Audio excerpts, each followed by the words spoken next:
Frankenstein, or The Modern Prometheus by Mary Wollstonecraft Godwin Shelley. Letter 1. To Mrs. Saville, England, St. Petersburg, December the 11th. You will rejoice to hear that no disaster has accompanied the commencement of an enterprise which you have regarded with such evil forebodings. I arrived here yesterday, and my first task is to assure my dear sister of my welfare and increasing confidence in the success of my undertaking. I am already far north of London, and as I walk in the streets of Petersburg, I feel a cold northern breeze play upon my cheeks, which braces my nerves and fills me with delight. Do you understand this feeling? This breeze, which has travelled from the regions towards which I am advancing, gives me a foretaste of those icy climes. Inspirited by this wind of promise, my daydreams become more fervent and vivid. I try in vain to be persuaded that the pole is the seat of frost and desolation. It ever presents itself to my imagination as the region of beauty and delight. There, Margaret, the sun is forever visible, its broad disk just skirting the horizon and diffusing a perpetual splendour. Therefore, with your leave, my sister, I will put some trust in preceding navigators. There, snow and frost are banished, and, sailing over a calm sea, we may be wafted to a land surpassing in wonders and in beauty every region hitherto discovered on the habitable globe. Its productions and features may be without example, as the phenomena of heavenly bodies undoubtedly are in those undiscovered solitudes. What may not be expected in a country of eternal light?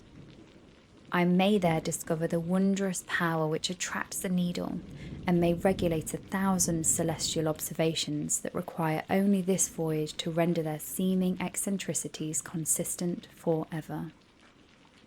I shall satiate my ardent curiosity with the sight of a part of the world never before visited, and may tread a land never before imprinted by the foot of man.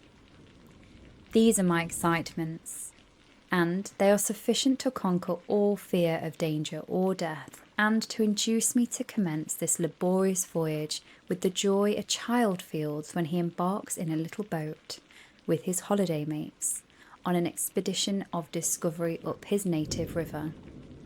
But, supposing all these conjectures to be false, you cannot contest the inestimable benefit which I shall confer on all mankind, to the last generation, by discovering a passage near the pole to these countries, to reach which at present so many months are requisite, or by ascertaining the secret of the magnet, which, if at all possible, can only be effected by an undertaking such as mine.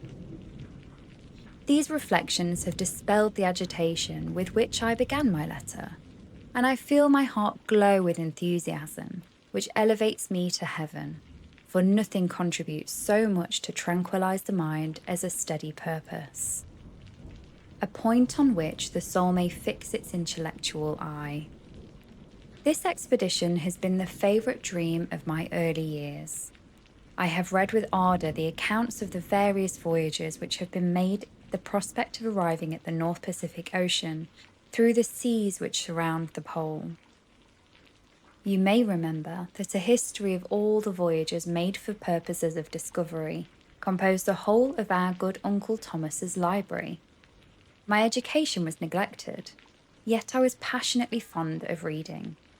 These volumes were my study day and night, and my familiarity with them increased that regret which I had felt as a child on learning that my father's dying injunction had forbidden my uncle to allow me to embark in a seafaring life. These visions faded when I perused, for the first time, those poets whose effusions entranced my soul and lifted it to heaven. I also became a poet, and for 1 year lived in a paradise of my own creation. I imagined that I also might obtain a niche in the temple where the names of Homer and Shakespeare are consecrated. You are well acquainted with my failure and how heavily I bore the disappointment. But just at that time I inherited the fortune of my cousin, and my thoughts were turned into the channel of their early event. 6 years have passed since I resolved on my present undertaking. I can, even now, remember the hour from which I dedicated myself to this great enterprise. I commenced by inuring my body to hardship. I accompanied the whale fishers on several expeditions to the North Sea. I voluntarily endured cold, famine, thirst, and want of sleep. I often worked harder than the common sailors during the day and devoted my nights to the study of mathematics, the theory of medicine, and those branches of physical science from which a naval adventurer might derive the greatest practical advantage. Twice I actually hired myself as an undermate in a Greenland whaler, and acquitted myself to admiration. I must own I felt a little proud when my captain offered me this second dignity in the vessel, and entreated me to remain with the greatest earnestness. So valuable did he consider my services. And now, dear Margaret, do I not deserve to accomplish some great purpose? My life might have passed in ease and luxury, but I preferred glory to every enticement that wealth placed in my path. Oh, that some encouraging voice would answer in the affirmative.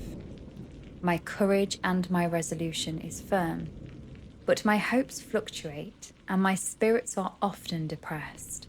I am about to proceed on a long and difficult voyage, the emergencies of which will demand all my fortitude. I am required not only to raise the spirits of others, but sometimes to sustain my own when theirs are failing. This is the most favourable period for travelling in Russia. They fly quickly over the snow in their sledges. The motion is pleasant and, in my opinion, far more agreeable than that of an English stagecoach. The cold is not excessive, if you are wrapped in furs, a dress which I have already adopted, for there is great difference between walking the deck and remaining seated motionless for hours, when no exercise prevents blood from actually freezing in your veins. I have no ambition to lose my life on the post road between St. Petersburg and Archangel. I shall depart for the latter town in a fortnight or 3 weeks, and my intention is to hire a ship there, which can easily be done by paying the insurance for the owner, and to engage as many sailors as I think necessary among who are accustomed to the whale fishing. I do not intend to sail until the month of June, and when shall I return? Ah, dear sister, how can I even answer this question? If I succeed, many, many months, perhaps years will pass before you and I may meet. If I fail, you will see me again soon, or never. Farewell, my dear, excellent Margaret. Heaven shower down blessings on you, and save me that I may again and again testify my gratitude for all your love and kindness. Your affectionate brother, R. Walton. Frankenstein, or The Modern Prometheus, by Mary Wollstonecraft Godwin Shelley. Letter 2. To Mrs. Saville, England. Archangel, 28th of March. How slowly the time passes here, encompassed as I am by frost and snow. Yet a second step is taken towards my enterprise. I have hired a vessel and am occupied in collecting my sailors. Those who I have already engaged appear to be men on whom I can depend, and are certainly possessed of dauntless courage. But I have one want which I have never yet been able to satisfy, and the absence of the object of which I now feel is most severe evil. I have no friend, Margaret. When I am glowing with enthusiasm of success, there will be none to participate my joy. If I am assailed by disappointment, no one will endeavour to sustain me in dejection. I shall commit my thoughts to paper, it is true, but that is a poor medium for the communication of feeling. I desire the company of a man who could sympathize with me, whose eyes would reply to mine. You may deem me romantic, my dear sister, but I bitterly feel the want of a friend. I have no one near me, gentle yet courageous, possessed of a cultivated as well as of a capacious mind, whose tastes are like my own, to approve or amend my plans. How would such a friend repair the faults of your poor brother? I am too ardent in execution and too impatient of difficulties. But it is still a greater evil to me that I am self-educated. For the first 14 years of my life, I ran wild on a common and read nothing but our Uncle Thomas's books of voyages. At that age, I became acquainted with the celebrated poets of our own country. But it was only when I had ceased to be in the power to derive its most important benefits from such a conviction that I perceived the necessity of becoming acquainted with more languages than that of my native country. Now I am 28 and am in reality more illiterate than many schoolboys of 15. It is true that I have thought more and that my daydreams are more extended and magnificent, but they want, as the painters call it, keeping, and I greatly need a friend who would have sense enough not to despise me as a romantic, and affection enough for me to endeavour to regulate my mind. Well, these are useless complaints. I shall certainly find no friend on the wide ocean, nor even here in Archangel, among merchants and seamen. Yet some feelings, unallied to the dross of human nature, beat even in these rugged bosoms. My lieutenant, for instance, is a man of wonderful courage and enterprise. He is madly desirous of glory, or rather, to word my phrase more characteristically, of advancement in his profession. He is an Englishman, and in the midst of national and professional prejudices, unsoftened by cultivation, retains some of the noblest endowments of humanity. I first became acquainted with him on board a whale vessel. Finding that he was unemployed in this city, I easily engaged him to assist in my enterprise. The master is a person of an excellent disposition, and is remarkable in the ship for his gentleness and the mildness of his discipline. This circumstance, added to his well-known integrity and dauntless courage, made me very desirous to engage him. A youth passed in solitude, my best years spent under your gentle and feminine fosterage, has so refined the groundwork of my character that I cannot overcome an intense distaste of the usual brutality exercised on board ship. I have never believed it to be necessary, and when I heard of a mariner equally noted for his kindliness of heart and the respect and obedience paid to him by his crew, I felt myself peculiarly fortunate in being able to secure his services. I heard of him first in rather romantic manner from a lady who owes to him the happiness of her life. This, briefly, is his story. Some years ago, he loved a young Russian lady of moderate fortune, and having amassed a considerable sum in prize money, the father of the girl consented to the match. He saw his mistress once before the destined ceremony, but she was bathed in tears and throwing herself at his feet, entreated to him to spare her, confessing at the same time that she loved another, but that he was poor and that her father would never consent to the union. My generous friend reassured the suppliant, and on being informed of the name of her lover, instantly abandoned his pursuit. He had already bought a farm with his money, on which he had designed to pass the remainder of his life, but he bestowed the whole on his rival, together with the remains of his prize money, to purchase stock, and then himself solicited the young woman's father to consent to her marriage with her lover. But the old man decidedly refused, thinking himself bound in honour to my friend, who, when he found the farther inexplorable, quitted the country, nor returned until he heard that his former mistress was married according to her inclinations. What a noble fellow! You will exclaim, he is so, but then he is wholly uneducated. He is as silent as a Turk, and kind of ignorant carelessness attends him, which, while it renders his conduct the more astonishing, detracts from the interest and sympathy which otherwise he would command. Yet do not suppose, because I complain a little, or because I can conceive a consolation for my toils which I may never know, that I am wavering my resolutions. Those are as fixed as fate, and my voyage is now only delayed until the weather shall permit my embarkation. The winter has been dreadfully severe, but the spring promises well, and it is considered as a remarkably early season, so that perhaps I may sail sooner than expected. I shall do nothing rashly. You know me sufficiently to confide in my prudence and considerateness whenever the safety of others is committed to my care. I cannot describe to you my sensations on the near prospect of my undertaking. It is impossible to communicate to you a conception of the trembling sensation, half pleasurable and half fearful, with which I am preparing to depart. I am going to unexplored regions, to the land of mist and snow.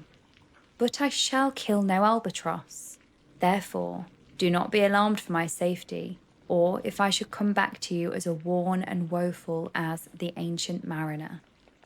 You will smile at my illusion, but I will disclose a secret.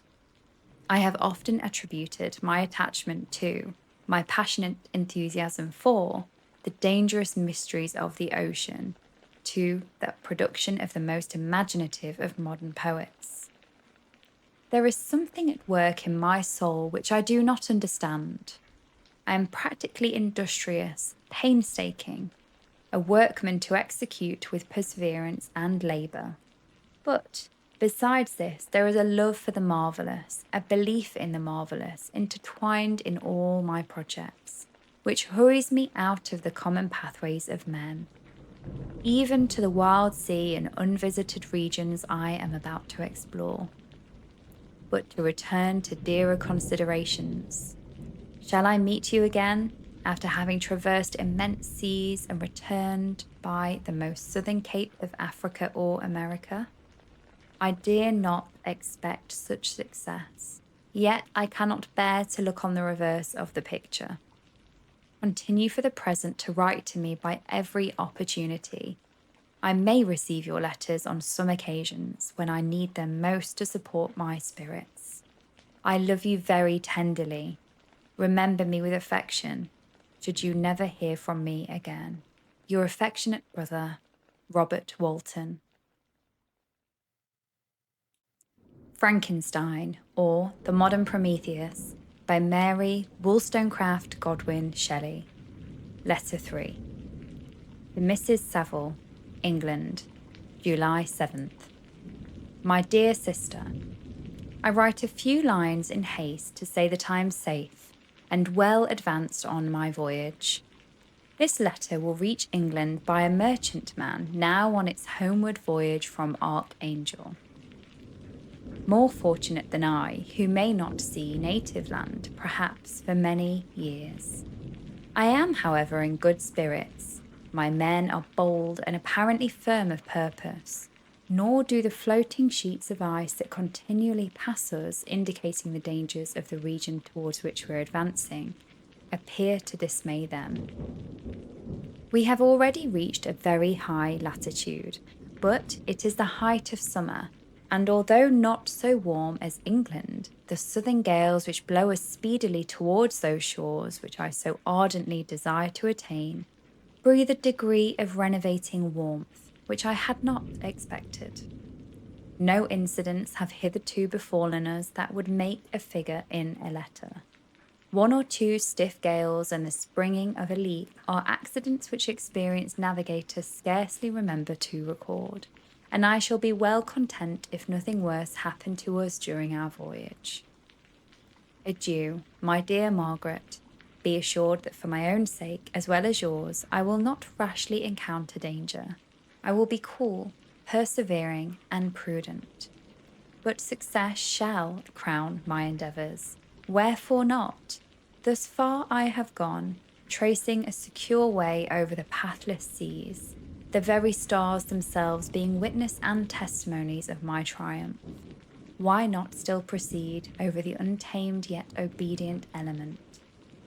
What can stop the determined heart and resolved will of man? My swelling heart involuntarily pours itself out thus, but I must finish. Heaven bless my beloved sister. R.W. Frankenstein, or The Modern Prometheus, by Mary Wollstonecraft Godwin Shelley. Letter 4. To Mrs. Saville, England, August 5th. So strange an accident has happened to us that I cannot forbear recording it, although it is very probable that you will see me before these papers can come into your possession. Last Monday, July 31st, we were nearly surrounded by ice, which closed in the ship on all sides, scarcely leaving her the sea room in which she floated. Our situation was somewhat dangerous, especially as we were encompassed round by very thick fog. We accordingly lay to, hoping that some change would take place in the atmosphere and weather.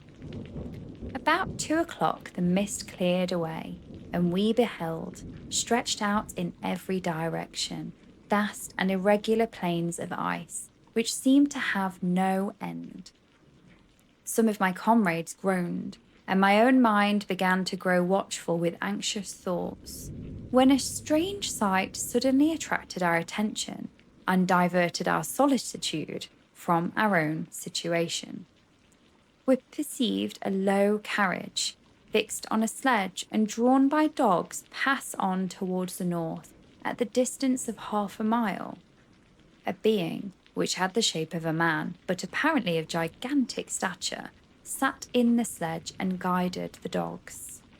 We watched the rapid progress of the traveller with our telescopes until he was lost among the distant equalities of the ice.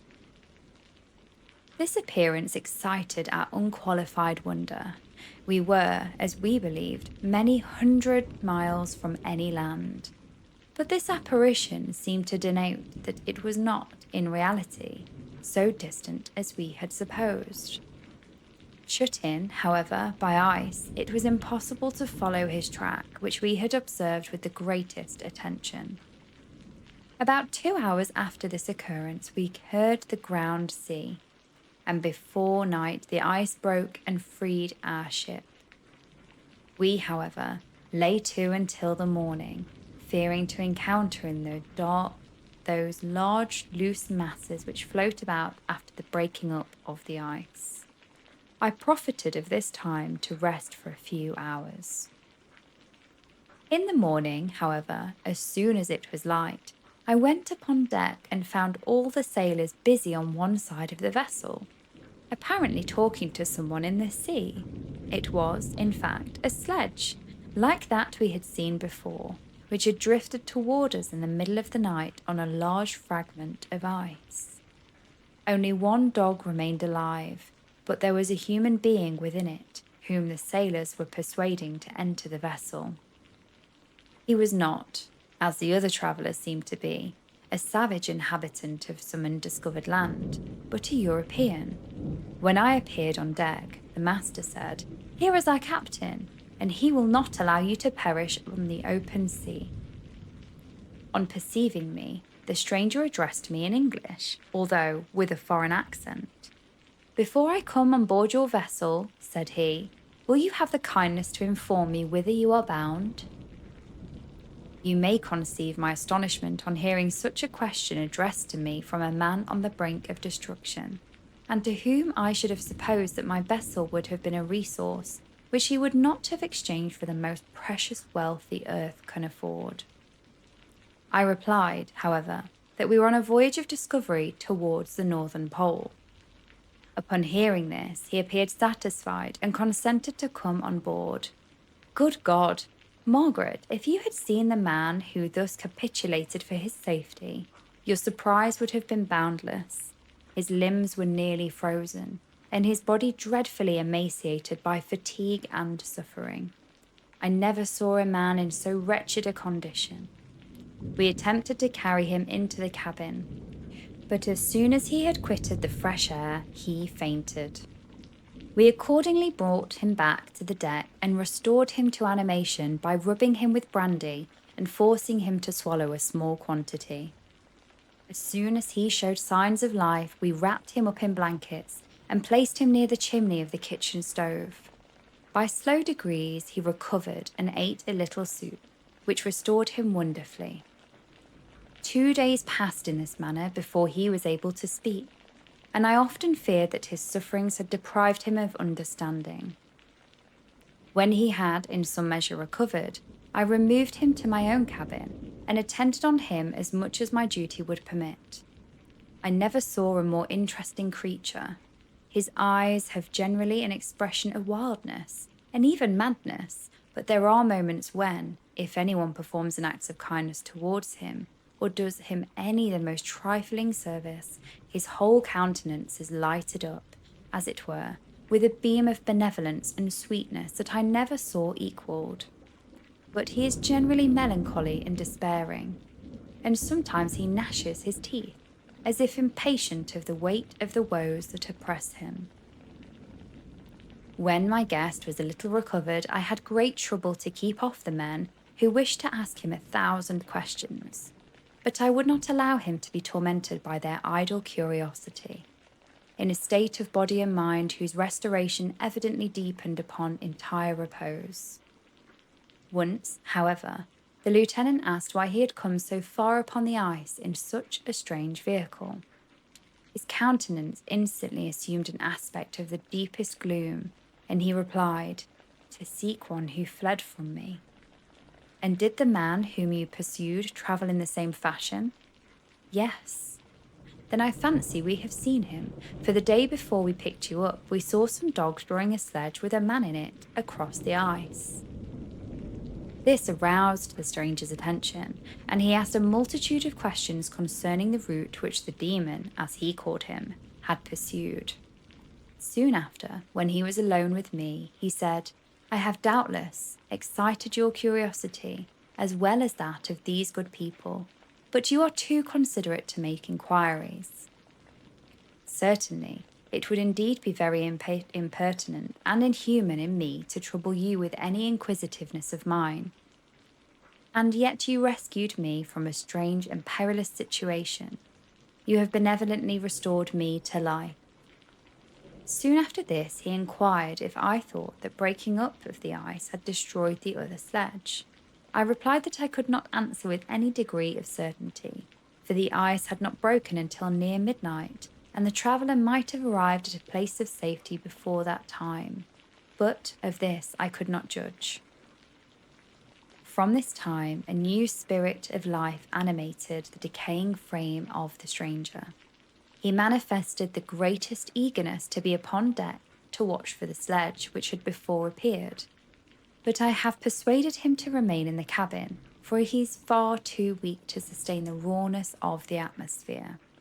I have promised that someone should watch for him and give him instant notice if any new object should appear in sight.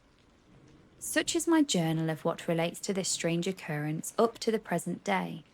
The stranger has gradually improved in health, but is very silent and appears uneasy when anyone except myself enters his cabin. Yet his manners are so conciliating and gentle that the sailors are all interested in him, although they have very little communication with him. For my own part, I begin to love him as a brother, and his constant and deep grief fills me with sympathy and compassion. He must have been a noble creature in his better days, being now even in wreck so attractive and amiable. I said in one of my letters, my dear Margaret, that I should have no friend in the wide ocean. Yet I have found a man who, before his spirit had been broken by misery, I should have been very happy to have possessed as a brother of my heart. I shall continue my journal concerting the stranger at intervals, and should I have any fresh incidents to record. August 13th. My affection for my guest increases every day. He excites at once my admiration and my pity to an astonishing degree. How can I see so noble a creature destroyed by misery without feeling the most poignant grief? He is so gentle, yet so wise. His mind is so cultivated. And when he speaks, although his words are culled with the choicest art, yet they flow with rapidity and unparalleled eloquence. He is now much recovered from his illness and is continually on the deck, apparently watching for the sledge that preceded his own. Yet, although unhappy, he is not so utterly occupied in his own misery, but that he interests himself deeply in the projects of others. He has frequently conversed with me on mine, which I have communicated to him without disguise. He entered attentively into all my arguments in favour of my eventual success, and into every minute detail of the measures I had taken to secure it. I was easily led by the sympathy which he evinced to use the language of my heart, to give utterance to the burning ardour of my soul, and to say, with all the fervour that warmed me, how gladly I would sacrifice my fortune, my existence, my every hope, to the furtherance of my enterprise. One man's life or death was but a small price to pay for the acquirement of the knowledge which I sought, for the dominion I should acquire and transmit over the elemental foes for our race. As I spoke, a dark gloom spread over my listener's countenance. At first I perceived that he tried to suppress his emotion. He placed his hands before his eyes, and my voice quivered and failed me as I beheld tears trickle fast between his fingers. A groan burst from his heaving breast. I paused. At length he spoke in broken accents. "Unhappy man, do you share my madness? Have you drunk also of the intoxicating draught? Hear me, let me reveal my tale, and you will dash the cup from your lips." Such words, you may imagine, strongly excited my curiosity, but the paroxysm of grief that had seized over the stranger overcame his weakened powers, and many hours of repose and tranquil conversation were necessary to restore his composure. Having conquered the violence of his feelings, he appeared to despise himself for being the slave of passion, and quelling the dark tyranny of despair, he led me again to converse concerning myself personally. He asked me the history of my earlier years. The tale was quickly told, but it awakened various trains of reflection. I spoke of my desire of finding a friend, of my thirst for a more intimate sympathy with a fellow mind than I had ever fallen to my lot, and expressed my conviction that a man could boast of little happiness who did not enjoy this blessing. "I agree with you," replied the stranger. "We are unfashioned creatures, but half made up, if one wiser, better, dearer than ourselves. Such a friend ought to be. Do not lend his aid to perfectionate our weak and faulty natures. I once had a friend, the most noble of human creatures, and am entitled, therefore, to judge respecting friendship. You have hope and the world before you, and you have no cause for despair. But I have lost everything and cannot begin life anew." As he said this, his countenance became expressive of calm, settled grief that touched me to the heart, but he was silent and presently retired to his cabin. Even broken in his spirit he is. No one can feel more deeply than he does the beauties of nature. The starry sky, the sea, and every sight afforded by these wonderful regions seems still to have the power of elevating his soul from earth. Such a man has a double existence. He may suffer misery and be overwhelmed by disappointments, yet when he has retired into himself, he will be like a celestial spirit that has a halo around him, within whose circle no grief or folly ventures. Will you smile at the enthusiasm I express concerning this divine wanderer? You would not if you saw him. You have been tutored and refined by books and retirement from the world, and you are therefore somewhat fastidious. But this only renders you the more fit to appreciate the extraordinary merits of this wonderful man.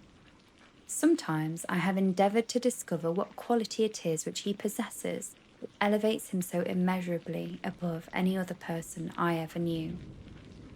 I believe it to be an intuitive discernment, a quick but never failing power of judgment, a penetration into the causes of things, unequalled for clearness and precision. Add to this a facility of expression and a voice whose varied intonations are soul-subduing music. August 19th. Yesterday the stranger said to me, "You may easily perceive, Captain Walton, that I have suffered great and unparalleled misfortunes. I had determined at one time that the memory of these evils should die with me, but you have won me to alter my determination. You seek for knowledge and wisdom as I once did, and I ardently hope that the gratification of your wishes may not be a serpent to sting you, as mine has been. I do not know that the relation of my disasters will be useful to you. Yet, when I reflect that you are pursuing the same course, exposing yourself to the same dangers which I have rendered me what I am, I imagine that you may deduce an apt moral from my tale, one that might direct you, if you succeed in your undertaking, and console you in case of failure. Prepare to hear of occurrences which are usually deemed marvellous. Were we among the tamer scenes of nature, I might fear to encounter your unbelief, perhaps your ridicule, but many things will appear possible in these wild and mysterious regions, which would provoke the laughter of those unacquainted with the ever-varied powers of nature. Nor can I doubt but that my tale conveys in its series internal evidence the truth of the events of which it composed. You may easily imagine that I was much gratified by the offered communication, yet I could not endure that he should renew his grief by recital of his misfortunes. I felt the greatest eagerness to hear the promised narrative, partly from curiosity, and partly from a strong desire to ameliorat his fate, if I were in my power. I expressed these feelings in my answer. "I thank you," he replied, "for your sympathy, but it is useless. My fate is nearly fulfilled. I wait but for one event, and then I shall repose in peace. I understand your feeling," he continued, perceiving that I wished to interrupt him. "But you are mistaken, my friend, if thus you will allow me to name you. Nothing can alter my destiny. Listen to my history, and you will perceive how irrevocably it is determined." He then told me that he would commence his narrative the next day, when I should be at leisure. This promise drew from me the warmest thanks. I have resolved every night, when I am not imperatively occupied by my duties, to record as nearly as possible in his own words what he has related during the day. If I should be engaged, I will at least make notes. This manuscript will doubtless afford you the greatest pleasure, but to me, who know him, and who hear it from his own lips, with what interest and sympathy shall I read it in some future day? Even now, as I commence my task, his full-toned voice swells in my ears, his lustrous eyes dwell on me with their melancholy sweetness. I see his thin hand raised in animation, while the lineaments of his face are irradiated by the soul within. Strange and harrowing must be his story, frightful the storm which embraced the gallant vessel on its course and wrecked it thus. Frankenstein, or The Modern Prometheus, by Mary Wollstonecraft Shelley. Chapter 1. I am by birth a Genovese, and my family is one of the most distinguished of that republic. My ancestors had been for many years counsellors and cynics, and my father had filled several public situations with honour and reputation. He was respected by all who knew him for his integrity and his indefatigable attention to public business. He passed his younger days perpetually occupied by the affairs of his country. A variety of circumstances had prevented his marrying early, nor was it until the decline of life that he became a husband and the father of a family. As the circumstances of his marriage illustrate his character, I cannot refrain from relating them. One of his most intimate friends was a merchant who, from a flourishing state, fell, through numerous mischances, into poverty. This man, whose name was Beaufort, was of a proud and unbending disposition, and could not bear to live in poverty and oblivion in the same country where he had formerly been distinguished for his rank and magnificence. Having paid his debts, therefore, in the most honourable manner, he retreated with his daughter to the town of Lucerne, where he lived unknown and in wretchedness. My father loved Beaufort with the truest friendship and was deeply grieved by his retreat in these unfortunate circumstances. He bitterly deplored the false pride which led his friend to conduct so little worthy of the affection that united them. He lost no time in endeavouring to seek him out, with the hope of persuading him to begin the world again through his credit and assistance. Beaufort had taken effectual measures to conceal himself, and it was 10 months before my father discovered his abode. Overjoyed at this discovery, he hastened to the house, which was situated in a mean street near the race. But when he entered, misery and despair alone welcomed him.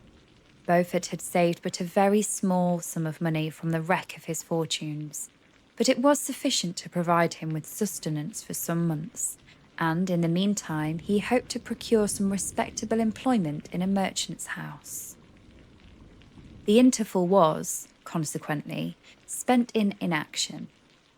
His grief only became more deep and rankling when he had leisure for reflection, and at length it took so fast hold of his mind that at the end of 3 months he lay on a bed of sickness, incapable of any exertion.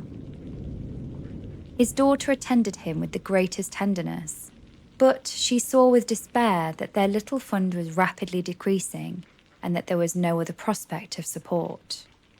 But Caroline Beaufort possessed a mind of uncommon mould, and her courage rose to support her in her adversity. She procured plain work, she plaited straw, and by various means contrived to earn a pittance scarcely sufficient to support life. Several months passed in this manner. Her father grew worse. Her time was more entirely occupied in attending him. Her means of subsistence decreased, and in the 10th month her father died in her arms, leaving her an orphan and a beggar. This last blow overcame her, and she knelt by Beaufort's coffin, weeping bitterly. When my father entered the chamber, he came like a protecting spirit to the poor girl, who committed herself to his care, and after the interment of his friend, he conducted her to Geneva and placed her under the protection of a relation. 2 years after this event, Caroline became his wife. There was a considerable difference between the ages of my parents, but this circumstance seemed to unite them only closer in bonds of devoted affection. There was a sense of justice in my father's upright mind, which rendered it necessary that he should approve highly to love strongly. Perhaps during former years he had suffered from late discovered unworthiness of one beloved, and was so disposed to set a greater value on tried worth. There was a show of gratitude and worship in his attachment to my mother, differing wholly from the doting fondness of age, for it was inspired by reverence and for her virtues, and a desire to be the means of, in some degree, recompensating her for the sorrows that she had endured, but which gave inexpressible grace to his behaviour to her. Everything was made to yield her wishes and her convenience.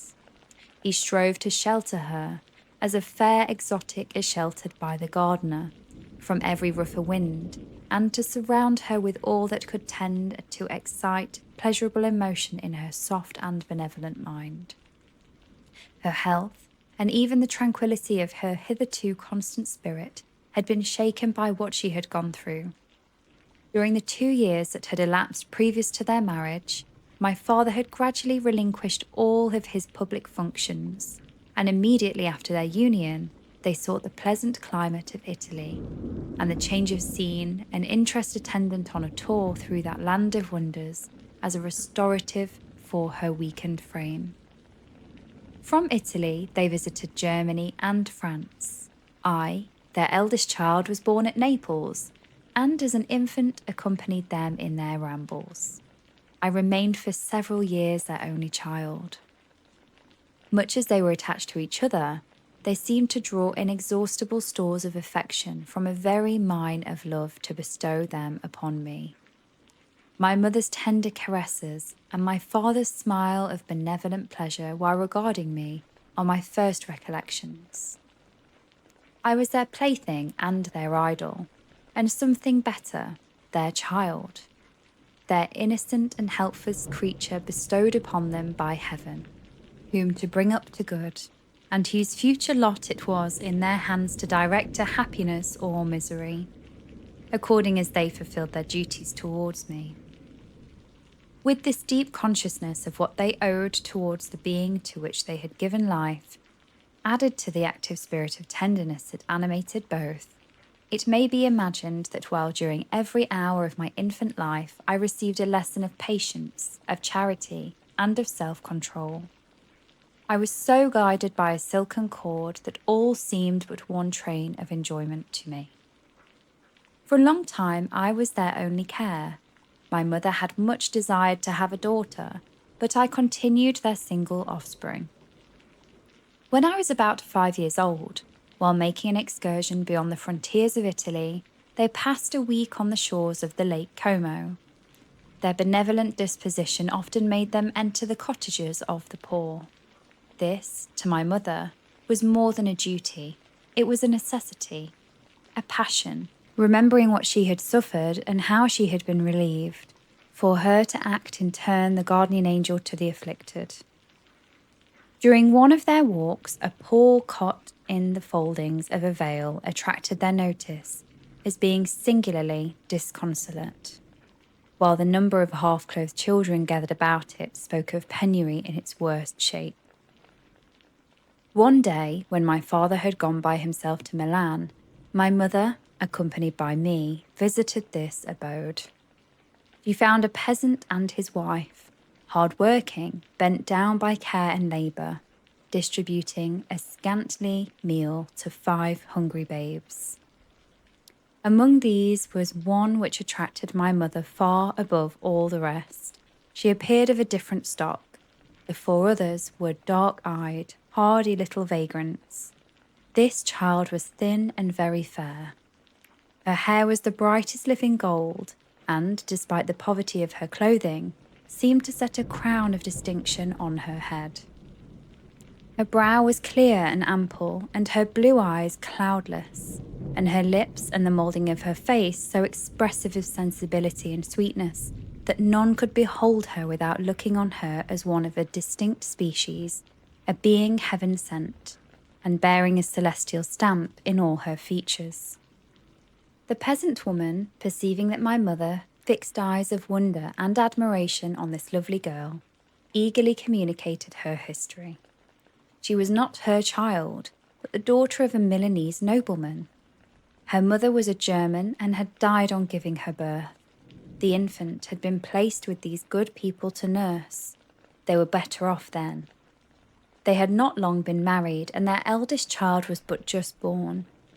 The father of their charge was one of those Italians nursed in the memory of the antique glory of Italy, one among the Schiavi Agna-Frammente, who exerted himself to obtain the liberty of his country. He became the victim of its weakness. Whether he had died or still lingered in the dungeons of Austria was not known. His property was confiscated. His child became an orphan and a beggar.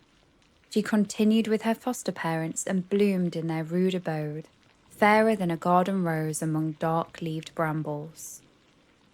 When my father returned from Milan, he found, playing with me in the hall of our villa, a child fairer than a pictured cherub, a creature who seemed to shed radiance from her looks and whose form and motions were lighter than the chamois of the hills.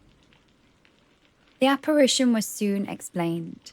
With his permission, my mother prevailed on her rustic guardians to yield their charge to her. They were fond of the sweet orphan. Her presence had seemed a blessing to them, but it would be unfair to her to keep her in poverty and want when Providence afforded her such powerful protection. They consulted their village priest, and the result was that Elizabeth Lavenza became the inmate of my parents' house. My more than sister, the beautiful and adored companion of all my occupations and my pleasures. Everyone loved Elizabeth. The passionate and almost reverential attachment with which all regarded her became, well, I shared it, my pride and my delight.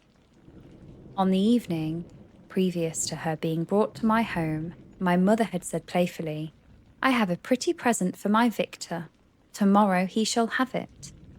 And when, on the morrow, she presented Elizabeth to me as her promised gift, I, with childless seriousness, interpreted her words literally and looked upon Elizabeth as mine to protect, love, and cherish.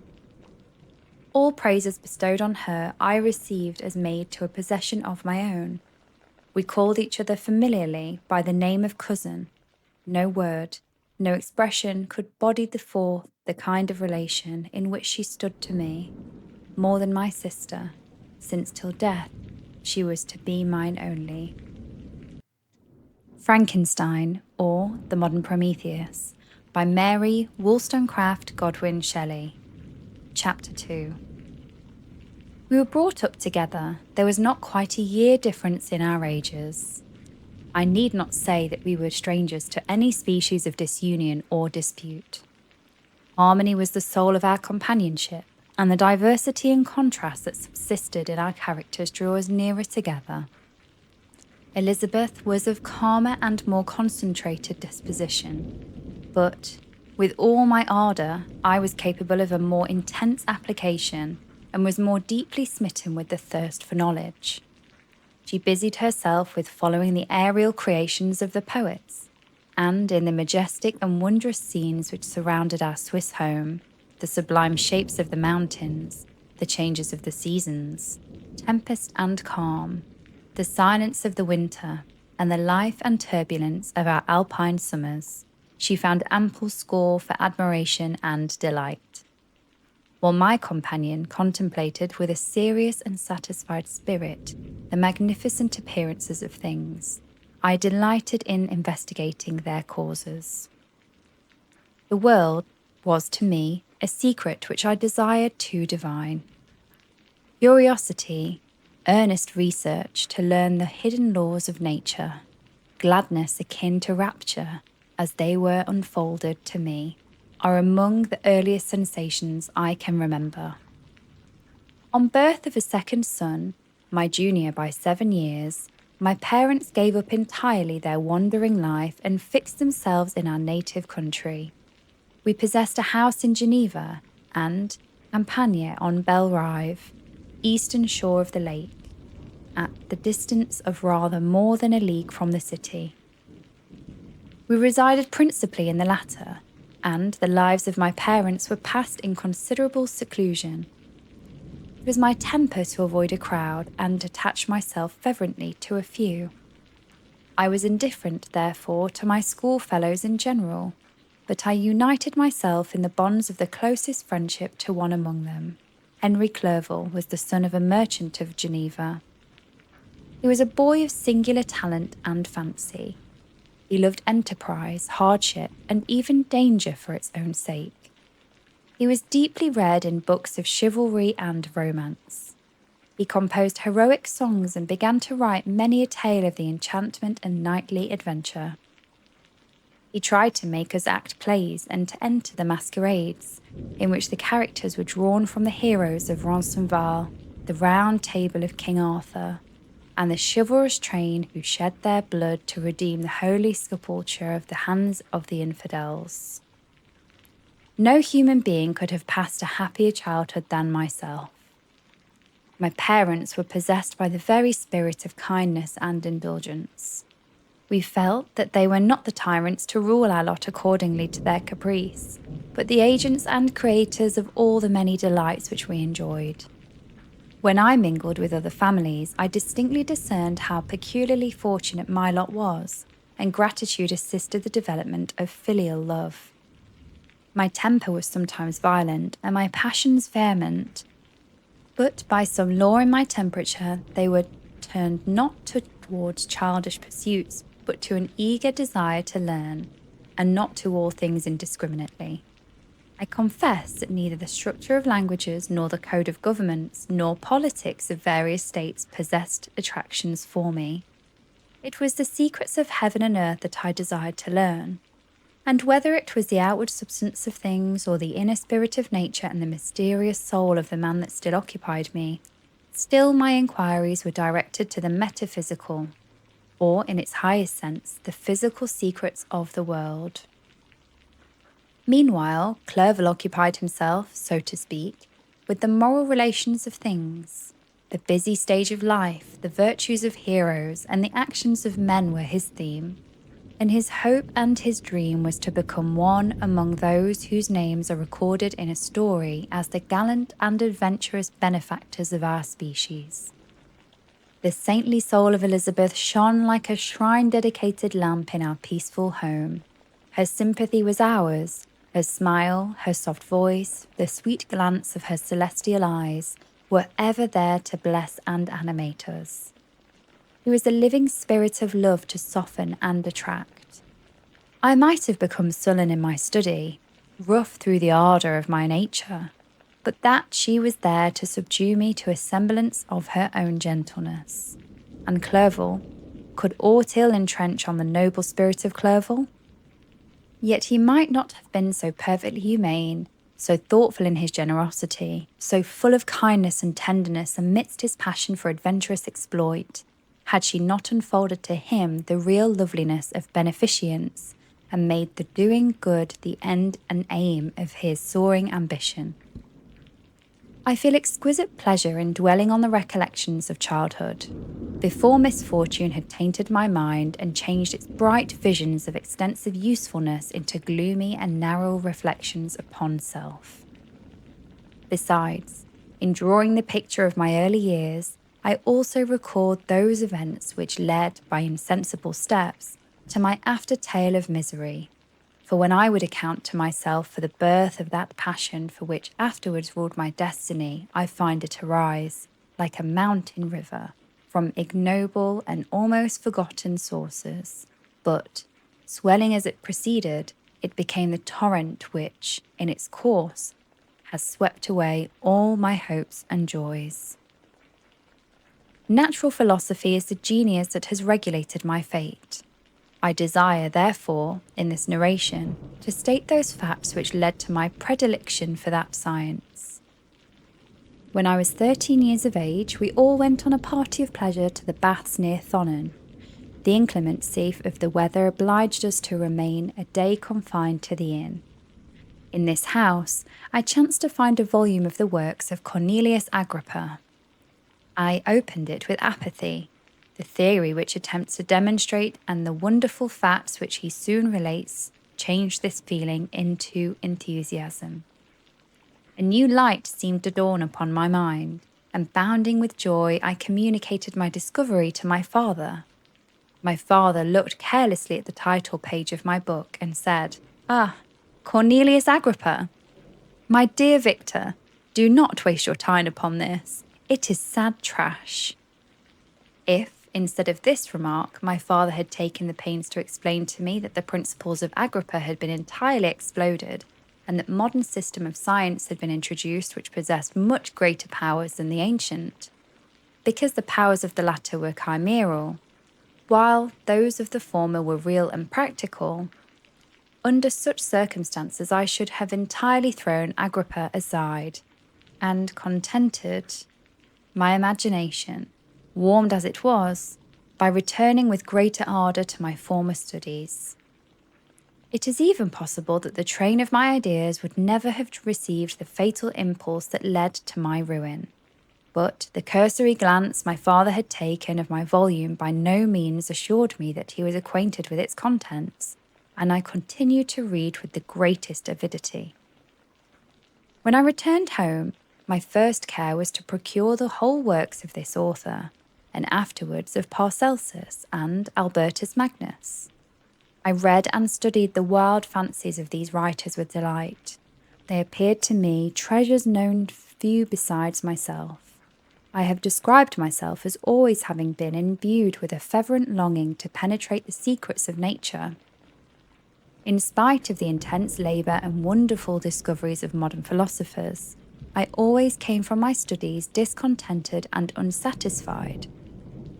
Sir Isaac Newton is said to have avowed that he felt like a child picking up shells beside the great and unexplored ocean of truth. Those of his successors, an equal branch of natural philosophy with whom I was acquainted, appeared to even buy my boy's apprehensions as tirers engaged in the same pursuit. The untaught peasant beheld the elements around him and was acquainted with their practical uses. The most learned philosopher knew a little more. He had partially unveiled the face of nature, but her immortal lineaments were still of wonder and a mystery. He might dissect, anatomize, and give names, but not to speak of a final cause, causes in their secondary and tertiary grades were utterly unknown to him. I had gazed upon the fortifications and impediments that seemed to keep human beings from entering the citadel of nature, and rashly and ignorantly I had repined. But here were books, and here were men who had penetrated deeper and knew more. I took their word for all that they averred, and I became their disciple.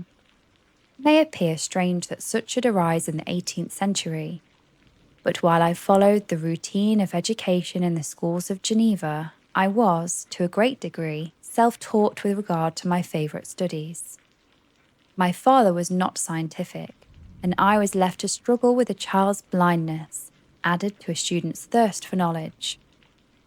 Under the guidance of my new preceptors, I entered with the greatest diligence into the search of the philosopher's stone and the elixir of life, but the latter soon obtained my undivided attention. Wealth was an inferior object, but what glory would attend the discovery if I could banish disease from the human frame and render man invulnerable to any but a violent death? Nor were these my only visions.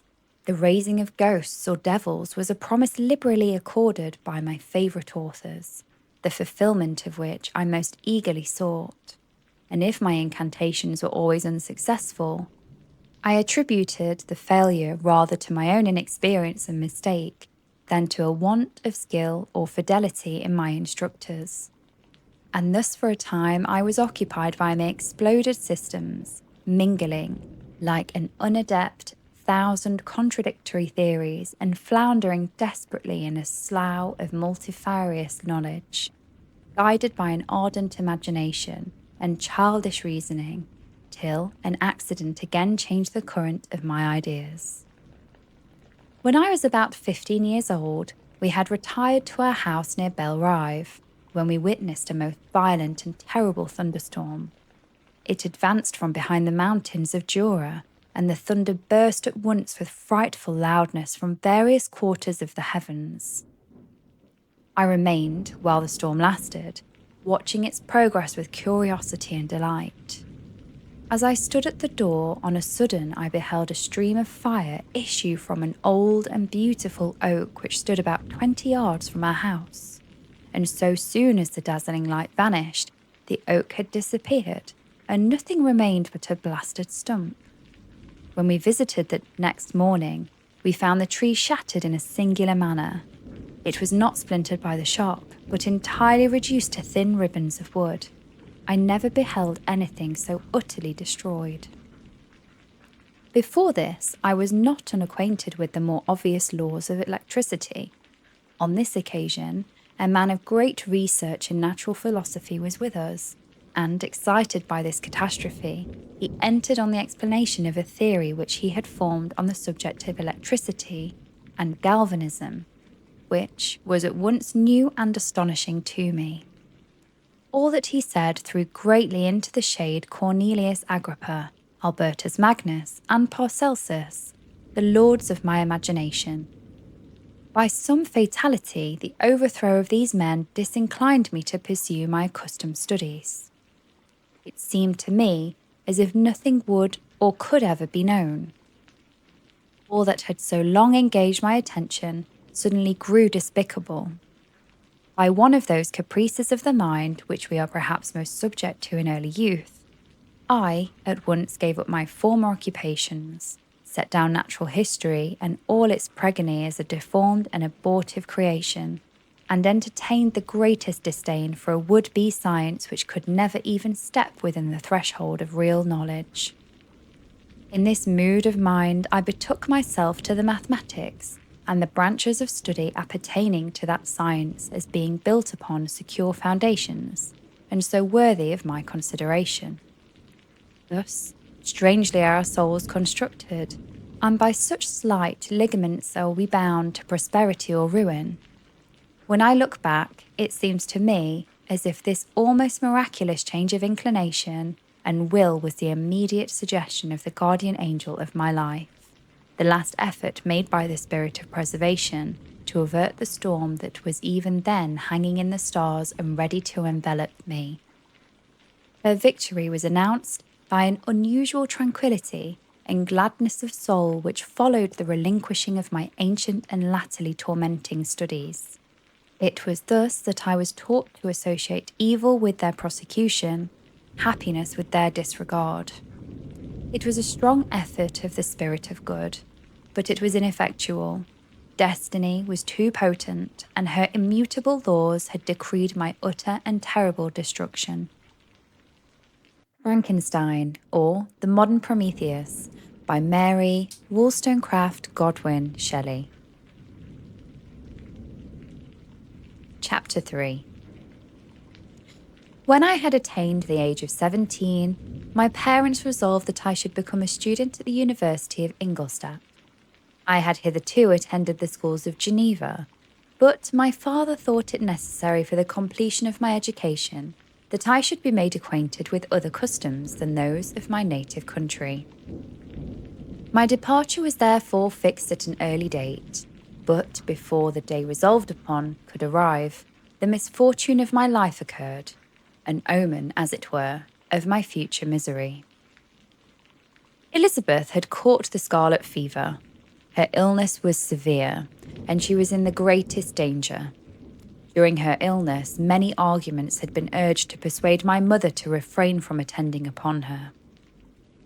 She had at first yielded to our entreaties, but when she heard that the life of her favourite was menaced, she could no longer control her anxiety. She attended her sick bed. Her watchful attentions triumphed over the malignity of the distemper.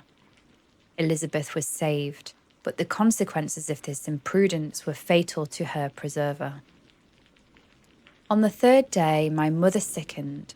Her fever was accompanied by the most alarming symptoms, and the looks of her medical attendants prognosticated the worst event. On her deathbed, the fortitude and benignity of this best of woman did not desert her. She joined the hands of Elizabeth and myself. "My children," she said, "my firmest hopes of future happiness were placed on the prospect of your union. This expectation will now be the consolation of your father. Elizabeth, my love, you must supply my place to my younger children. Alas, I regret that I am taken from you, and, happy and beloved as I have been, is it not hard to quit you all? But these are not thoughts befitting me. I will endeavour to resign myself cheerfully to death, and will indulge a hope of meeting you in another world." She died calmly, and her countenance expressed affection even in death. I need not describe the feelings of those whose dearest ties are rent by that most terrible evil. the void that presents itself to the soul, and the despair that is exhilarated on the countenance. It is so long before the mind can persuade itself that she whom we saw every day, and whose very existence appeared a part of our own, can have departed forever. The brightness of a beloved eye can have been extinguished, and the sound of a voice so familiar and dear to the ear can be hushed, never more to be heard. These are the reflections of the first days. But when the lapse of time proves the reality of the evil, then the actual bitterness of grief commences. Yet from whom not has that rude heart rent away some dear connection? And why should I describe a sorrow which all have felt and must feel? The time at length arrives when grief is rather an indulgence than a necessity, and the smile that plays upon the lips, although it may be deemed a sacrilege, is not banished. My mother was dead, but we had still duties which we ought to perform. We must continue our course with the rest and learn to think ourselves fortunate whilst one remains whom the spoiler has not seized. My departure for Ingolstadt, which had been deferred for these events, was now again determined upon. I obtained from my father a respite of some weeks. It appeared to me sacrilege so soon to leave the repose akin to death of the house of mourning and to rush into the thick of life. I was new to sorrow, but it did not the less alarm me. I was unwilling to quit the sight of those who remained to me, and above all, I desired to see my sweet Elizabeth in some degree consoled. She indeed veiled her grief and strove to act to the comforter to us all. She looked steadily on life and assumed its duties with courage and zeal. She devoted herself to those whom she had been taught to call her uncle and cousins. Never was she so enchanting at this time, when she recalled the sunshine of her smiles and spent them upon us. She forgot even her own regret in her endeavours to make us forget. The day of my departure at length arrived. Clerval spent the last evening with us. He had endeavoured to persuade his father to permit him to accompany me, and to become my fellow student, but in vain. His father was a narrow-minded trader and saw idleness and ruin in the aspirations and ambitions of his son. Henry deeply felt the misfortune of being debarred from a liberal education. He said little, but when he spoke, I read in his kindling eye, and in his animated glance, a restrained but firm resolve not to be chained to the miserable details of commerce. We sat late. We could not tear ourselves away from each other, nor persuade ourselves to say the word farewell. It was said, and we retired under the pretence of seeking repose, each fancying that the other was deceived. But when at morning's dawn I descended to the carriage which was to convey me away, they were all there. My father again to bless me, Clerval to press my hand once more, my Elizabeth to renew her entreaties that I would write often, and to bestow the last feminine attentions of her playmate and friend. I threw myself into the chaise that was to convey me away, and indulged in the most melancholy reflections. I, who had ever been surrounded by amiable companions, continually engaged in the endeavouring to bestow my mutual pleasure. I was now alone. In the university whither I was going, I must form my own friends and be my own protector. My life had hitherto been remarkably secluded and domestic, and this had given me invincible repugnance to new countenances. I loved my brothers, Elizabeth and Clerval. These were old familiar faces, but I believed myself totally unfitted for the company of strangers. Such were my reflections as I commenced my journey. But as I proceeded, my spirits and hopes rose. I ardently desired the acquisition of knowledge. I had often, when at home, thought it hard to remain during my youth cooped up in one place, and had longed to enter the world and take my station among other human beings. Now, my desires were compiled with, and it would indeed have been folly to repent. I had sufficient leisure for these and many other reflections during my journey to Ingolstadt, which was a long and fatiguing. At length the high white steeple of the town met my eyes. I alighted and was conducted to my solitary apartment to spend the evening as I pleased. The next morning I delivered my letters of introduction and paid a visit to some of the principal professors. Chance, or rather the evil influence, the angel of destruction, which alerted omnipotent sway over me from the moment I turned my reluctant steps from my father's door, led me first to M. Krempe, Professor of Natural Philosophy. He was an uncouth man, but deeply imbued in the secrets of his science. He asked me several questions concerning my progress in the different branches of science appertaining to natural philosophy. I replied carelessly, and partly in contempt mentioned the names of my alchemists as the principal authors I had studied. The professor stared. "Have you?" he said. "Really spent your time in studying such nonsense?" I replied in the affirmative. "Every minute," continued M. Krempe with warmth. "Every instant that you have wasted on these books is utterly and entirely lost. You have burdened your memory with exploded systems and useless names. Good God, in what desert land have you lived, when no one was kind enough to inform you that these fancies which you have so greedily imbibed are 1,000 years old, and as musty as they are ancient? I little expected in this enlightened and scientific age to find a disciple of Albertus Magnus and Paracelsus. My dear sir, you must begin your studies entirely anew."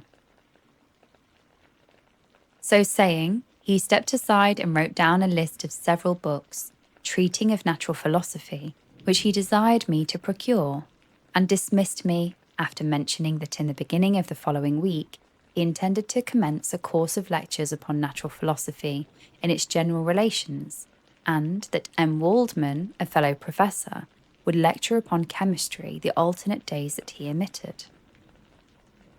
I returned home not disappointed, for I have said that I had long considered those authors useless whom the professor reprobated. But I returned not all the more inclined to recur to these studies in any shape. M. Krempe was a little squat man with a gruff voice and a repulsive countenance. The teacher, therefore, did not prepossess me in favour of his pursuits. In rather a too philosophical and connected a strain, perhaps, I have given an account of the conclusions I had come to concerning them in my early years.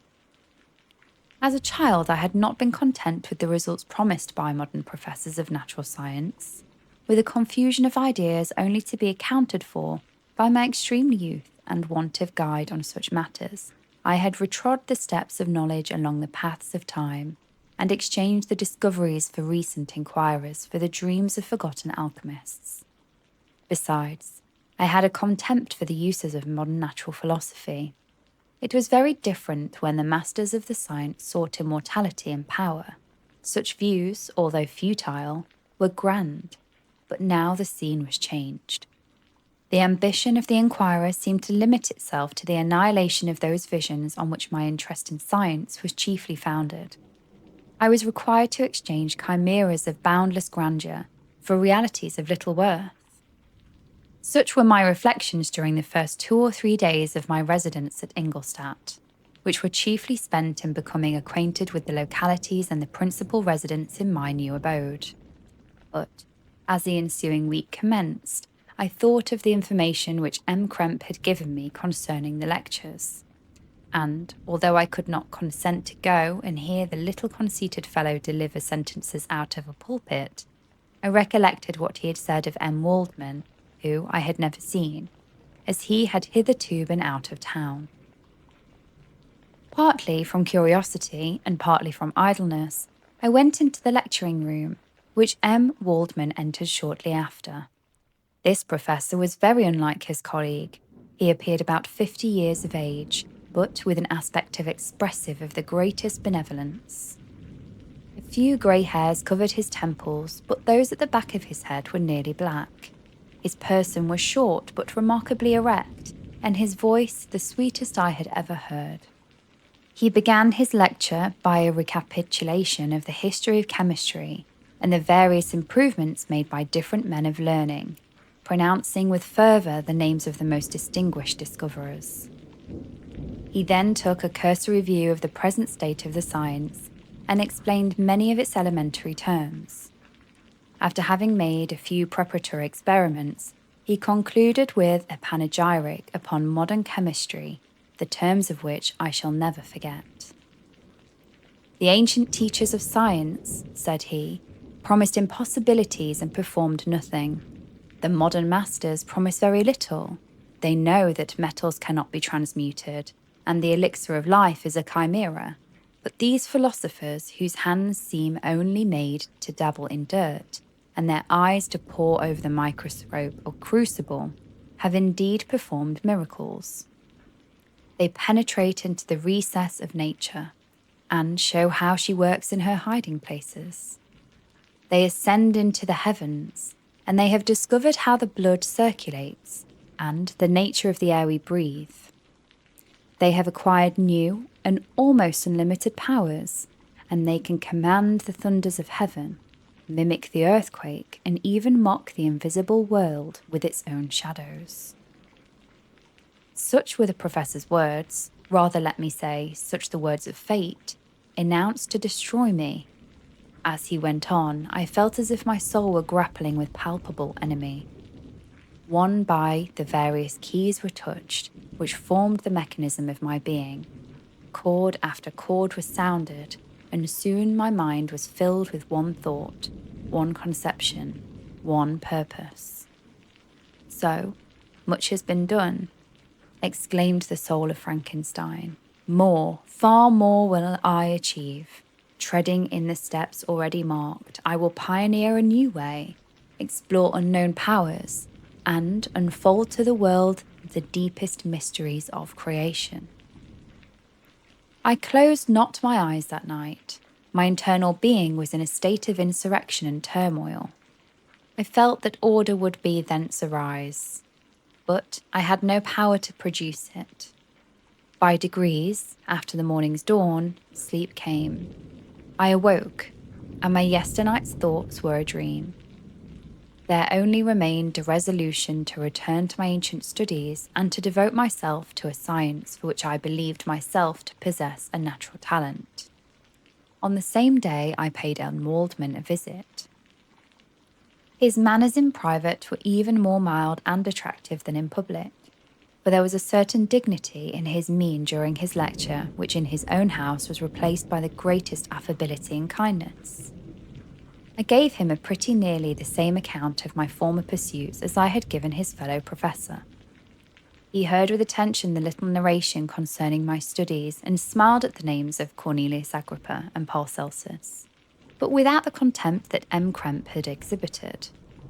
He said that these were men whose indefatigable zeal modern philosophers were indebted for most of the foundations of their knowledge. They had left to us, as an earlier task, to give new names and arrange in connected classifications the fact which they were in great degree had been the instruments of bringing to light. The labours of men of genius, however erroneously directed, scarcely ever fail in ultimately turning to the solid advantage of mankind. I listened to his statement, which was delivered without any presumption or affectation, and then added that his lecture had removed my prejudices against modern chemists. I expressed myself in measured terms with the modesty and deference due from a youth to his instructor, without letting escape, inexperience in life would have made me ashamed, any of the enthusiasm which stimulated my intended labours. I requested his advice concerning the books I ought to procure. I am happy, said M. Waldman, who have gained a disciple, and if your application equals your ability, I have no doubt of your success. Chemistry is that branch of natural philosophy in which the greatest improvements have been and may be made. It is on that account that I have made it my peculiar study, but at the same time, I have not neglected the other branches of science. A man would make but a very sorry chemist if he attended to that department of human knowledge alone. If your wish is to become really a man of science and not merely a petty experimentalist, I should advise you to apply to every branch of natural philosophy, including mathematics. He then took me into his laboratory and explained to me the uses of his various machines, instructing me as to what I ought to procure, and promising me the use of his own when I should have advanced far enough in the science not to derange their mechanism. He also gave me the list of books which I had requested, and I took my leave. Thus ended a day memorable to me. It decided my future destiny. Frankenstein, or The Modern Prometheus, by Mary Wollstonecraft Godwin Shelley. Chapter 4. From this day, natural philosophy, and particularly chemistry, in the most comprehensive sense of the term, became nearly my sole occupation. I read with ardour those works, so full of genius and discrimination, which modern inquirers have written on these subjects. I attended the lectures and cultivated the acquaintance of the men of science of the university, and I found even in M. Krempe a great deal of sound sense and real information, combined, it is true, with a repulsive physiognomy and manners, but not on that account the less valuable. In M. Waldman I found a true friend. His gentleness was never tinged by dogmatism, and his instructions were given with an air of frankness and good nature that banished every idea of pedantry. In 1,000 ways he smoothed for me the path of knowledge, and made the abstruse inquiries clear and facile to my apprehension. My application was at first fluctuating and uncertain. It gained strength as I proceeded, and soon became so ardent and eager that the stars often disappeared in the light of morning whilst I was yet engaged in my laboratory. As I applied so closely, it may be easily conceived that my progress was rapid. My ardour was indeed the astonishment of the students, and my proficiency of the new masters. Professor Krempe often asked me, with a sly smile, how Cornelius Agrippa went on, whilst M. Waldman expressed the most heartfelt exultation in my progress. 2 years passed in this manner, during which I paid no visit to Geneva, but was engaged, heart and soul, in the pursuit of some discoveries which I hoped to make. None but those who have experienced them can conceive of the excitements of science. In other studies you go as far as others have gone before you, and there is nothing more to know. But in scientific pursuits, there is continual food for discovery and wonder. A mind of moderate capacity which closely pursues one study must infallibly arrive at a great proficiency in that study. And I, who continually sought the attainment of one object of pursuit and was solely wrapped up in this, improved so rapidly that at the end of 2 years I made some discoveries in the improvement of some chemical instruments, which procured me great esteem and admiration at the university.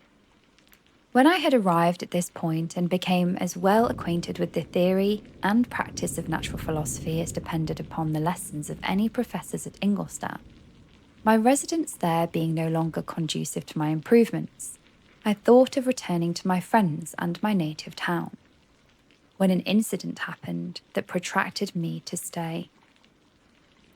One of the phenomena which had peculiarly attracted my attention was the structure of the human frame, and, indeed, any animal endued with life. Whence I often asked myself, did the principle of life proceed? It was a bold question, and one which has ever been considered as a mystery. Yet, with how many things are we upon the brink of becoming acquainted, if cowardice or carelessness did not restrain our inquiries. I revolved these circumstances in my mind, and determined thenceforth to apply myself more particularly to those branches of natural philosophy which relate to physiology. Unless I had been animated by an almost supernatural enthusiasm, my application to this study would have been irksome and almost intolerable. To examine the causes of life, we must first have recourse to death. I became acquainted with the science of anatomy. This was not sufficient. I must also observe the natural decay and corruption of the human body. In my education, my father had taken the greatest precautions that my mind should be impressed with no supernatural horrors. I do not ever remember to have trembled at a tale of superstition, or to have feared the apparition of a spirit. Darkness had no effect upon my fancy, and a churchyard was to me merely the receptacle of bodies deprived of life, which, from being the seat of beauty and strength, had become food for the worm. Now I was led to examine the cause and progress of decay, and forced to spend days and nights in vaults and charnel houses. My attention was fixed upon every object the most insupportable to the delicacy of the human feelings. I saw how the fine form of man was degraded and wasted. I beheld the corruption of death succeed to the blooming cheek of life. I saw how the worm inherited the wonders of the eye and brain.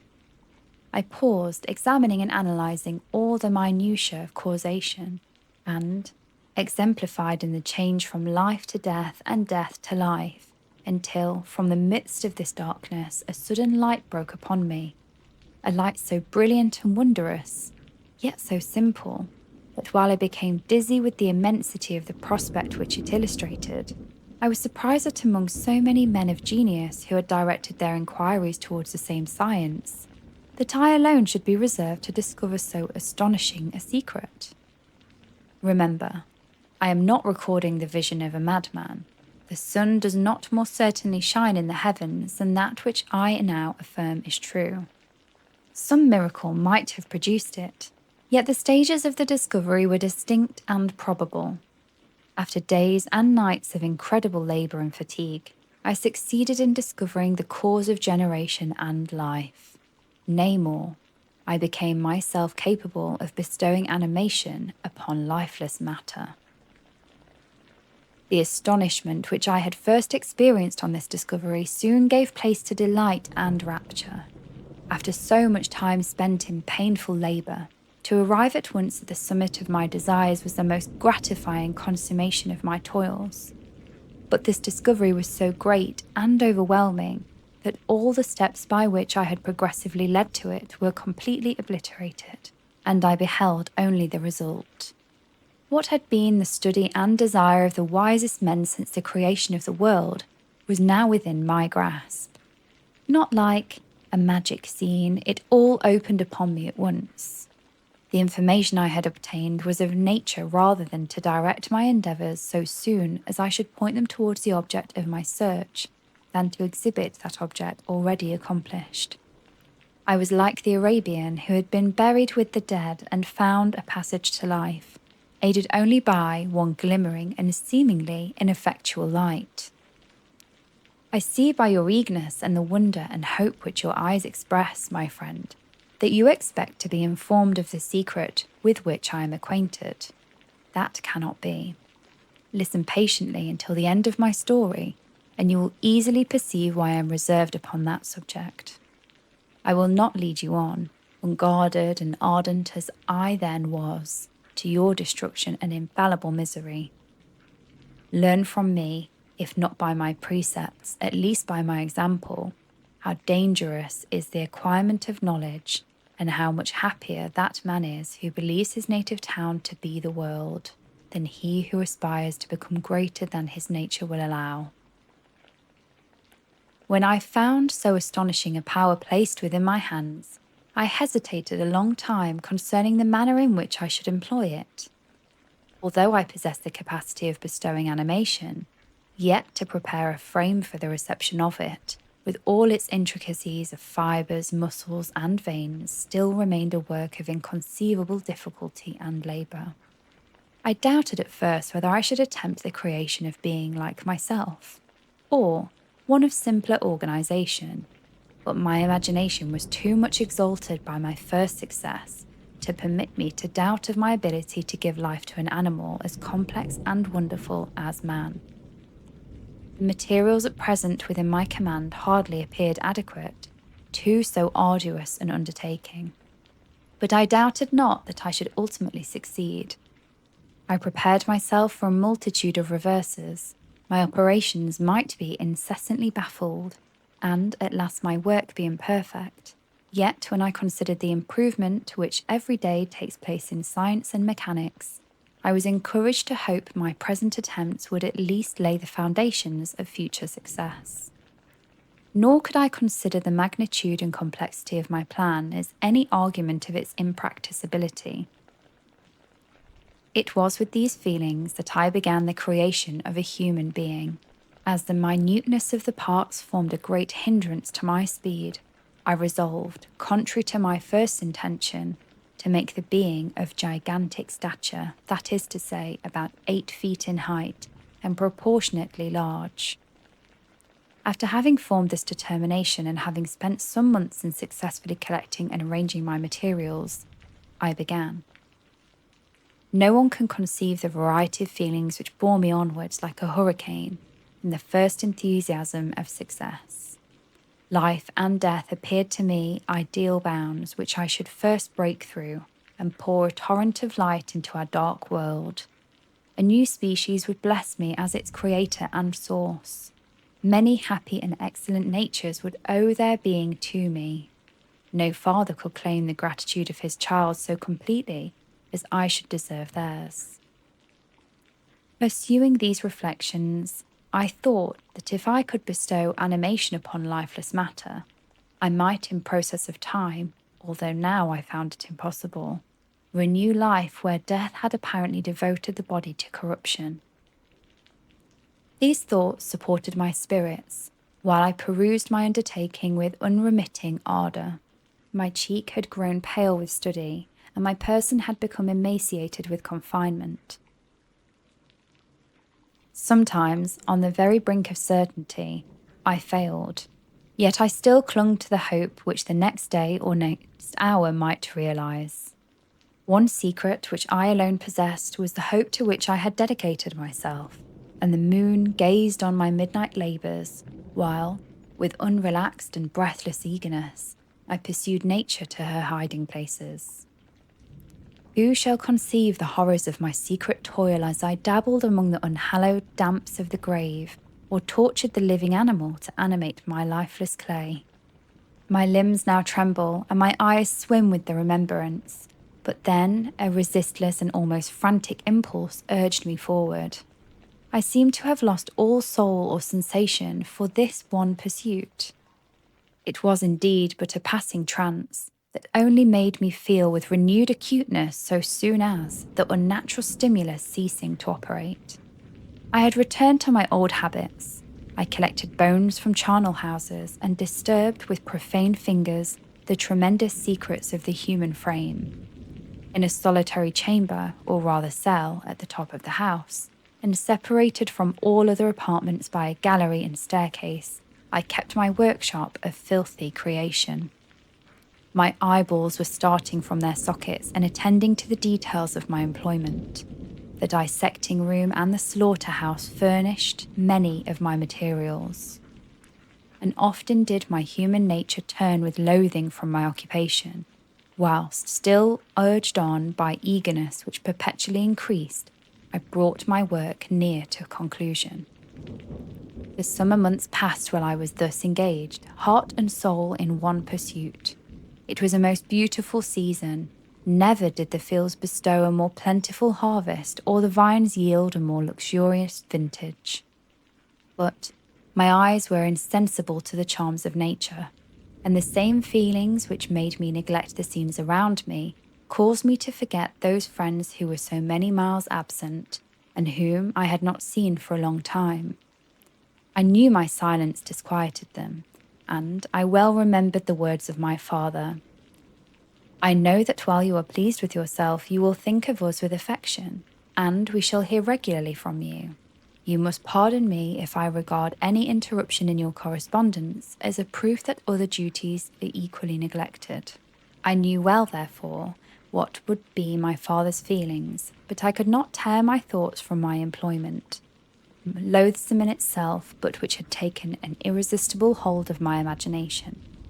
I wished, as it were, to procrastinate all that related to my feelings of affection until the great object which swallowed up every habit of my nature should be completed. I then thought that my father would be unjust if he ascribed my neglect to vice or faultiness on my part, but I am now convinced that he was justified in conceiving that I should not be altogether free from blame.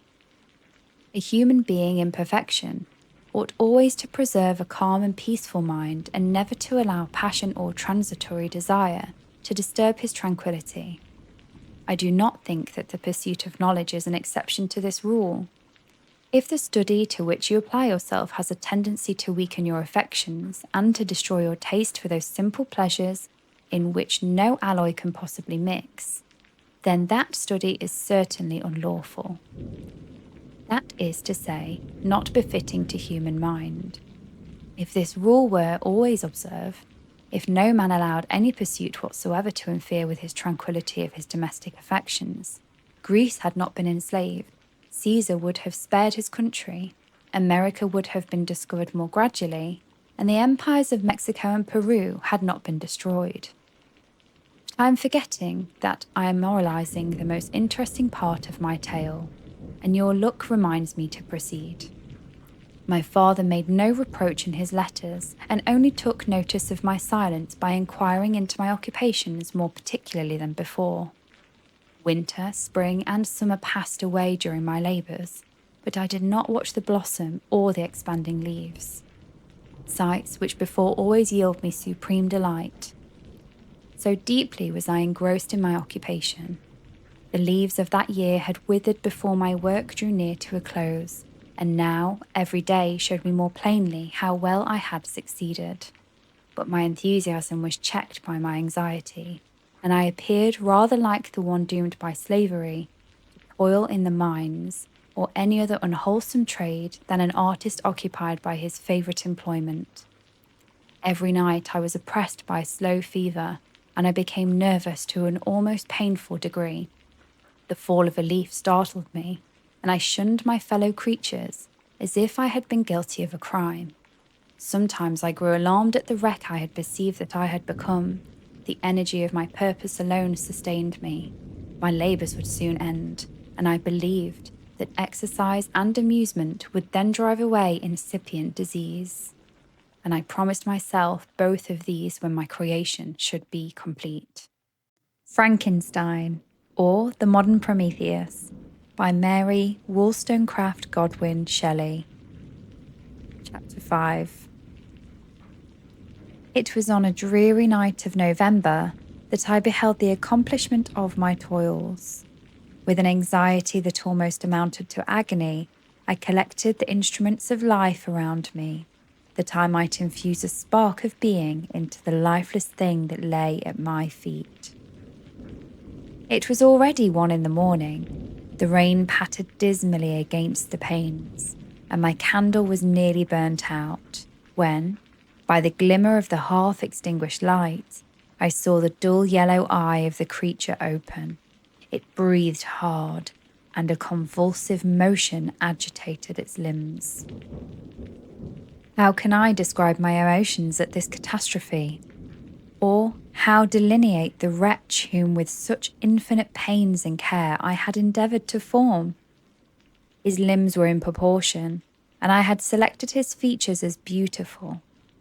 Beautiful! Great God! His yellow skin scarcely covered the work of muscles and arteries beneath. His hair was of lustrous black and flowing. His teeth of a pearly whiteness, but these luxuriances only formed a more horrid contrast with his watery eyes, that seemed almost of the same colour as the dun white sockets in which they were set, his shrivelled complexion and straight black lips. The different accidents of life are not so changeable as the feelings of human nature. I had worked hard for nearly 2 years, for the sole purpose of infusing life into an inanimate body. For this I had deprived myself of rest and health. I had desired it with an ardour that far exceeded moderation. But now that I had finished, the beauty of the dream vanished, and breathless horror and disgust filled my heart. To endure the aspect of the being I had created, I rushed out of the room and continued a long time traversing my bedchamber, unable to compose my mind to sleep. At length, lassitude succeeded to the tumult I had before endured, and I threw myself on the bed in my clothes, endeavouring to seek a few moments of forgetfulness. but it was in vain. I slept, indeed, but I was disturbed by the wildest dreams. I thought I saw Elizabeth, in the bloom of health, walking in the streets of Ingolstadt. Delighted and surprised, I embraced her, but as I imprinted the first kiss on her lips, they became livid with the hue of death. Her features appeared to change, and I thought that I held the corpse of my dead mother in my arms. A shroud enveloped her form, and I saw the grave worms crawling in the folds of the flannel. I started from my sleep with horror. A cold dew covered my forehead, my teeth chattered, and every limb became convulsed, when, by the dim and yellow light of the moon as it forced its way through the window shutters, I beheld the wretch, the miserable monster whom I had created. He held up the curtain of the bed, and his eyes, if eyes they may be called, were fixed on me. His jaws opened, and he muttered some inarticulate sounds, while a grin wrinkled in his cheeks. He might have spoken, but I did not hear.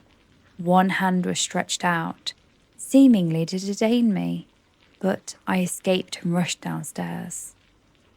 I took refuge in the courtyard belonging to the house which I inhabited, where I remained during the rest of the night, walking up and down in the greatest agitation, listening attentively, catching and fearing each sound as if it were to announce the approach of the demoniacal corpse to which I had so miserably given life. Oh, no mortal could support the horror of that countenance. A mummy again endued with animation could not be so hideous as that wretch. I had gazed on him while unfinished. He was ugly then, but when those muscles and joints were rendered capable of motion, it became a thing such as even Dante could not have conceived. I passed the night wretchedly. Sometimes my pulse beat so quickly and hardly that I felt the palpitation of every artery. At others, I nearly sank into the ground through languor and extreme weakness. Mingled with this horror, I felt the bitterness of disappointment. Dreams that had been my food and pleasant rest for so long a space were now became a hell to me. And the change was so rapid, the overthrow so complete.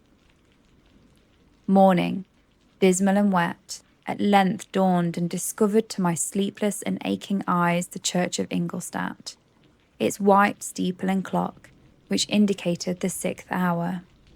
The porter opened the gates of the court, which had that night been my asylum, and I issued into the streets, pacing them with quick steps, as if I sought to avoid the wretch whom I feared every turning of the street would present to my view. I did not dare to return to the apartment which I inhabited, but felt impelled to hurry on. Although drenched by the rain which poured from a black and comfortless sky. I continued walking in this manner for some time, endeavouring by bodily exercise to ease the load that weighed upon my mind. I traversed the streets without any clear conception of where I was or what I was doing. My heart palpitated in the sickness of fear, and I hurried on with irregular steps, not daring to look about me. Like one who, on a lonely road, doth walk in fear and dread, and, having once turned round, walks on, and turns no more his head, because he knows a frightful fiend doth close behind him tread. Coleridge's Ancient Mariner. Continuing thus, I came at length opposite to the inn at which the various diligences and carriages usually stopped. Here I paused. I knew not why, but I remained some minutes with my eyes fixed on a coach that was coming towards me from the other end of the street. As it drew nearer, I observed that it was the Swiss diligence. It stopped just where I was standing, and on the door being opened, I perceived Henry Clerval, who, on seeing me, instantly sprung out. "My dear Frankenstein," exclaimed he, "how glad I am to see you! How fortunate that you should be here at this very moment of my alighting!" Nothing could equal my delight on seeing Clerval. His presence brought back to my thoughts of my father, Elizabeth, and all those scenes of home so dear to my recollection. I grasped his hand, and in a moment forgot my horror and misfortune. I felt suddenly, and for the first time during many months, calm and serene joy. I welcomed my friend, therefore, in the most cordial manner, and we walked towards my college. Clerval continued talking for some time about our mutual friends and his good fortune in being permitted to come to Ingolstadt. "You may easily believe," said he, "how great was the difficulty to persuade my father that all necessary knowledge was not comprised in the noble art of bookkeeping, and, indeed, I believe I left him incredulous to the last, for his constant answer to my unwearied entreaties was the same as that of Dutch schoolmaster in the Vicar of Wakefield. I have 10,000 florins a year without Greek, I eat heartily without Greek, but his affection for me at length overcame his dislike of learning, and he has permitted me to undertake a voyage of discovery to the land of knowledge. It gives me the greatest delight to see you, but tell me how you left my father, brothers, and Elizabeth." "Very well, and very happy, only a little uneasy that they hear from you so seldom. By the by, I mean to lecture you a little upon their account myself. But, my dear Frankenstein," continued he, stopping short and gazing full in my face, "I did not before remark how very ill you appear, so thin and pale. You look as if you have been watching for several nights."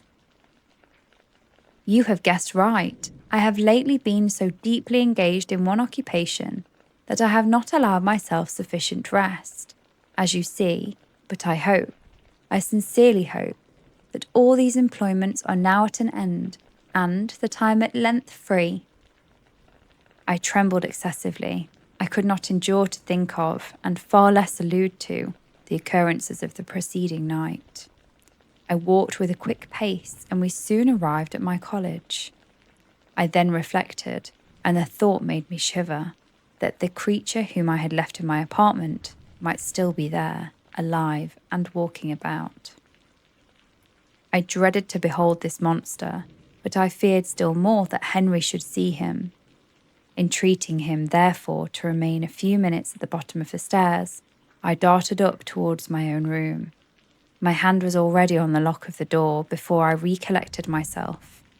I then paused, and a cold shivering came over me. I threw the door forcibly open, as children are accustomed to do when they expect a spectre standing in waiting for them on the other side. But nothing appeared. I stepped fearfully in. The apartment was empty, and my bedroom was also freed from its hideous guest. I could hardly believe that so great a good fortune could have befallen me, but when I became assured that my enemy had indeed fled, I clapped my hands for joy and ran down to Clerval. We ascended into my room, and the servant presently brought breakfast, but I was unable to contain myself. It was not only joy that possessed me. I felt my flesh tingle with an excess of sensitiveness, and my pulse beat rapidly. I was unable to remain for a single instant in the same place. I jumped over the chairs, clapped my hands, and laughed aloud. Clerval at first attributed my unusual spirits to joy on his arrival, but when he observed me more attentively, he saw a wildness in my eyes for which he could not account, and my loud, unrestrained, heartless laughter frightened and astonished him. "My dear Victor," cried he, "what, for God's sake, is the matter? Do not laugh in that manner. How ill you are! What is the cause of all this?" "Do not ask me," cried I, putting my hands before my eyes, for I thought I saw the dreaded spectre glide into the room. "He can tell. Oh, save me! Save me!" I imagined that monster seized me. I struggled furiously and fell down in a fit. Poor Clerval! What must have been his feelings? A meeting which he anticipated with such joy so strangely turned to bitterness. But I was not the witness of his grief, for I was lifeless, and I did not recover my senses for a long, long time. This was the commencement of a nervous fever which confined me for several months. During all that time, Henry was my only nurse. I afterwards learned that, knowing my father's advanced age and unfitness for so long a journey, and how wretched my sickness would make Elizabeth, he spared them this grief by concealing the extent of my disorder. He knew that I could not have more kind and attentive nurse than himself, and, firm in the hope he felt of my recovery, he did not doubt that, instead of doing harm, he performed the kindest action that he could towards them. But I was in reality very ill, and surely nothing but the unbounded and unremitting attentions of my friend could have restored me to life. The form of the monster on whom I had bestowed existence was for ever before my eyes, and I raved incessantly concerning him. Doubtless my words surprised Henry. He at first believed them to be the wanderings of my disturbed imagination, but the pertinacy with which I continually recurred to the same subject persuaded him that my disorder indeed owed its origin to some uncommon and terrible event. By the very slow degrees and with frequent relapses that alarmed and grieved my friend, I recovered. I remember the first time I became capable of observing outward objects with any kind of pleasure. I perceived that the fallen leaves had disappeared and that the young buds were shooting forth from the trees that shaded my window. It was a divine spring, and the season contributed greatly to my convalescence. I felt also sentiments of joy and affection revive in my bosom. My gloom disappeared, and in a short time I became as cheerful as before I was attacked by the fatal passion. "Dearest Clerval," exclaimed I, "how kind, how very good you are to me. This whole winter, instead of being spent in my study, as you promised yourself, has been consumed in my sick room. How shall I ever repay you? I feel the greatest remorse for the disappointment of which you have been the occasion, but you will forgive me. You will repay me entirely if you do not discompose yourself, but get well as fast as you can, and since you appear in such good spirits, I may speak to you on one subject, may I not?" I trembled. One subject? What could it be? Could he allude to an object on whom I dare not even think? "Compose yourself," said Clerval, who observed my change of colour. "I will not mention it if it agitates you, but your father and cousin would be very happy if they received a letter from you in your own handwriting. They hardly know how ill you have been, and are uneasy at your long silence." "Is that all, my dear Henry? How could you suppose that my first thought would not fly towards those dear, dear friends whom I love and who are so deserving of my love? If this is your present temper, my friend, you will perhaps be glad to see a letter that has been lying here some days for you. It is from your cousin, I believe." Frankenstein, or The Modern Prometheus, by Mary Wollstonecraft Godwin Shelley. Chapter 6. Clerval then put the following letter into my hands. It was from my own Elizabeth. "My dearest cousin, you have been ill, very ill, and even the constant letters of dear kind Henry are not sufficient to reassure me on your account. You are forbidden to write, to hold a pen, yet one word from you, dear Victor, is necessary to calm our apprehensions. For a long time I have thought that each post would bring this line, and my persuasions have restrained my uncle from undertaking a journey to Ingolstadt. I have prevented his encountering the inconveniences and perhaps dangers of so long a journey. Yet how often have I regretted not being able to perform it myself. I figure to myself that the task of attending on your sick bed has devolved on some mercenary old nurse, who could never guess your wishes nor minister them with the care and affection of your poor cousin. Yet that is over now. Clerval writes that you indeed are getting better. and I eagerly hope that you will confirm this intelligence soon in your own handwriting. Get well and return to us. You will find a happy, cheerful home and friends who love you dearly. Your father's health is vigorous, and he asks but to see you, but to be assured that you are well, and not a care will ever cloud his benevolent countenance. How pleased you would be to remark the improvement of our Ernest. He is now 16 and full of activity and spirit. He is desirous to be a true Swiss and to enter into foreign service, but we cannot part with him, at least until his elder brother returns to us. My uncle is not pleased with the idea of a military career in a distant country, but Ernest never had your powers of application. He looks upon study as an odious fetter. In his time spent in the open air, climbing hills or rowing on the lake, I fear that he will become an idler unless we yield the point and permit him to enter on the profession which he has selected. Little alteration, except the growth of our dear children, has taken place since you left us. The blue lake and snow-clad mountains, they never change. And I think your placid home and our contented hearts are regulated by the immutable laws. My trifling occupations take up my time and amuse me, and I am rewarded for any exertions by seeing none but happy, kind faces around me. Since you left us, but one change has taken place in our little household. Do you remember on what occasion Justine Moritz entered our family? Probably you do not. I will relate her history, therefore, in a few words. Madame Moritz, her mother, was a widow with 4 children, of whom Justine was the third. This girl had always been the favourite of her father, but through a strange perversity, her mother could not endure her, and after the death of M. Moritz, treated her very ill. My aunt observed this, and when Justine was 12 years of age, prevailed on her mother to allow her to live at our house. The republican institutions of our country could have produced simpler and happier manners than those which prevail in the great monarchies that surround it.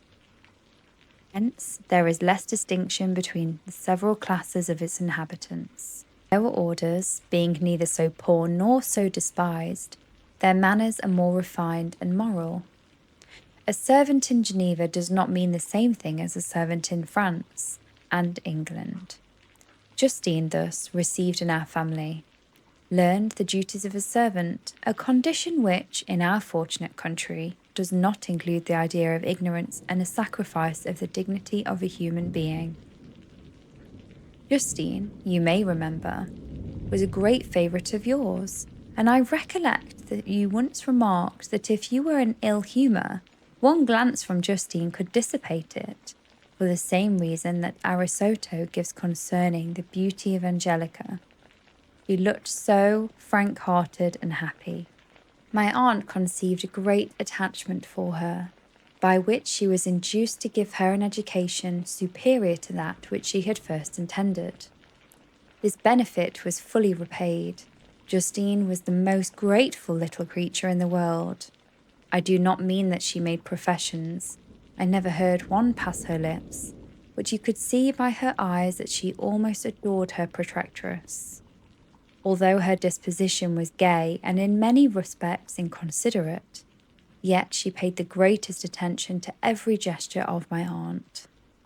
She thought her the model of all excellence and endeavoured to imitate her phraseology and manners, so that even now she often reminds me of her. When my dearest aunt died, everyone was too much occupied in their own grief to notice poor Justine, who had attended her during her illness with the most anxious affection. Poor Justine was very ill, but other trials were reserved for her. One by one her brothers and sisters died, and her mother, with the exception of her neglected daughter, was left childless. The conscience of the woman was troubled. She began to think that the deaths of her favourites was judgment from heaven to chastise her partiality. She was a Roman Catholic, and I believe her confessor confirms the idea which she had conceived. Accordingly, a few months after your departure for Ingolstadt, Justine was called home by her repentant mother. Poor girl. She wept when she quitted our house. She was much altered since the death of my aunt. Grief had given softness and a winning mildness to her manners, which had before been remarkable for vivacity. Nor was her residence at her mother's house of a nature to restore her gaiety. The poor woman was very vacillating in her repentance. She sometimes begged Justine to forgive her unkindness, but much oftener accused her of having caused the deaths of her brothers and sisters. Perpetual fretting at length drew Madame Moritz into a decline, which at first increased her irritability, but she is now at peace forever. She died on the first approach of cold weather at the beginning of this last winter. Justine had returned to us, and I assure you I love her tenderly. She is a very clever and gentle girl, extremely pretty, as I mentioned before. Her mien and her expression continually remind me of my dear aunt. I must also say a few words to you, my dear cousin, of darling little William. I wish you could see him. He is very tall for his age, with sweet, laughing blue eyes, dark eyelashes, and curling hair. When he smiles, 2 little dimples appear on each cheek, which are rosy with health. He has already had 1 or 2 little wives, but Louisa Byron is his favourite, a pretty little girl of 5 years of age. Now, dear Victor, I dare say you wish to be indulging in a little gossip concerning the good people of Geneva. The pretty Miss Mansfield has already received the congratulatory visits on her approaching marriage with a young Englishman, John Melbourne, Esquire. Her ugly sister Manon married M. Dullivard, the rich banker, last autumn. Your favourite schoolfellow, Louis Manoir, has suffered several misfortunes since the departure of Clerval from Geneva, but he has already recovered his spirits and is reported to be on the point of marrying a lively, pretty Frenchwoman, Madame Tavernier. She is a widow and much older than Manoir, but she is very much admired and a favourite with everybody. I have written myself into better spirits, dear cousin, but my anxiety returns upon me as I conclude. Write, dearest Victor. 1 line, 1 word will be a blessing to us. 10,000 thanks to Henry for his kindness and his affection, and his many letters. We are sincerely grateful. Adieu, my cousin. Take care of yourself, and, I entreat you, write. Elizabeth Lavenza. Geneva, March 18th. Dear, dear Elizabeth, I exclaimed when I had read her letter. I will write instantly and relieve them from the anxiety they must feel, I wrote. And this exertion greatly fatigued me, but my convalescence had commenced, and I proceeded regularly. In another fortnight I was able to leave my chamber. One of my first duties on my recovery was to introduce Clerval to the several professors of the university. In doing this, I underwent a kind of rough usage, ill-befitting the wounds that my mind had sustained. Ever since the fatal night, the end of my labours and the beginning of my misfortunes, I had conceived a violent antipathy, even to the name of natural philosophy. When I was otherwise quite restored to health, the sight of a chemical instrument would renew all the agony of my nervous systems. Henry saw this, and had removed all my apparatus from view. He also changed my apartment, for he perceived that I had acquired a dislike for the room, which had previously been my laboratory. But these cares of Clerval were made of no avail. When I visited the Professors M. Waldman inflicted torture when he praised, with kindness and warmth, the astonishing progress I had made in the sciences. He soon perceived that I disliked the subject, but not guessing the real cause, he attributed my feelings to modesty, and changed the subject from my improvement to the science itself. With a desire, as I evidently saw, of me drawing out, what could I do? He meant to please, and he tormented me. I felt as if he placed carefully, one by one, in my view, those instruments which were to be afterwards used in putting me to a slow and cruel death. I writhed under his words, yet dared not exhibit the pain I felt. Clerval, whose eyes and feelings were always quick in the discerning in the sensations of others, declined the subject, alleging, in excuse, his total ignorance, and the conversation took a more general turn. I thanked my friend from my heart, but I did not speak. I saw plainly that he was surprised, but he never attempted to draw my secret from me.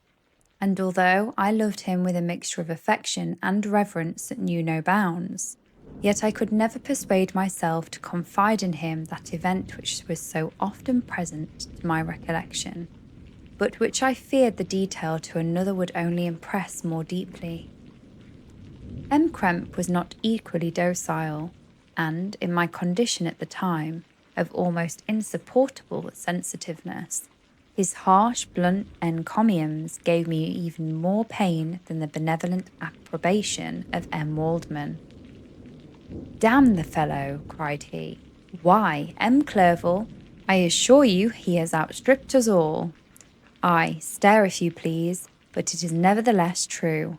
A youngster who, nevertheless a few years ago, believed himself in Cornelius Agrippa as firmly as the gospel, has now set himself at the head of the university, and if he is not soon pulled down, we shall all be out of countenance. Ay, ay," continued he, observing my face, expressive of suffering. "M. Frankenstein is modest, an excellent quality in a young man. Young men should be diffident of themselves, you know, M. Clerval. I was myself when young, but that wears out in a very short time." M. Krempe had now commenced an eulogy on himself, which happily turned the conversation from a subject that was so annoying to me. Clerval had never sympathized in my tastes for natural science, and his literary pursuits differed wholly from those which had occupied me. He came to the university with the design of making himself complete master of the Oriental languages, and thus he should open a field for the plan of life he had marked out for himself. Resolved to pursue no inglorious career, he turned his eye toward the east, as affording scope for his spirit of enterprise. The Persian, Arabic, and Sanskrit languages engaged his attention, and I was easily induced to enter on the same studies. Idleness had been irksome to me, and now that I wished to fly from reflection and hated my former studies, I felt great relief in being the fellow pupil with my friend, and found not only instruction, but consolation in the works of the Orientalists. I did not, like him, attempt a critical knowledge of their dialects, for I did not contemplate in making any other use of them than temporary amusement. I read merely to understand their meaning, and they well repaid my labours. Their melancholy is soothing, and their joy elevating, to a degree I never experienced in studying the authors of any other country. When you read their writings, life appears to consist in a warm and sun and a garden of roses, in the smiles and frowns of a fair enemy, and the fire that consumes your own heart, are different from the manly and heroical poetry of Greece and Rome. Summer was passed away in these occupations, and my return to Geneva was fixed for the latter end of autumn. But being delayed by several accidents, winter and snow arrived. The roads were deemed impassable, and my journey was retarded until the ensuing spring. I felt this delay very bitterly, for I longed to see my native town and my beloved friends. My return had only been delayed so long from an unwillingness to leave Clerval in a strange place before he had become acquainted with any of its inhabitants. The winter, however, was spent cheerfully, and although the spring was uncommonly late, when it came, its beauty compensated for its dilatoriness. The month of May had already commenced, and I expected the letter daily which was to fix the date of my departure, when Henry proposed a pedestrian tour in the environs of Ingolstadt, that I might bid a personal farewell to the country I had so long inhabited. I acceded with pleasure to this proposition. I was fond of exercise, and Clerval had always been my favourite companion in the ramble of this nature that I had taken among the scenes of my native country. We passed a fortnight in these perambulations. My health and spirits had long been restored, and they gained additional strength from the salubrious air I breathed, the natural incidences of our progress, and the conversation of my friend. Study had before secluded me from the intercourse of my fellow creatures, and rendered me unsocial, but Clerval called forth the better feelings of my heart. He again taught me to love the aspect of nature, and the cheerful faces of children. Excellent friend, how sincerely you did love me, and your endeavour to elate my mind until it was on a level with your own. A selfish pursuit had cramped and narrowed me, until your gentleness and affection warmed and opened my senses. I became the same happy creature who, a few years ago, loved and beloved by all, had no sorrow or care. When happy, inanimate nature had the power of bestowing on me the most delightful sensations. A serene sky and verdant fields filled me with ecstasy. The present season was indeed divine. The flowers of spring bloomed in the hedges, while those of summer were already in bud. I was undisturbed by thoughts which during the preceding year had pressed upon me, notwithstanding my endeavours to throw them off, with an invincible burden. Henry rejoiced in my gaiety, and sincerely sympathised in my feelings. He exerted himself to amuse me, while he expressed the sensations that filled his soul. The resources of his mind on this occasion were truly astonishing. His conversation was full of imagination, and very often, in imitation of the Persian and Arabic writers, he invented tales of wonder, fancy, and passion. At other times, he repeated my favourite poems, or drew me out into arguments which he supported with great ingenuity. We returned to our college on a Sunday afternoon. The peasants were dancing, and every one we met appeared gay and happy. My own spirits were high, and I bounded along with feelings of unbridled joy and hilarity. Frankenstein, or The Modern Prometheus, by Mary Wollstonecraft Godwin Shelley. Chapter 7. On my return, I found the following letter from my father. My dear Victor, you have probably waited impatiently for a letter to fix the date of your return to us, and I was at first tempted to write only a few lines, merely mentioning the day on which I should expect you. But that would be a cruel kindness, and I dare not do it. What would be your surprise, my son, when you expected a happy and glad welcome to behold on the contrary tears and wretchedness? And how, Victor, can I relate our misfortune? Absence cannot have rendered you callous to our joys and griefs. And how shall I inflict pain on my long-absent son? I wish to prepare you for the woeful news, but I know it is impossible. Even now your eye skims over the page to seek the words which are to convey you to the horrible tidings. William is dead. That sweet child, whose smiles delighted and warmed my heart, who was so gentle yet so gay. Victor, he is murdered. I will not attempt to console you, but I will simply relate the circumstances of the transaction. Last Thursday, May the 7th, I, my niece, and your 2 brothers went to walk in the Plain Palace. The evening was warm and serene, and we prolonged our walk farther than usual. It was already dusk before we thought of returning, and then we discovered that William and Ernest, who had gone on before, were not to be found. We accordingly rested on a seat until they should return. Presently Ernest came and inquired if we had seen his brother. He said that he had been playing with him, that William had run away to hide himself, and that he vainly sought for him, and afterwards waited for a long time, but that he did not return. This account rather alarmed us, and we continued to search for him until night fell, when Elizabeth conjectured that he might have returned to the house. He was not there. We returned again with torches, for I could not rest, when I thought that my sweet boy had lost himself and was exposed to all the damps and dews of night. Elizabeth also suffered extreme anguish.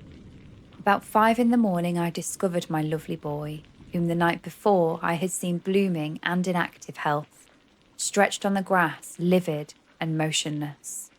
The print of the murderer's finger was on his neck. He was conveyed home, and the anguish that was visible in my countenance betrayed the secret to Elizabeth.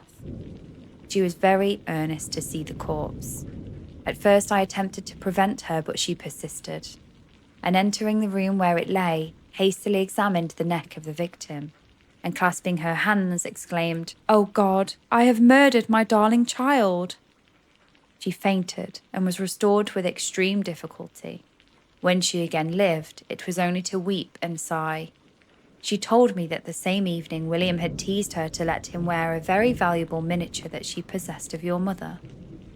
This picture is gone, and was doubtless to the temptation which urged the murderer to the deed. We have no trace of him at present, although our exertions to discover him are unremitted, but they will not restore my beloved William.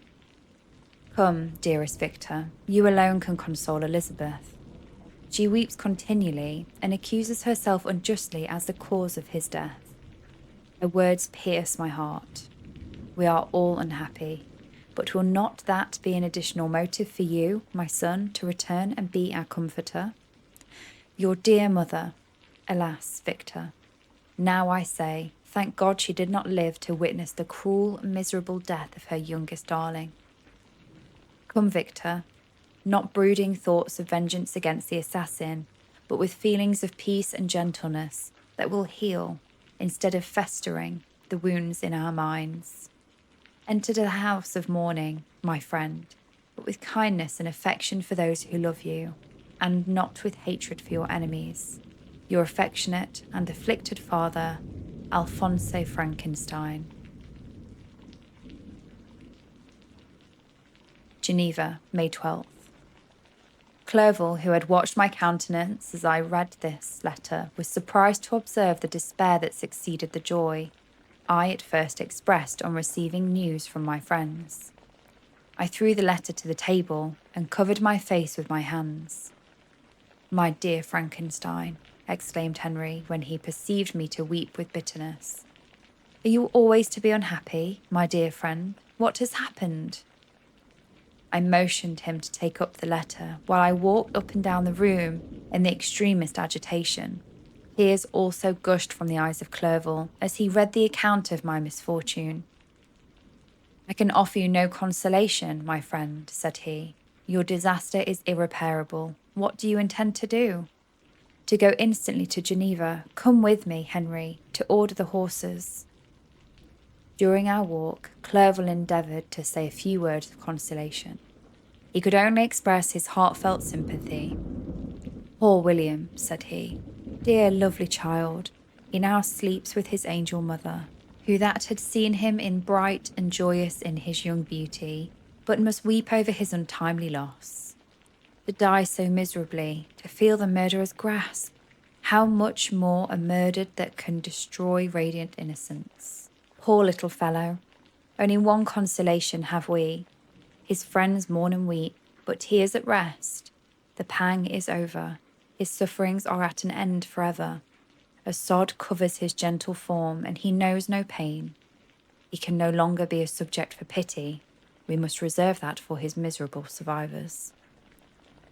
Clerval spoke thus as we hurried through the streets. The words impressed themselves on my mind, and I remembered them afterwards in solitude. But now, as soon as the horses arrived, I hurried into the cabriolet and bade farewell to my friend. My journey was very melancholy.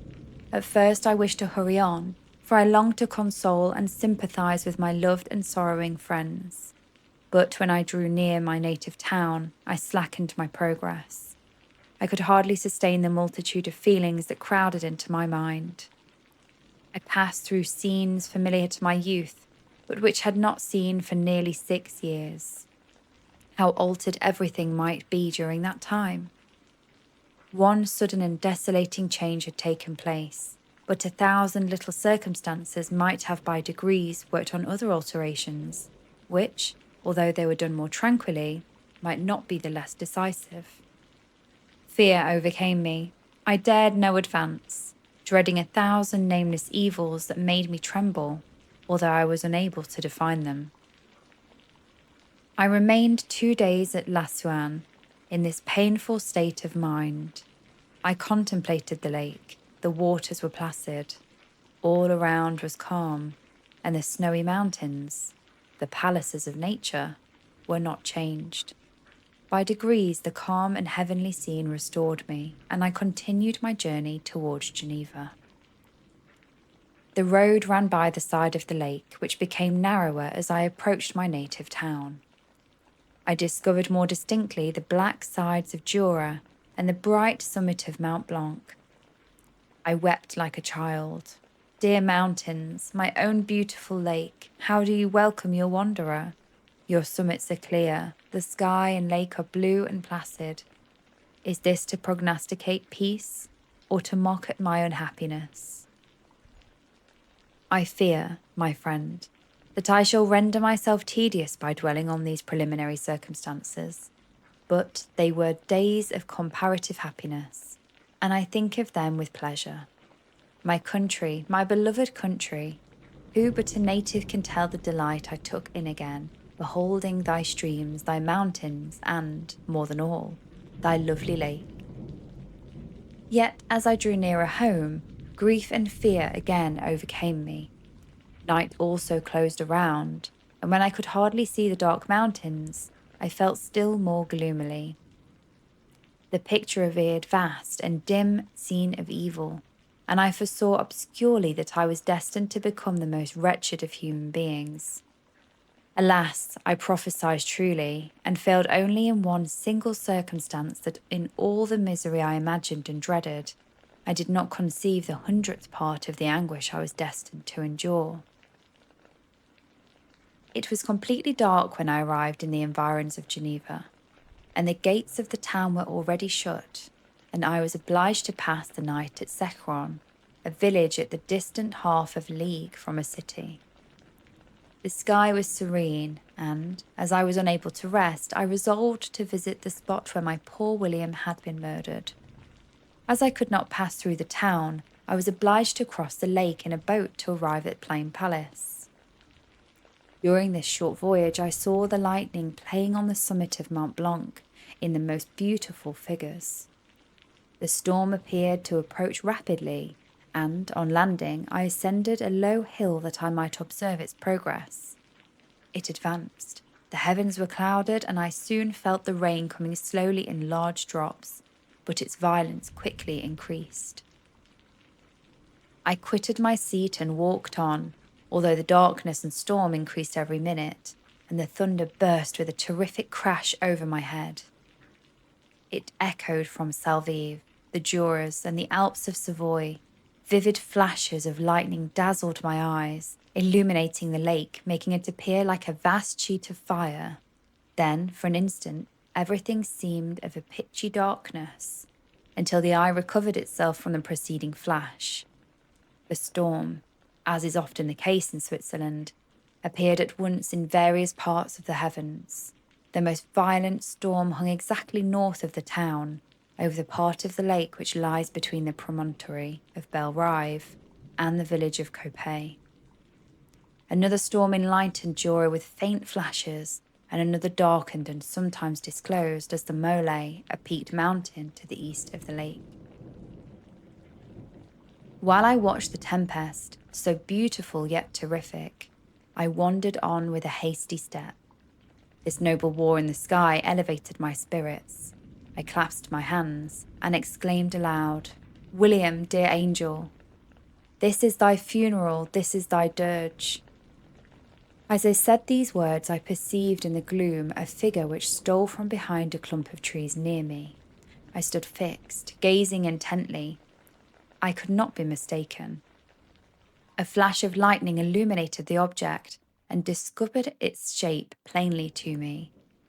Its gigantic stature and the deformity of its aspect more hideous than belongings to humanity instantly informed me that it was the wretch, the filthy demon, whom I had given life. What did he there? Could he be, I shuddered at the conception, the murderer of my brother? No sooner did that idea cross my imagination than I became convinced of its truth. My teeth chattered, and I was forced to lean against a tree for support. The figure passed me quickly, and I lost it in the gloom. Nothing in the human shape could have destroyed the fair child. He was the murderer. I could not doubt it. The mere presence of the idea was an irresistible proof of the fact. I thought of pursuing the devil, but it would have been in vain, for another flash discovered him to me hanging among the rocks of the nearly perpendicular mount of Salvive, hill that bounds Plum Palace on the south. He soon reached the summit and disappeared. I remained motionless. The thunder ceased, but the rain still continued, and the scene was enveloped in impenetrable darkness. I revolved in my mind the events which I had now sought to forget. The whole train of my progress towards the creation, the appearance of the works of my own hands at my bedside, its departure. 2 years had now nearly elapsed since the night on which he first received life. And was this his first crime? Alas, I had turned loose into the world a depraved wretch, whose delight was in carnage and misery. Had he not murdered my brother? No one can conceive the anguish I suffered during the remainder of the night, which I spent, cold and wet, in the open air. But I did not feel the inconvenience of the weather. My imagination was busy in the scenes of evil and despair.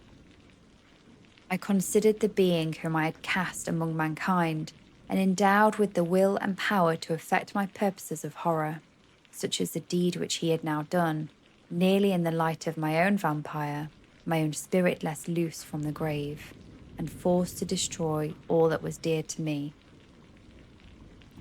Day dawned, and I directed my steps towards the town. The gates were open, and I hastened to my father's house. My first thought was to discover what if I knew the murderer, and the cause instant pursuit had to be made. But I paused when I reflected on the story that I had to tell. Being whom I myself had formed and endued with life had met me at midnight among the precipices of an inaccessible mountain. I remembered also the nervous fever with which I had been seized just at the time that I dated my creation, and which would give an air of delirium to a tale otherwise so utterly improbable. I well knew that if any other had communicated such a relation to me, I should have looked upon it as the ravings of insanity. Besides, the strange nature of the animal would elude all pursuit, even if I were so far credited as to pursue my relatives to commence it. And then what of the use of the pursuit? Who could arrest a creature capable of scaling the overhanging mounts of Mount Salvive? These reflections determined me, and I resolved to remain silent. It was about 5 in the morning when I entered my father's house. I told the servants not to disturb the family, and went into the library to attend their usual hour of rising. 6 years had elapsed, passed in a dream, but for one indelible trace, and I stood in the same place where I had last embraced my father before my departure for Ingolstadt. Beloved and venerable parent, he still remained to me. I gazed on the picture of my mother, which stood over the mantelpiece. It was a historical subject, painted at my father's desire, and represented Caroline Beaufort in her agony of despair, kneeling by the coffin of her dead father. Her garb was rustic and her cheek pale, but there was an air of dignity and beauty that hardly permitted the sentiment of pity. Below this picture was a miniature of William, and my tears flowed when I looked upon it. While I was thus engaged, Ernest entered. He had heard me arrive and hastened to welcome me. "Welcome, my dearest Victor," said he. "Ah, I wish you had come 3 months ago, and then you would have found us all joyous and delighted. You come to us now to share a misery which nothing can alleviate. Yet your present will, I hope, revive our father, who seems sinking under his misfortune, and your persuasions will induce Elizabeth to cease her vain and tormenting self-accusations. Poor William, he was our darling and our pride." Tears, unrestrained, fell from my brother's eyes. A sense of mortal agony crept over my frame. Before, I had only imagined the wretchedness of my desolated home. The reality came on me as a new and not less terrible disaster. I tried to calm Ernest. I inquired more minutely concerning my father, and here I named my cousin. "She's most of all," said Ernest, requiring consolation. "She accused herself of having caused the death of my brother, and that made her very wretched. But since the murderer has been discovered—" "The murderer discovered? Good God, how can that be? Who could attempt to pursue him? It is impossible. One might try to overtake his winds or confine a mountain stream with a straw. I saw him too. He was free last night." "I do not know what you mean," replied my brother, in accents of wonder. "But to us the discovery we have made completes our misery. No one could believe it at first, and even now Elizabeth will not be convinced, notwithstanding all the evidence. Indeed, who could credit that Justine Moritz, who was so amiable and fond of all the family, could suddenly become so capable of so frightful, so appalling a crime?" "Justine Moritz? Poor, poor girl. Is she the accused? But it is wrongfully. Everyone knows that. No one believes it, surely, Ernest?" "No one did at first, but several circumstances came out that have almost forced conviction upon us, and her own behaviour has been so confused as to add to the evidence of facts a weight that, I fear, leaves no hope for doubt. But she will be tried today, and you will then hear all." He then related that, on the morning which the murder of poor William had been discovered, Justine had been taken ill and confined to her bed for several days. During this interval, one of the servants, happening to examine the apparel she wore on the night of the murder, had discovered in her pocket the picture of my mother, which had been judged to be the temptation of the murderer. The servant instantly showed it to one of the others, who, without saying a word to any of the family, went to a magistrate, and, upon their disposition, Justine was apprehended. On being charged with the fact that the poor girl confirmed the suspicion in a great measure by her extreme confusion of manner. This was a strange tale, but it did not shake my faith, and I replied earnestly, "You are all mistaken. I know the murderer. Justine, poor, good Justine, is innocent." At that instant my father entered. I saw unhappiness deeply impressed on his countenance, but he endeavoured to welcome me cheerfully, and, after we had exchanged our mournful greeting, would have introduced some other topic than that of our disaster, had not Ernest exclaimed, "Good God, Papa! Victor says that he knows who the murderer of poor William." "We do also, unfortunately," replied my father, "for indeed I had rather have been forever ignorant than to have discovered so much depravity and ingratitude in one I valued so highly." "My dear father, you are mistaken. Justine is innocent." "If she is, God forbid that she should suffer as guilty. She is to be tried today, and I sincerely hope, that she will be acquitted." This speech calmed me. I was firmly convinced in my own mind that Justine, and indeed every human being, was guiltless of this murder.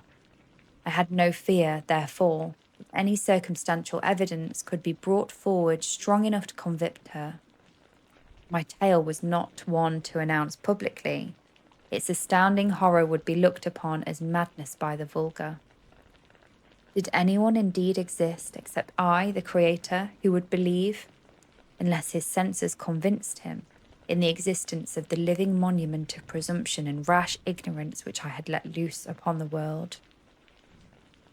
We were soon joined by Elizabeth. Time had altered her since I last beheld her. It had endowed her with loveliness surpassing the beauty of her childish years. There was the same candour, the same vivacity, but it was allied to expression more full of sensibility and intellect. She welcomed me with the greatest affection. "Your arrival, my dear cousin," said she, "fills me with hope. You perhaps will find some means to justify my poor guiltless Justine. Alas, who is safe if she be convicted of crime? I rely on her innocence as certainly as I do upon my own. Our misfortune is doubly hard to us. We have not only lost that lovely darling boy, but this poor girl, whom I sincerely love, is to be torn away by even a worse fate. If she is condemned, I never shall know joy more. But she will not. I am sure she will not. And then I shall be happy again, even after the sad death of my little William." "She is innocent, my Elizabeth," said I, "and that shall be proved. Fear nothing, but let your spirits be cheered by the assurance of her acquittal." "How kind and generous you are. Everyone else believes in her guilt, and that made me wretched, for I knew that it was impossible, and to see everyone else prejudiced in so deadly a manner rendered me hopeless and despairing," she wept. "Dearest niece," said my father, "dry your tears. If she is, as you believe, innocent, rely on the justice of our laws and the activity with which I shall prevent the slightest shadow of partiality." Frankenstein, or The Modern Prometheus, by Mary Wollstonecraft Godwin Shelley. Chapter 8. We passed a few sad hours until 11 o'clock, when the trial was to commence, my father and the rest of the family being obliged to attend as witnesses. I accompanied them to the court. During the whole of this wretched mockery of justice, I suffered living torture. It was to be decided whether the result of my curiosity and lawless devices would cause the death of two of my fellow beings. One, a smiling babe full of innocence and joy, the other far more dreadfully murdered, with every aggravation of infamy that could make the murder memorable in horror. Justine also was a girl of merit and possessed qualities which promised her to render life happy. Now all was to be obliterated in an ignominious grave, and I the cause. 1,000 times rather would I have confessed myself guilty of the crime ascribed to Justine, but I was absent when it was committed, and such a declaration would have been considered as the ravings of a madman, and would not have exculpated her who suffered through me. The appearance of Justine was calm. She was dressed in mourning, and her countenance, always engaging, was rendered, by the solemnity of her feelings, exquisitely beautiful. Yet she appeared confident in innocence, and did not tremble, although gazed on and execrated by thousands, for all the kindness which her beauty might otherwise have excited was obliterated in the minds of the spectators by the imagination of the enormity she was supposed to have committed.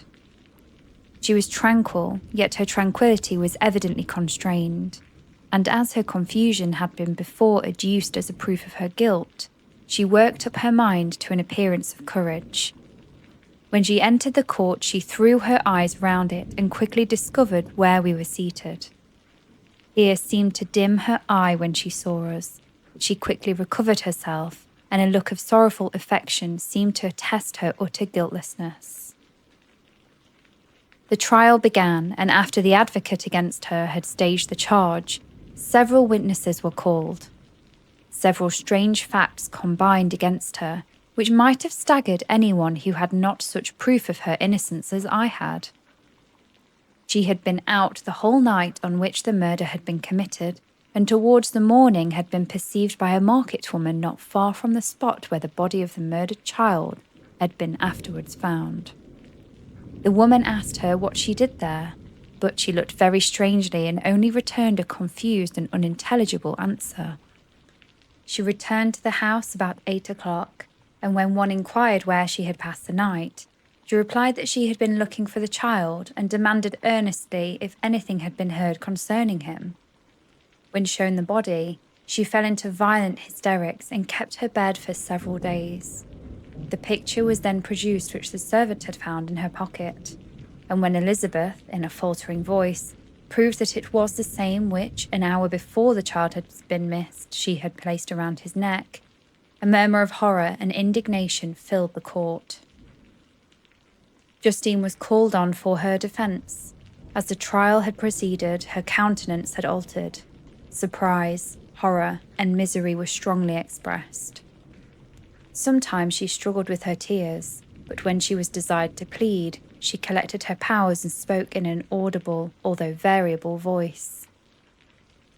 "God knows," she said, "how entirely I am innocent, but I do not pretend that my protestation should acquit me. I rest my innocence on a plain and simple explanation of the facts which I have adduced against me, and I hope the character I have always borne will incline my judges to a favourable interpretation where circumstance appears doubtful or suspicious." She then related that, by the permission of Elizabeth, she had passed the evening of the night on which the murder had been committed at the house of an aunt at Cheyne, a village situated a league from Geneva. On her return, at about 9 o'clock, she met a man who asked if she had seen anything of the child who was lost. She was alarmed by this account and passed several hours in looking for him. When the gates of Geneva were shut, and she was forced to remain several hours of the night in a barn belonging to a cottage, being unwilling to call up the inhabitants, to whom she was well known. Most of the night she spent here watching. Towards morning, she believed that she slept for a few minutes. Some steps disturbed her, and she awoke. It was dawn, and she quitted her asylum, that she might endeavour again to find my brother. If she had gone near to the spot where his body lay, it was without her knowledge. That she had been bewildered when the question by market woman was not surprising, since she had passed a sleepless night and the fate of poor William was yet uncertain. Concerning the picture, she could give no account. "I know," continued the unhappy victim, "how heavily and fatally this one circumstance weighs against me, but I have no power of explaining it, and when I have expressed my utter ignorance, I am only left to conjecture concerning the probabilities by which it might have been placed in my pocket. But I am here, also I am checked. I believe that I have no enemy on earth, and none surely would have been so wicked as to destroy me wantonly. Did the murderer place it there? I know of no opportunity afforded him for doing. Or, if I had, why should he have stolen the jewel to part with it again so soon? I commit my cause to the justice of my judges, yet I see no room for hope. I beg permission to have a few witnesses examined concerning my character, and if their testimony shall not overweigh my supposed guilt, I must be condemned, although I would pledge my salvation on my innocence." Several witnesses were called who had known her for many years, and they spoke of her well, but fear and hatred of the crime of which they supposed her guilty rendered them timorous and unwilling to come forward. Elizabeth saw that even this last resource, her excellent dispositions and irreproachable conduct, about to fail the accused, when, although violently agitated, she desired permission to address the court. "I am," said she, "the cousin of the unhappy child who was murdered, or rather his sister. For I was educated by and have lived with his parents ever since, and even long before his birth. May therefore be judged indecent in me to come forward on this occasion, but when I see a fellow creature about to perish through the cowardice of her pretended friends, I wish to be allowed to speak, that I may say what I know of her character. I am well acquainted with the accused. I have lived in the same house with her, at one time for 5 and at another for nearly 2 years. During all that period she appeared to me the most amiable and benevolent of human creatures. She nursed Madame Frankenstein in my aunt, and in her last illness with the greatest affection and care, and afterwards attended her own mother during a tedious illness, in a manner that excited the admiration of all who knew her, after which she lived again in my uncle's house, where she was beloved by all the family. She was warmly attached to the child who is now dead, and acted towards him like the most affectionate mother. For my own part, I do not hesitate to say that notwithstanding all the evidence produced against her, I believe and rely on her perfect innocence. And she had no temptation for such an action. As to the bauble on which the chief proof rests, if she had earnestly desired it, I should have willingly given it to her, so much I do esteem and value her. A murmur of approbation followed Elizabeth's simple and powerful appeal, but it was excited by her generous interference, and not in favour of poor Justine, on whom the public indignation was turned with renewed violence, charging her with the blackest ingratitude. She herself wept as Elizabeth spoke, but she did not answer. My own agitation and anguish was extreme during the whole trial. I believed in her innocence. I knew it. But the demon who had, and I did not for a minute doubt, murdered my brother, also in this hellish sport have betrayed the innocent to death and ignominy. I could not sustain the horror of my situation, and when I perceived that the popular voice and the countenances of the judges had already condemned my unhappy victim, I rushed out of the court in agony. The tortures of the accused did not equal mine. She was sustained by innocence, but the fangs of remorse tore my bosom and would not forego their hold. I passed a night of unmingled wretchedness. In the morning I went to the court. My lips and throat were parched. I dared not ask the fatal question, but I was known, and the officer guessed the cause of my visit. The ballots had been thrown. They were all black, and Justine was condemned. I cannot pretend to describe what then I felt. I had before experienced sensations of horror, and have endeavoured to bestow upon them adequate expressions, but words cannot convey an idea of the heart-sickening despair that I then endured. The person to whom I addressed myself added that Justine had already confessed her guilt. That evidence, he observed, was hardly required in so glaring a case, but I am glad of it, and, indeed, none of our judges like to condemn a criminal upon circumstantial evidence, be it ever so decisive. This was strange and unexpected intelligence. What could it mean? Had my eyes deceived me? And was I really as mad as the whole world would believe me to be if I disclosed the object of my suspicions? I hastened to return home, and Elizabeth eagerly demanded the result. "My cousin," replied I, "it is decided as you may have expected. All judges had rather that 10 innocent should suffer than 1 guilty should escape. But she has confessed." This was a dire blow to poor Elizabeth, who had relied with firmness upon Justine's innocence. "Alas," said she, "how shall I ever again believe in human goodness? Justine, whom I loved and esteemed as my sister, how could she put on those smiles of innocence only to betray? Her mild eyes seemed incapable of any severity or guile, and yet she has committed a murder." Soon after we heard that the poor victim had expressed a desire to see my cousin. My father wished her not to go, but said that he left it to her own judgment and feelings to decide. "Yes," said Elizabeth, "I will go, although she is guilty, and you, Victor, shall accompany me. I cannot go alone." The idea of this visit was torture to me, yet I could not refuse. We entered the gloomy prison chamber and beheld Justine sitting on some straw at the farther end. Her hands were manacled, and her head rested on her knees. She rose on seeing us enter, and when we were left alone with her, she threw herself at the feet of Elizabeth, weeping bitterly. My cousin wept also. "Oh, Justine," said she, "why did you rob me of my last consolation? I relied on your innocence, and although I was then very wretched, I was not so miserable as I am now. And do you also believe that I am so very, very wicked? Do you also join with my enemies to crush me, to condemn me as a murderer?" Her voice was suffocated with sobs. "Rise, my poor girl," said Elizabeth. "Why do you kneel if you are innocent?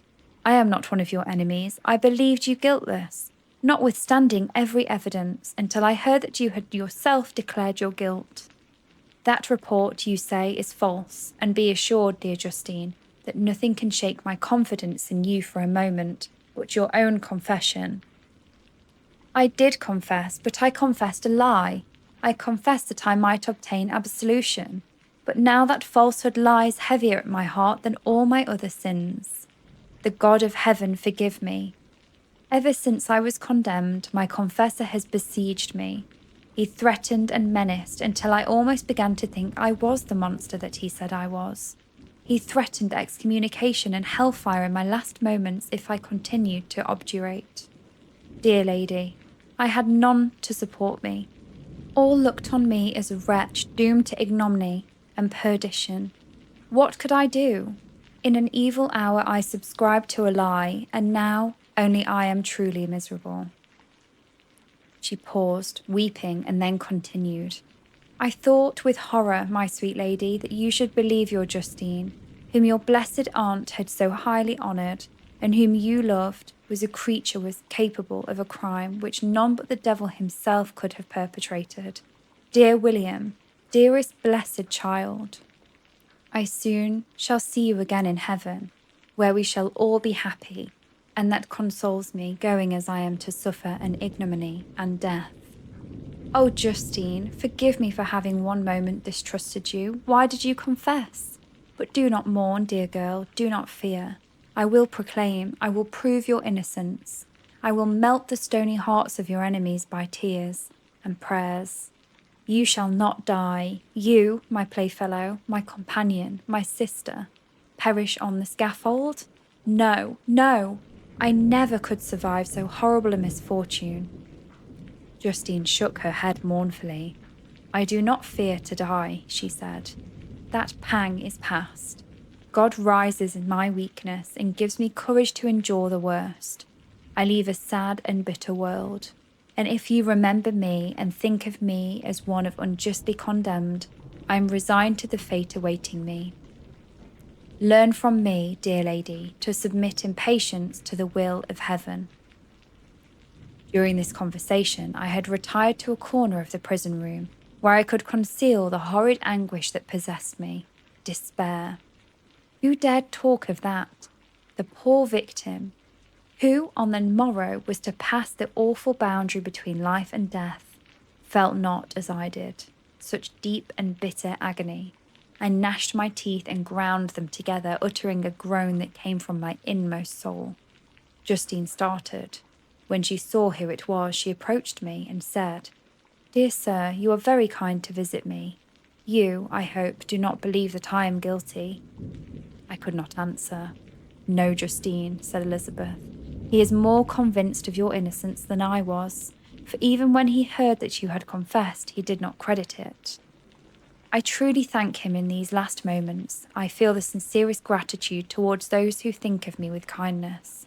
How sweet is the affection of others to such a wretch as I am.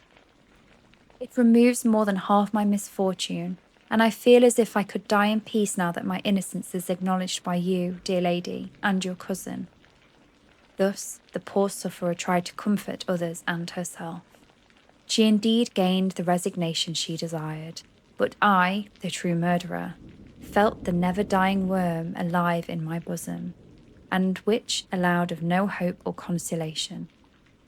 Elizabeth also wept and was unhappy, but hers also was the misery of innocence, which, like a cloud that passes over the fair moon for a while, hides, but cannot tarnish its brightness.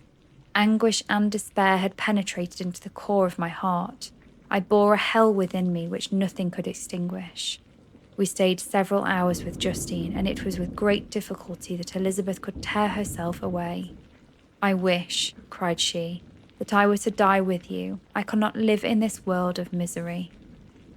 Justine assumed an air of cheerfulness while she difficultly repressed her bitter tears.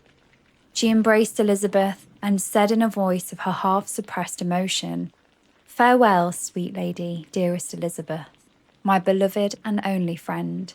May heaven in its bounty bless and preserve you. May this be the last misfortune you will ever suffer. Live and be happy and make others so." And on the morrow, Justine died. Elizabeth's heart, rendering eloquence, failed to move the judges from their settled conviction in the criminality of the saintly sufferer. My passionate and indignant appeals were lost upon them. And when I received their cold answers and heard the harsh, unfeeling reasoning of these men, my purposed avowal died away on my lips.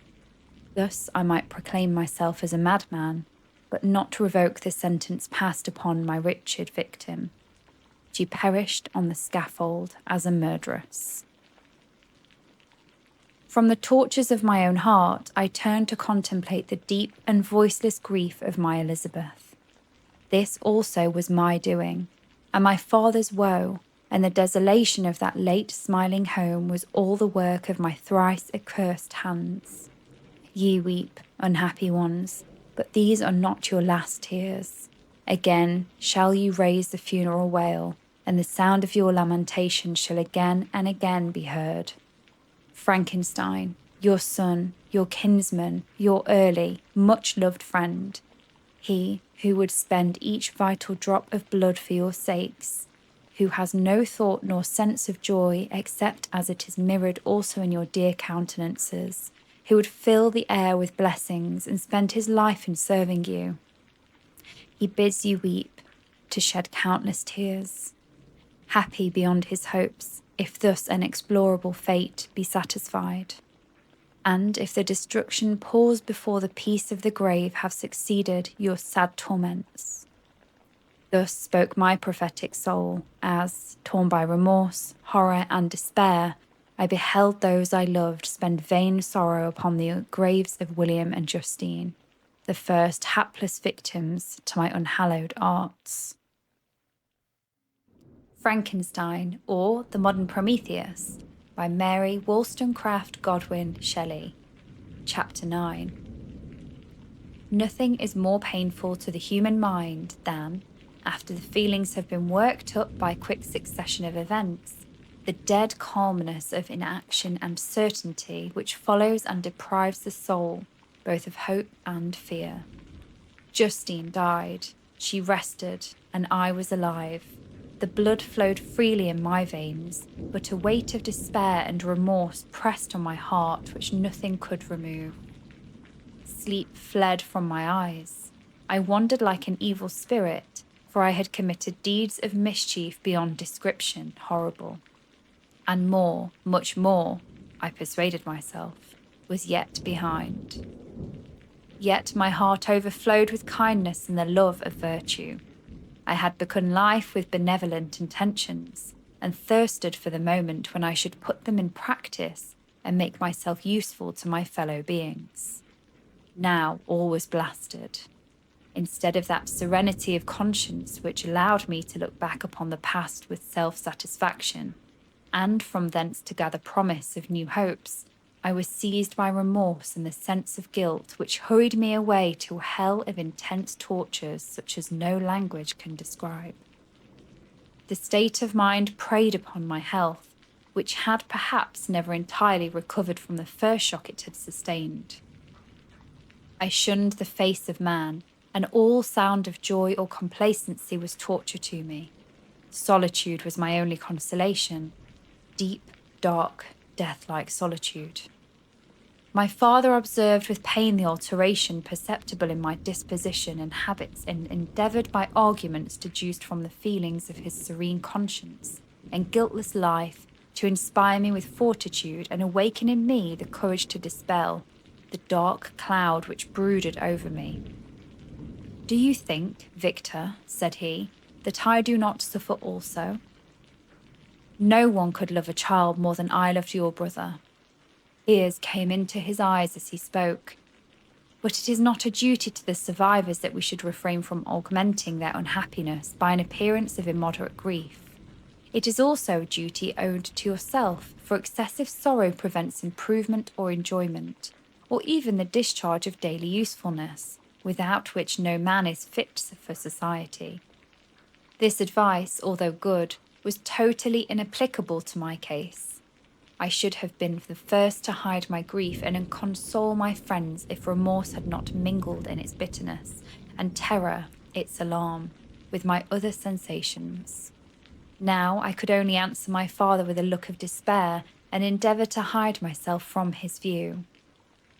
About this time we retired to our house at Belrive. This change was particularly agreeable to me. The shutting of the gates regularly at 10 o'clock and the impossibility of remaining on the lake after that hour had rendered our residence within the walls of Geneva very irksome to me. I was now free. Often, after the rest of the family had retired for the night, I took the boat and passed many hours upon the water. Sometimes, with my sails set, I was carried by the wind, and sometimes, after rowing into the middle of the lake, I left the boat to peruse its own course and gave way to my own miserable reflections. I was often tempted, when all was at peace around me, and the only unquiet thing that wandered in a restless scene so beautifully and heavenly.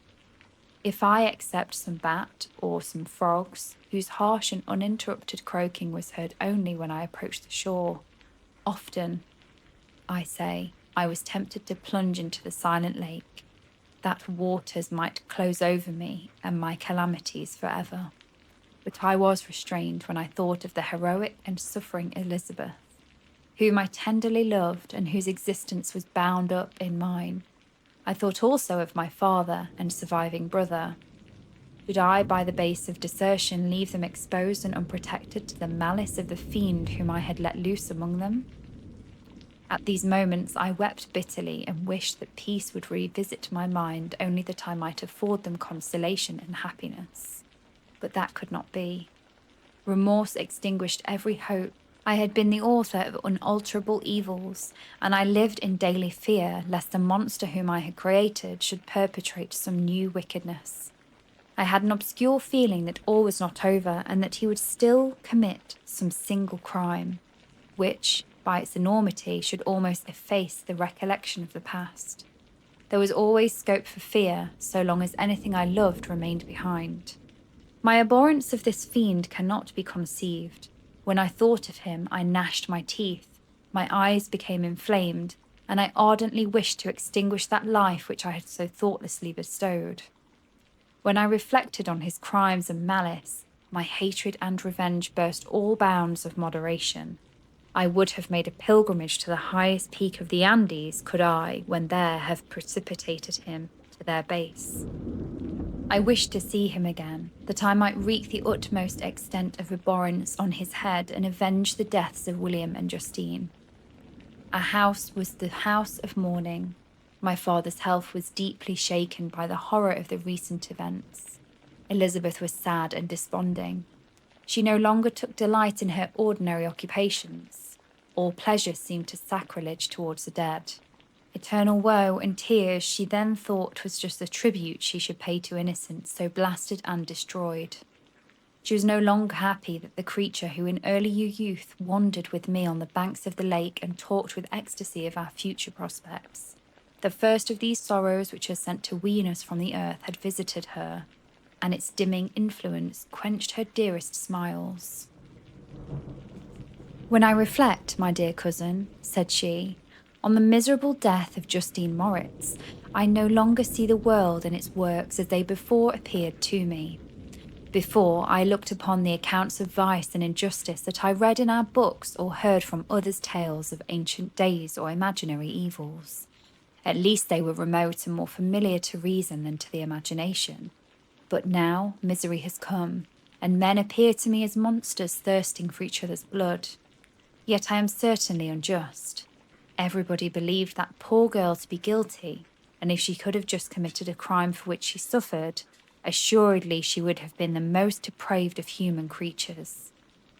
For the sake of a few jewels, to have murdered the son for her benefactor and friend, a child whom she had nursed from its birth and appeared to love as if it had been her own. I could not consent to the death of any human being, but certainly I should have thought such a creature unfit to remain in the society of men. But she was innocent, I know, I feel she was innocent. You are of the same opinion, and that confirms me. Alas, Victor, when falsehood can look so like the truth, who can assure themselves of certain happiness? I feel as if I were walking on the edge of a precipice, towards which thousands are crowding and endeavouring to plunge me into the abyss. William and Justine were assassinated, and the murderer escapes. He walks about the world free and perhaps respected. But even if I were condemned to suffer on the scaffold for the same crimes, I would not change places with such a wretch. I listened to this discourse with the extremest agony. I, not in deed, but in effect, was the true murderer. Elizabeth read my anguish in my countenance, and kindly taking my hand, said, "My dearest friend, you must calm yourself. These events have affected me, God knows how deeply. But I am not so wretched as you are. There is an expression of despair and sometimes of revenge in your countenance that makes me tremble. Dear Victor, banish these dark passions. Remember the friends around you, who centre all their hopes in you. Have we lost the power of rendering you happy? While we love, while we are true to each other, here in this land of peace and beauty, your native country, may we reap every tranquil blessing. What can disturb our peace?" And could not such words from her whom I fondly prized before every other gift of fortune suffice to chase away the fiend that lurked in my heart? Even as she spoke, I drew near to her, as if in terror, lest at that very moment the destroyer had been near to rob me of her. Thus not the tenderness of friendship, nor the beauty of earth nor of heaven, could redeem my soul from woe. The very accents of love were ineffectual. I was encompassed by a cloud which no beneficial influence could penetrate. The wounded deer dragging its fainting limbs to some untrodden brake, there to gaze upon the arrow which had pierced it, and to die, but was a type of me. Sometimes I could cope with the sullen despair that overwhelmed me, but sometimes the whirlwind passions of my soul drove me to seek, my bodily exercise, and by change of place, some relief in my intolerable sensations. It was during an access of this kind that I suddenly left my home, and bending my steps towards the near alpine valleys, sought in the magnificence, the eternity of such scenes to forget myself and my ephemeral, because human, sorrows.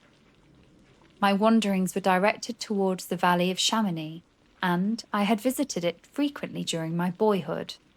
6 years had passed since then. I was a wreck, but naught had changed in those savage and enduring scenes. I performed the first part of my journey on horseback. I afterwards hired a mule, as the more sure-footed and least liable to receive an injury on these rugged roads. The weather was fine. It was about the middle of the month of August, nearly 2 months after the death of Justine, that miserable epoch from which I dated all my woe. The weight upon my spirit was sensibly lightened as I plunged yet deeper in the ravine of Arve. The immense mountains and precipices that overhung me on every side, the sound of the river raging among the rocks, and the dashing of the waterfalls around spoke of a power mighty as omnipotence, and I ceased to fear or bend before any being less almighty than that which had created and ruled the elements.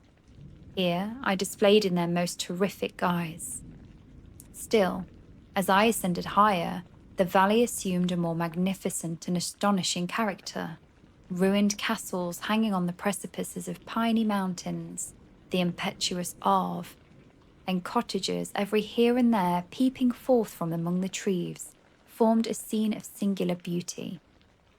But it was augmented and rendered sublime by the mighty Alps, whose white and shining pyramids and domes towered above all, as belonging to another earth, the habitations of another race of beings. I passed the bridge of Pelassia, where the ravine which rivers formed opened before me.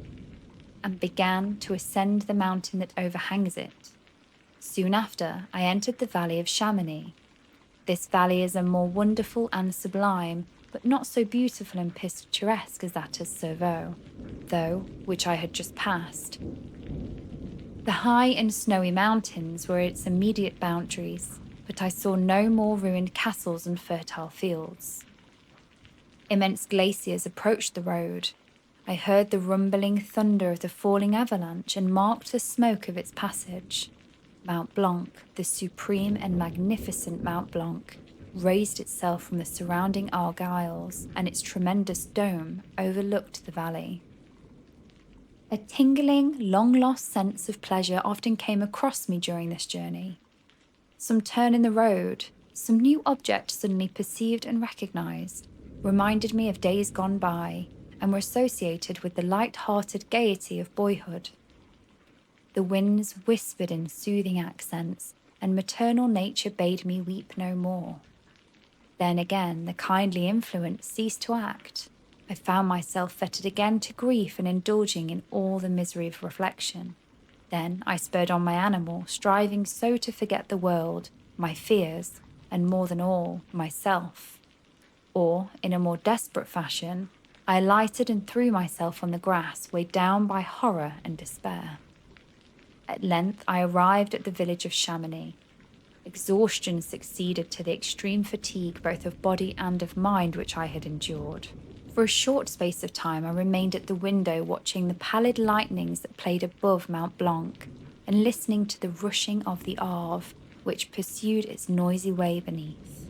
The same lulling sounds acted as a lullaby to my too keen sensations. When I placed my head upon my pillow, sleep crept over me. I felt it as it came, and blessed the giver of oblivion. Frankenstein, or The Modern Prometheus, by Mary Wollstonecraft Godwin Shelley, Chapter 10.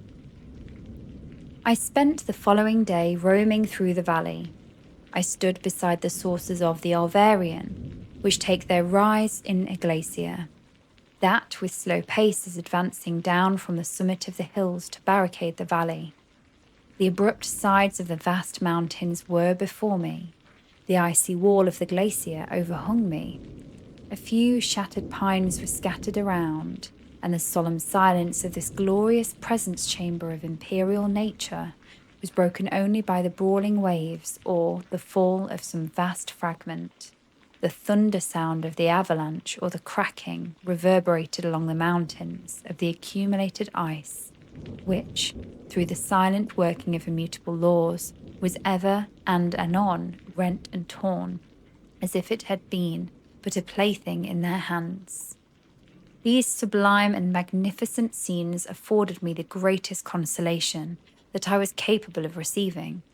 They elevated me from all littleness of feeling, and although they did not remove my grief, they subdued and tranquilized it. In some degree, also, they diverted my mind from the thoughts over which it had brooded for the last month. I retired to rest at night, my slumbers, as it were, waited on and ministered to by the assemblance of grand shapes which I had contemplated during the day. They congregated round me, the unstained snowy mountain top, the glittering pinnacle, the pine woods, and ragged bare ravine, the eagle soaring amidst the clouds. They all gathered round me and bade me at peace. Where they had fled when the next morning I awoke, all of soul inspiriting fled with sleep, and dark melancholy clouded every thought. The rain was pouring in torrents, and thick mists hid the summits of the mountains, so that even I saw not the faces of those mighty friends. Still, I would penetrate their misty veil and seek them in their cloudy retreats. What were rain and storm to me? My mule was brought to the door, and I resolved to ascend the summit of Montanvert. I remembered the effect that the view of the tremendous and ever-moving glacier had produced upon my mind when I first saw it. It had then filled me with sublime ecstasy that gave wings to the soul and allowed it to soar from the obscure world to light, and always the effect of solemnizing my mind and causing me to forget the passing cares of life. I determined to go without a guide, for I was well acquainted with the path, and the presence of another would destroy the solitary grandeur of the scene. The ascent is precipitous, but the path is cut into continual and short windings, which enable you to surmount the perpendicularity of the mountain. It is a scene terrifically desolate. In 1,000 spots, the traces of the winter avalanche may be perceived, where trees lie broken and strewed upon the ground, some entirely destroyed, others bent, leaning upon the jutting rocks of the mountain or transversely upon other trees. The path, as you ascend higher, is intersected by ravines of snow, down which stones continually roll from above. One of them is particularly dangerous, as the slightest sound, such as even speaking in a loud voice, produces a concussion of air sufficient to draw destruction upon the head of the speaker. The pines are not tall or luxuriant, but they are sombre and add an air of severity to the scene. I looked on the valley beneath. Vast mists were rising from the rivers which ran through it and curling in thick wreaths around the opposite mountains, whose summits were hid in the uniform clouds, while rain poured from the dark sky and added to the melancholy impression I received from the objects around me. Alas, why does man boast of sensibilities superior to those apparent in the brute? It only renders them more necessary beings. If our impulses were confined to hunger, thirst, and desire, we might be nearly free. But now we are moved by every wind that blows, and a chance word or scene that word may convey to us. We rest. A dream has power to poison sleep. We rise. One wandering thought pollutes the day. We feel, conceive, or reason, laugh or weep, embrace fond woe, or cast our cares away. It is the same, for, be it joy or sorrow, the path of its departure still is free. Man's yesterday may never be like his tomorrow. Naught may endure but mutability. It was nearly noon when I arrived at the top of the ascent. For some time I sat upon the rock that overlooks the sea of ice. A mist covered both that and the surrounding mountains. Presently a breeze dissipated the cloud, and I descended upon the glacier. The surface is very uneven, rising like the waves of a troubled sea, descending low and interspersed by rifts that sink deep. The field of ice is amongst a league in width, but I spent nearly 2 hours in crossing it. The opposite mountain is a bare pendicular rock. From the side where I now stood, Montanvert was exactly opposite, at the distance of a league, and it rose above Mount Blanc in awful majesty. I remained in a recess of the rock, gazing on this wonderful and stupendous scene. The sea, or rather the vast river of ice, wound among its dependent mountains, whose aerial summits hung over its recesses. Their icy and glittering peaks shone in the sunlight over the clouds. My heart, which was before sorrowful, now swelled with something like joy. I exclaimed, "Wandering spirits, if indeed ye wander and do not rest in your narrow beds, allow me this faint happiness, or take me as your companion away from the joys of life." As I said this, I suddenly beheld the figure of a man, at some distance advancing towards me with superhuman speed. He bounded over the crevices in the ice, among which I had walked with caution. His stature, also, as he approached, seemed to exceed that of a man. I was troubled. A mist came over my eyes, and I felt a faintness seize me, but I was quickly restored by the cold gale of the mountains. I perceived, as the shape came nearer, sight tremendous and abhorred, that it was the wretch whom I had created. I trembled with rage and horror, resolving to wait his approach and then close him in mortal combat. He approached. His countenance bespoke bitter anguish, combined with disdain and malignity, while its unearthly ugliness rendered it almost too horrible for human eyes. But I scarcely observed this. Rage and hatred had at first deprived me of utterance, and I recovered only to overwhelm him with the words expressive of furious detestation and contempt. "Devil," I exclaimed, "do you dare approach me? And do you not fear the fierce vengeance of my arm, wreaked on your miserable head? Begone, vile insect, or rather, stay that I may trample you to dust. And oh, that I could, with the extinction of your miserable existence, restore those victims who you have so diabolically murdered." "I expected this reception," said the demon. "All men hate the wretched. How, then, must I be hated, who am miserable beyond all living things? Yet you, my creator, detest and spurn me, thy creature, to whom thou art bound by ties, dissoluble by the annihilation of one of us. You purpose to kill me. How dare you sport thus with life? Do your duty towards me, and I will do mine towards you and the rest of mankind. If you will comply with my conditions, I will leave them and you at peace. But if you refuse, I will glut the maw of death until it be satiated with the blood of your remaining friends. Abhorred monster, fiend that thou art! The tortures of hell are too mild a vengeance for thy crimes. Wretched devil, you reproach me with your creation. Come on, then, that I may extinguish the spark which I so neglectfully bestowed." My rage was without bounds. I sprang on him, impelled by all the feelings which can arm one being against the existence of another. He easily eluded me, and said, "Be calm.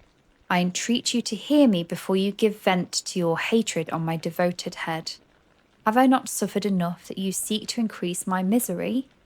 Life, although it may be only an accumulation of anguish, is dear to me, and I will defend it. Remember, thou hast made me more powerful than thyself. My height is superior to thine, my joints more supple. But I will not be tempted to set myself in opposition to thee. I am thy creature, and I will be even mild and docile to my natural lord and king, if thou wilt also perform thy part, thy which thou owest me. O Frankenstein, be not equitable to every other, and trample upon me alone, to whom thy justice and even thy clemency and affection is most due. Remember, I am thy creature. I ought to be thy Adam, but I am rather thy fallen angel, whom thou drivest from joy for no misdeed. Everywhere I see bliss, from which I alone am revocably excluded. I was benevolent and good, misery made me a fiend. Make me happy, and I shall again be virtuous. Begone, I will not hear you. There can be no community between you and me. We are enemies. Begone, or let us try our strength in a fight, in which one must fall. How can I move thee? Will no entreaties call thee to turn a favourable eye upon thy creature, who implores thy goodness and compassion? Believe me, Frankenstein, I was benevolent. My soul glowed with love and humanity. But am I not alone, miserably alone? You, my creator, abhor me.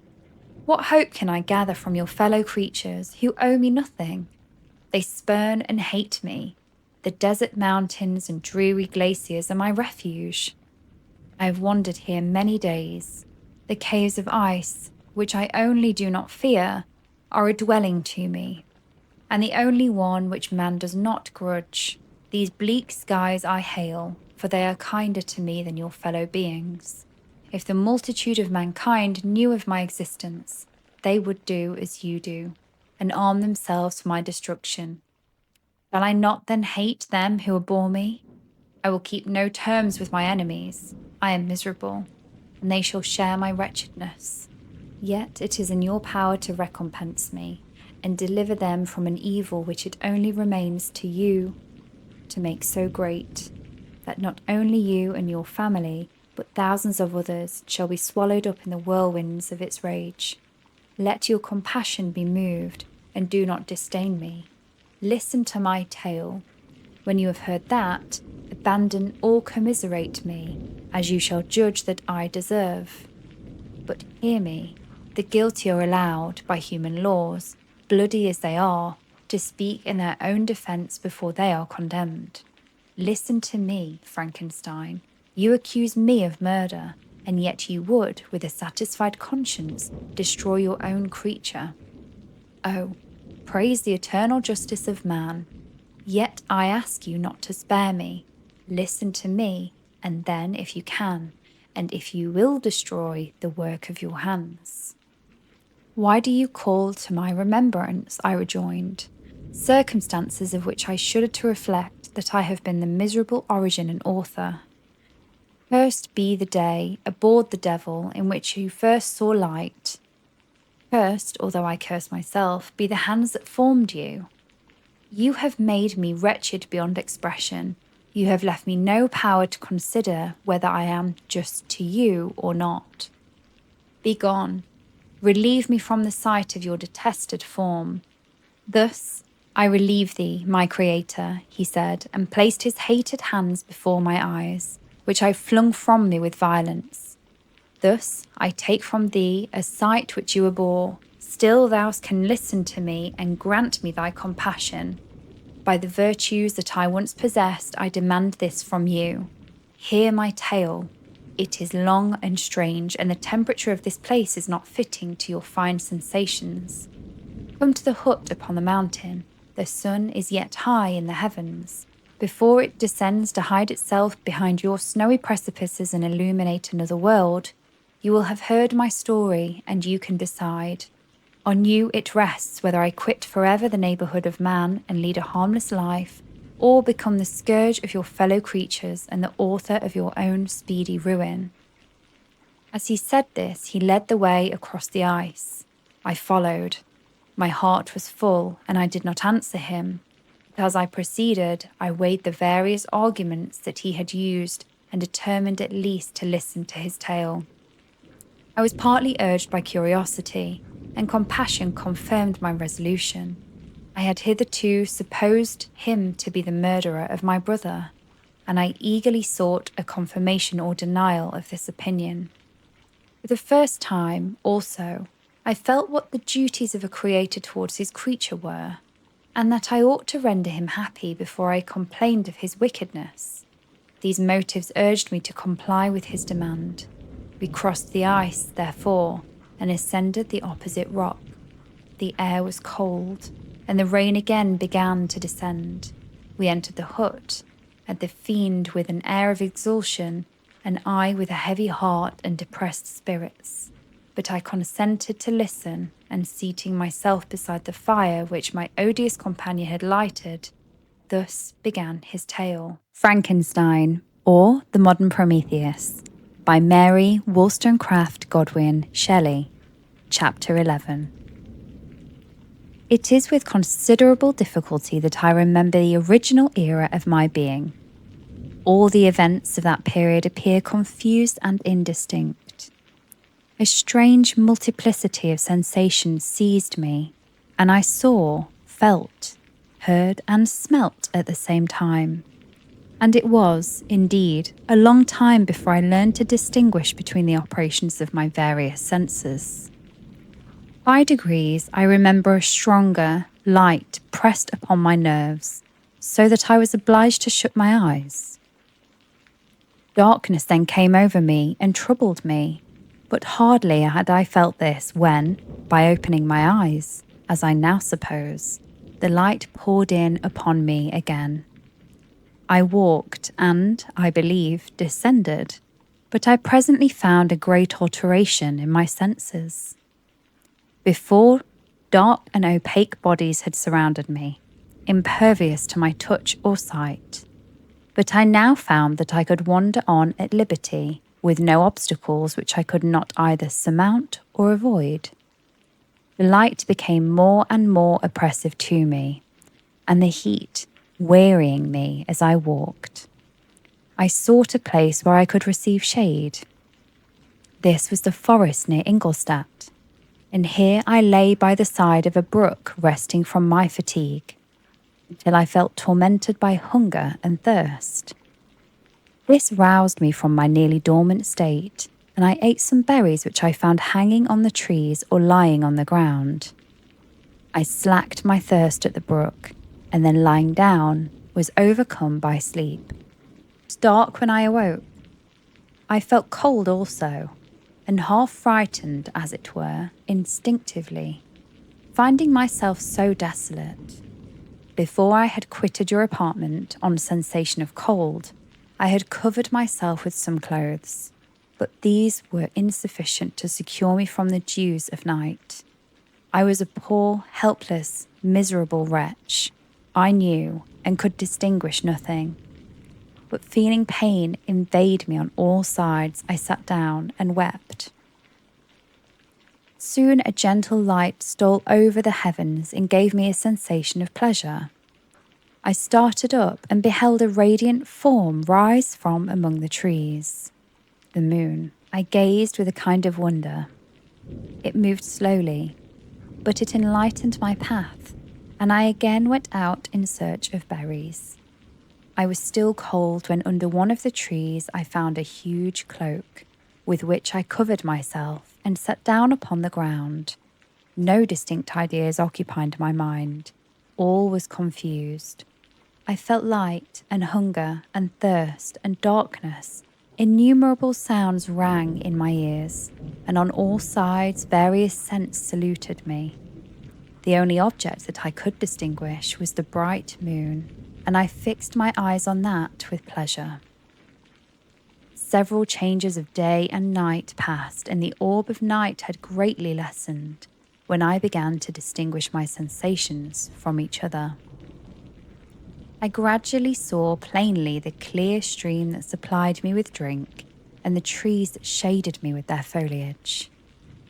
I was delighted when I first discovered that a pleasant sound, which often saluted my ears, proceeded from the throats of the little winged animals who had often intercepted the light from my eyes. I began also to observe, with greater accuracy, the forms that surrounded me and to perceive the boundaries of the radiant roof of the light which canopied me.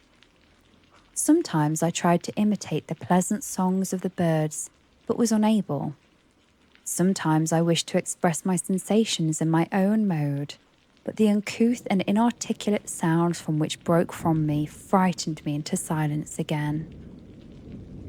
The moon had disappeared from the night, and again, with a lessened form, showed itself, while I still remained in the forest.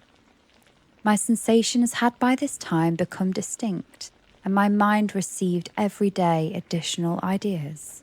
My eyes became accustomed to the light and to perceive objects in their right forms. I distinguished the insect from the herb, and by degrees one herb from another. I found that the sparrow uttered none but harsh notes, whilst those of the blackbird and thrush were sweet and enticing. One day, when I was oppressed by cold, I found a fire which had been left by some wandering beggars, and was overcome with delight at the warmth which I experienced from it. In my joy, I threw my hand into the live embers, but quickly drew it out again with a cry of pain. How strange, I thought, that the same cause should produce such opposite effects. I examined the materials of the fire, and to my joy found it to be composed of wood. I quickly collected some branches, but they were wet and would not burn. I was pained at this, and sat still watching the operation of the fire. The wet wood which I had placed near the heat dried and itself became inflamed. I reflected on this, and by touching the various branches, I discovered the cause, and busied myself in collecting a great quantity of wood, that I might dry it and have a plentiful supply of fire. When night came on and brought sleep with it, I was in the greatest fear lest my fire should be extinguished. I covered it carefully with dry wood and leaves and placed wet branches upon it, and then, spreading my cloak, I lay on the ground and sank into sleep. It was morning when I awoke, and my first care was to visit the fire. I uncovered it, and a gentle breeze quickly fanned into flame. I observed this also, and contrived a fan of branches, which roused the embers when they were nearly extinguished. When night came again, I found, with pleasure, that the fire gave light as well as heat, and that the discovery of this element was useful to me in my food. For I found some of the offals that the travellers had left had been roasted, and tasted much more savoury than the berries I gathered from the trees. I tried, therefore, to dress my food in the same manner, placing it on the live embers. I found that the berries were spoiled by this operation, and the nuts and roots much improved. Food, however, became scarce, and I often spent the whole day searching in vain for a few scarce acorns to assuage the pangs of hunger. When I found this, I resolved to quit the place that I had hitherto inhabited, to seek for one where the few wants I had experienced would be more easily satisfied. In this emigration, I exceedingly lamented the loss of the fire which I had obtained through accident, and knew not how to reproduce it. I gave several hours to the serious consideration of this difficulty, but I was obliged to relinquish all attempt to supply it, and wrapping myself up in my cloak, I struck across the wood towards the setting sun. I passed 3 days in these rambles, and at length discovered the open country. A great fall of snow had taken place the night before, and the fields were one of uniform white. The appearance was disconsolate, and I found my feet chilled by the cold damp substance that covered the ground.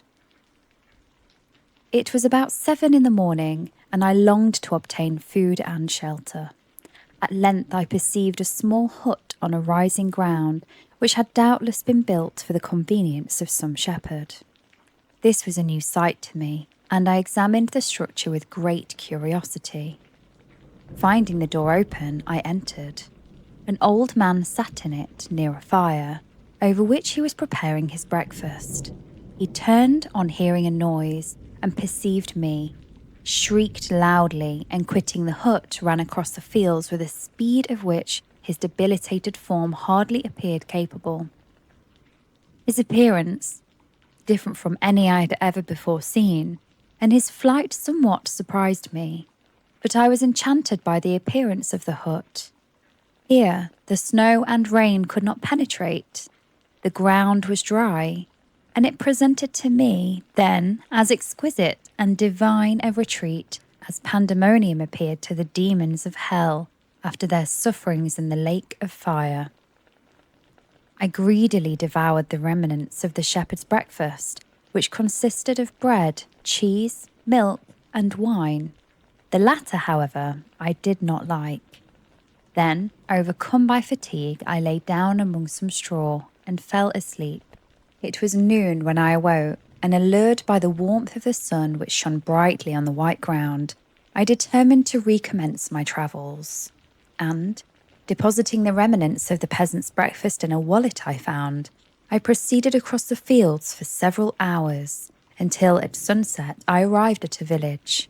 How miraculous did this appear! The huts, the neater cottages, and stately houses engaged my admiration by turns. The vegetables in the gardens, the milk and cheese that I saw placed at windows of some of the cottages allured my appetite.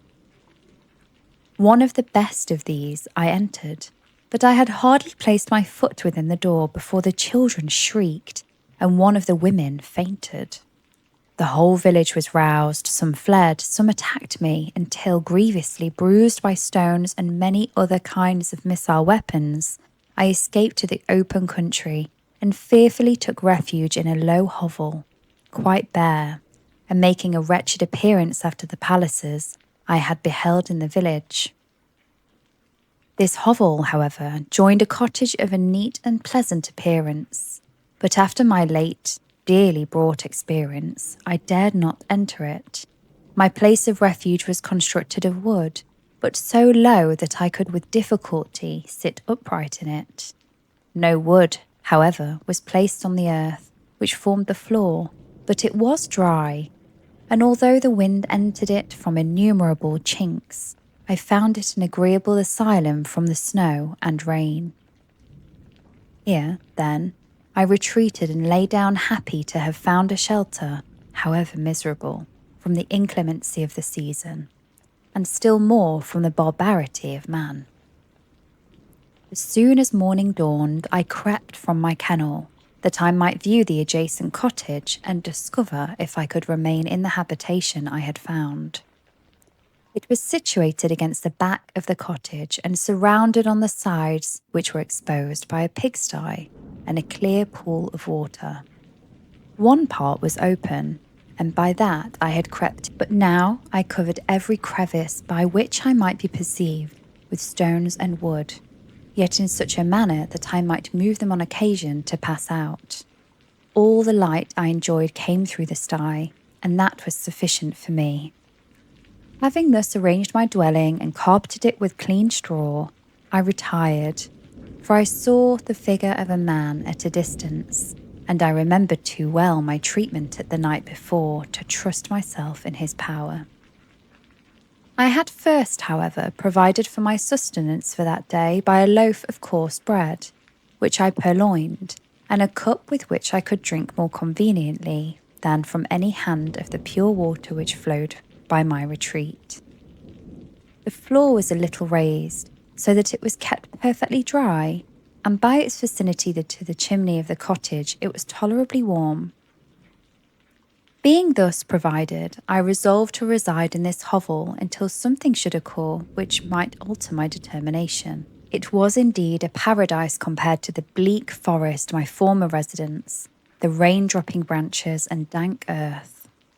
I ate my breakfast with pleasure and was about to remove a plank to procure myself a little water when I heard a step, and looking through a small chink I beheld a young creature, with a pail on her head, passing before my hovel. The girl was young and of gentle demeanour, unlike what I have since found cottagers and farmhouse servants to be. Yet she was meanly dressed, a coarse blue petticoat and a linen jacket being her only garb. Her fair hair was plaited but not adorned. She looked patient yet sad. I lost sight of her, and in about quarter of an hour she returned bearing the pail, which was now partly filled with milk. As she walked along, seemingly incommoded by the burden, a young man met her, whose countenance expressed a deeper despondence. Uttering a few sounds with an air of melancholy, he took the pail from her head and bore it to the cottage himself. She followed, and they disappeared. Presently I saw the young man again, with some tools in his hand, cross the field behind the cottage, and the girl was also busied, sometimes in the house and sometimes in the yard. Examining my dwelling, I found that one of the windows of the cottage had formerly occupied a part of it, but the panes had been filled up with wood. In one of these was a small and almost imperceptible chink through which the eye could just penetrate. Through this crevice, a small room was visible, whitewashed and clean, but very bare of furniture.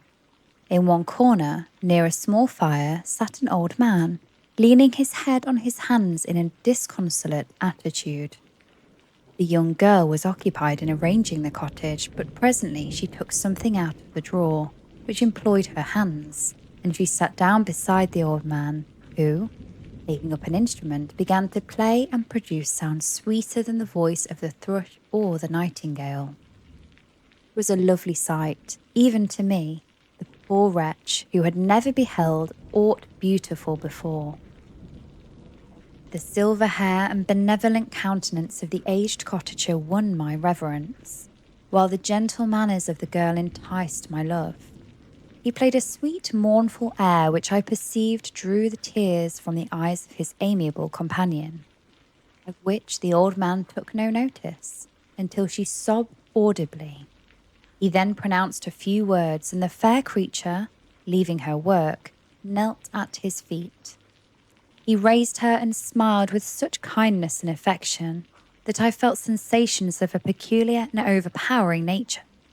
They were a mixture of pain and pleasure, such as I had never before experienced, either from hunger or cold, warmth or food, and I withdrew from the window, unable to bear these emotions. Soon after this, the young man returned, bearing on his shoulders a load of wood. The girl met him at the door, helped to relieve him of his burden, and taking some of the fuel into the cottage, placed it onto the fire. Then she and the youth went apart into a nook of the cottage, and he showed her a large loaf and a piece of cheese. She seemed pleased and went into the garden for some roots and plants, which she placed in water and then upon the fire. She afterwards continued her work whilst the young man went into the garden and appeared busily employed in digging and pulling up roots. After he had been employed thus about an hour, the young woman joined him and they entered the cottage together.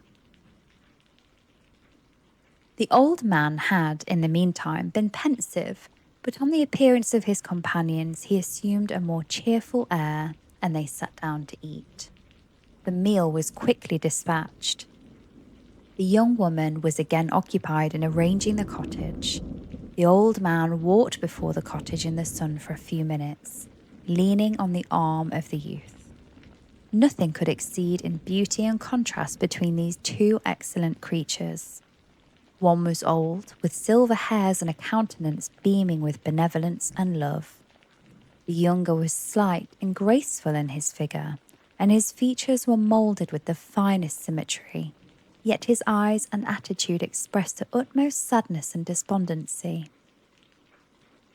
The old man returned to the cottage, and the youth, with tools different from those he had used in the morning, directed his steps across the fields. Night quickly shut in, but to my extreme wonder, I found that the cottagers had a means of prolonging light by the use of tapers, and was delighted to find that the setting sun did not put an end to the pleasure I experienced in watching my human neighbours.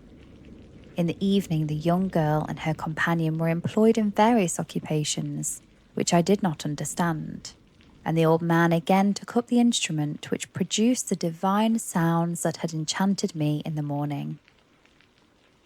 So soon as he had finished, the youth began, not to play, but to utter sounds that were monotonous and neither resembling the harmony of the old man's instrument, nor the song of the birds. Since I found that he read aloud, but at that time I knew nothing of the science of words or letters. The family, after having been thus occupied for a short time, extinguished their lights and retired, as I conjectured, to rest. Frankenstein, or The Modern Prometheus, by Mary Shelley. Chapter 12. I lay on my straw, but I could not sleep. I thought of the occurrences of the day. What chiefly struck me was the gentle manners of these people, and I longed to join them, but dared not. I remembered too well the treatment I had suffered the night before from the barbarous villagers, and resolved, whatever course of conduct I might hereafter think it right to pursue, that for the present I would remain quietly in my hovel, watching and endeavouring to discover the motives which influenced their actions. The cottagers arose the next morning before the sun. The young woman arranged the cottage and prepared the food, and the youth departed after the first meal. This day was passed in the same routine as that which preceded it. The young man was constantly employed out of doors, and the girl in various laborious occupations within. The old man, whom I soon perceived to be blind, employed his leisure hours on his instrument or in contemplation. Nothing could exceed the love and respect which the younger cottagers exhibited towards their vulnerable companion. They performed towards him every little office of affection and duty with gentleness, and he rewarded them by benevolent smiles. They were not entirely happy. The young man and his companion often went apart and appeared to weep. I saw no cause for their unhappiness, but I was deeply affected by it. If such lovely creatures were miserable, it was less strange that I, an imperfect and solitary being, should be wretched. Yet why were these gentle beings unhappy? They possessed a delightful house, for such it was in my eyes, and every luxury. They had a fire to warm them when chill and delicious viands when hungry. They were dressed in excellent clothes, and still more, they enjoyed one another's company and speech, interchanging each day looks of affection and kindness. What did their tears imply? Did they really express pain? I was at first unable to solve these questions, but perpetual attention and time explained to me many appearances which were at first enigmatic. A considerable period elapsed before I discovered one of the causes of uneasiness of this amiable family. It was poverty, and they suffered that evil in a very distressing degree. Their nourishment consisted entirely of the vegetables of their garden, and the milk of one cow, which gave very little during the winter, when its masters could scarcely produce food to support it. They often, I believe, suffered the pangs of hunger very poignantly, especially the two younger cottagers, for several times they placed food before the old man when they reserved none for themselves. This trait of kindness moved me sensibly. I had been accustomed during the night to steal part of their store for my own consumption, but when I found that in doing this I inflicted pain on the cottagers, I abstained and satisfied myself with berries, nuts, and roots which I gathered from a neighbouring wood. I discovered also another means through which I was enabled to assist their labours. I found that the youth spent a great part of each day in collecting wood for the family fire, and during the night I often took his tools, the use of which I quickly discovered, and brought home firing sufficient for the consumption of several days. I remember the first time that I did this. The young woman, when she opened the door in the morning, appeared greatly astonished on seeing a great pile of wood on the outside. She uttered some words in a loud voice, and the youth joined her, who also expressed surprise. I observed, with pleasure, that he did not go into the forest that day, but spent it in repairing the cottage and cultivating the garden. By degrees, I made a discovery of still greater moment. I found that these people possessed a method of communicating their experience and feelings to one another by articulate sounds. I perceived that the words they spoke sometimes produced pleasure or pain, smiles or sadness, in the minds and countenances of their hearers. This was indeed a godlike science, and I ardently desired to become acquainted with it. But I was baffled in every attempt I made for this purpose. Their pronunciation was quick, and the words they uttered not having any apparent connection with visible objects, I was unable to discover any clue by which I could unravel the mystery of their reference. By great application, however, and having remained during the space of several revolutions of the moon in my hovel, I discovered the names that were given to some of the most familiar objects of discourse. I learned and applied the words fire, milk, bread, and wood. I learned also the names of the cottagers themselves. The youth and his companion had each of them several names, but the old man had only one, which was father. The girl was called sister or Agatha, and the youth Felix, brother or son. I cannot describe the delight I felt when I learned the ideas appropriated to each of these sounds and was able to pronounce them. I distinguished several other words without being able to, as yet, understand or apply them, such as good, dearest, unhappy. I spent the winter in this manner. The gentle manners and the beauty of the cottagers greatly endeared them to me. When they were unhappy, I felt depressed. When they rejoiced, I sympathized in their joys.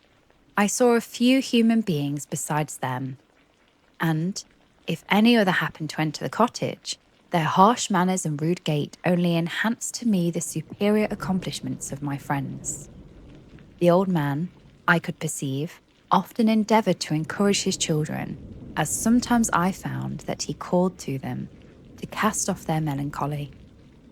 He would talk in a cheerful accent, with an expression of goodness that bestowed pleasure even upon me. Agatha listened with respect, her eyes sometimes filled with tears, which she endeavoured to wipe away unperceived. But I generally found that her countenance and tone were more cheerful after having listened to the extortions of her father. It was not thus with Felix. He was always the saddest of the group, and even to unpractised senses, he appeared to have suffered more deeply than his friends. But if his countenance was more sorrowful, his voice was more cheerful than that of his sister, especially when he addressed the old man. I could mention innumerable instances which, although slight, marked the dispositions of these amiable cottagers. In the midst of poverty and want, Felix carried with pleasure to his sister the first little white flower that peeped out from beneath the snowy ground.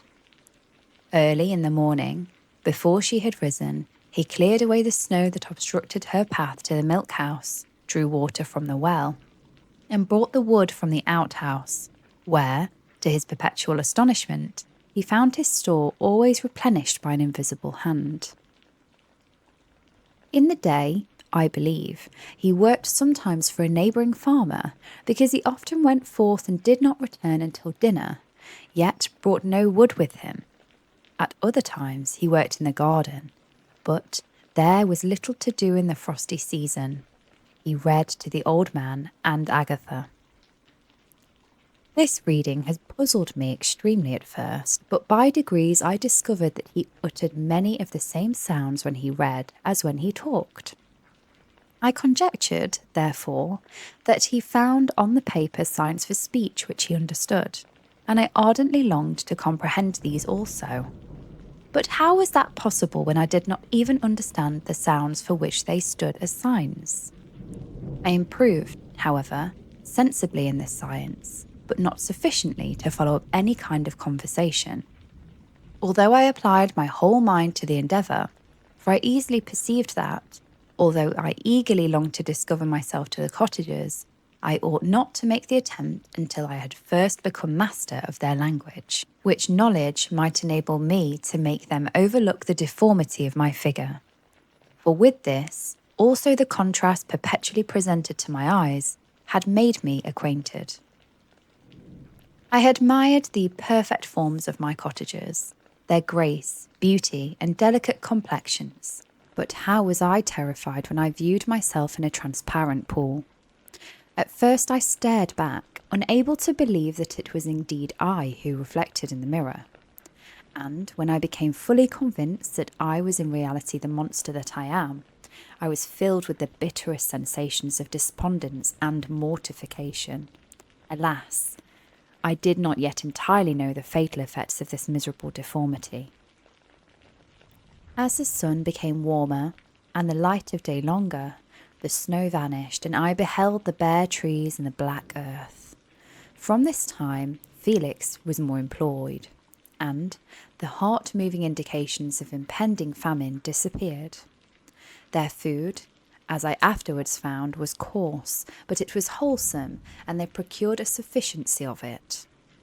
Several new kinds of plants sprang up in the garden, which they dressed, and these signs of comfort increased daily as the season advanced.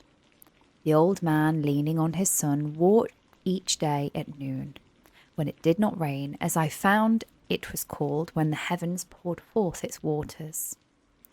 This frequently took place, but a high wind quickly dried the earth, and the season became far more pleasant than it had been.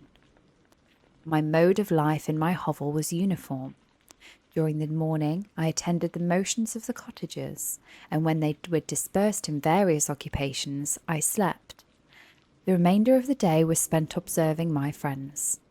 When they had retired to rest, if there was any moon or the night was starlight, I went into the woods and collected my own food and fuel for the cottage. When I returned, as often as it was necessary, I cleared their path from the snow and performed those offices that I had seen done by Felix. I afterwards found that these labours, performed by an invisible hand, greatly astonished them, and once or twice I heard them, on these occasions, utter the words "good spirit," "wonderful," but I did not then understand the signification of these terms. My thoughts now became more active, and I longed to discover the motives and feelings of these lovely creatures. I was inquisitive to know why Felix appeared so miserable and Agatha so sad. I thought, foolish wretch, that it might be in my power to restore happiness to these deserving people. When I slept or was absent, the forms of the venerable blind father, the gentle Agatha, and the excellent Felix flitted before me. I looked upon them as superior beings who would be the arbiters of my future destiny. I formed in my imagination 1,000 pictures of presenting myself to them, and their reception of me. I imagined that they would be disgusted until, by my gentle demeanour and conciliating words, I should win first their favour and afterwards their love. These thoughts exhilarated me and led me to apply with fresh ardour to the acquiring the art of language. My organs were indeed harsh, but supple, and although my voice was very unlike the soft music of their tones, yet I pronounced such words, and as I understood, with tolerable ease. It was the ass and the lapdog.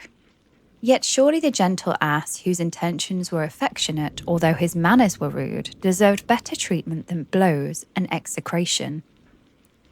The pleasant showers and genial warmth of spring greatly altered the aspect of the earth.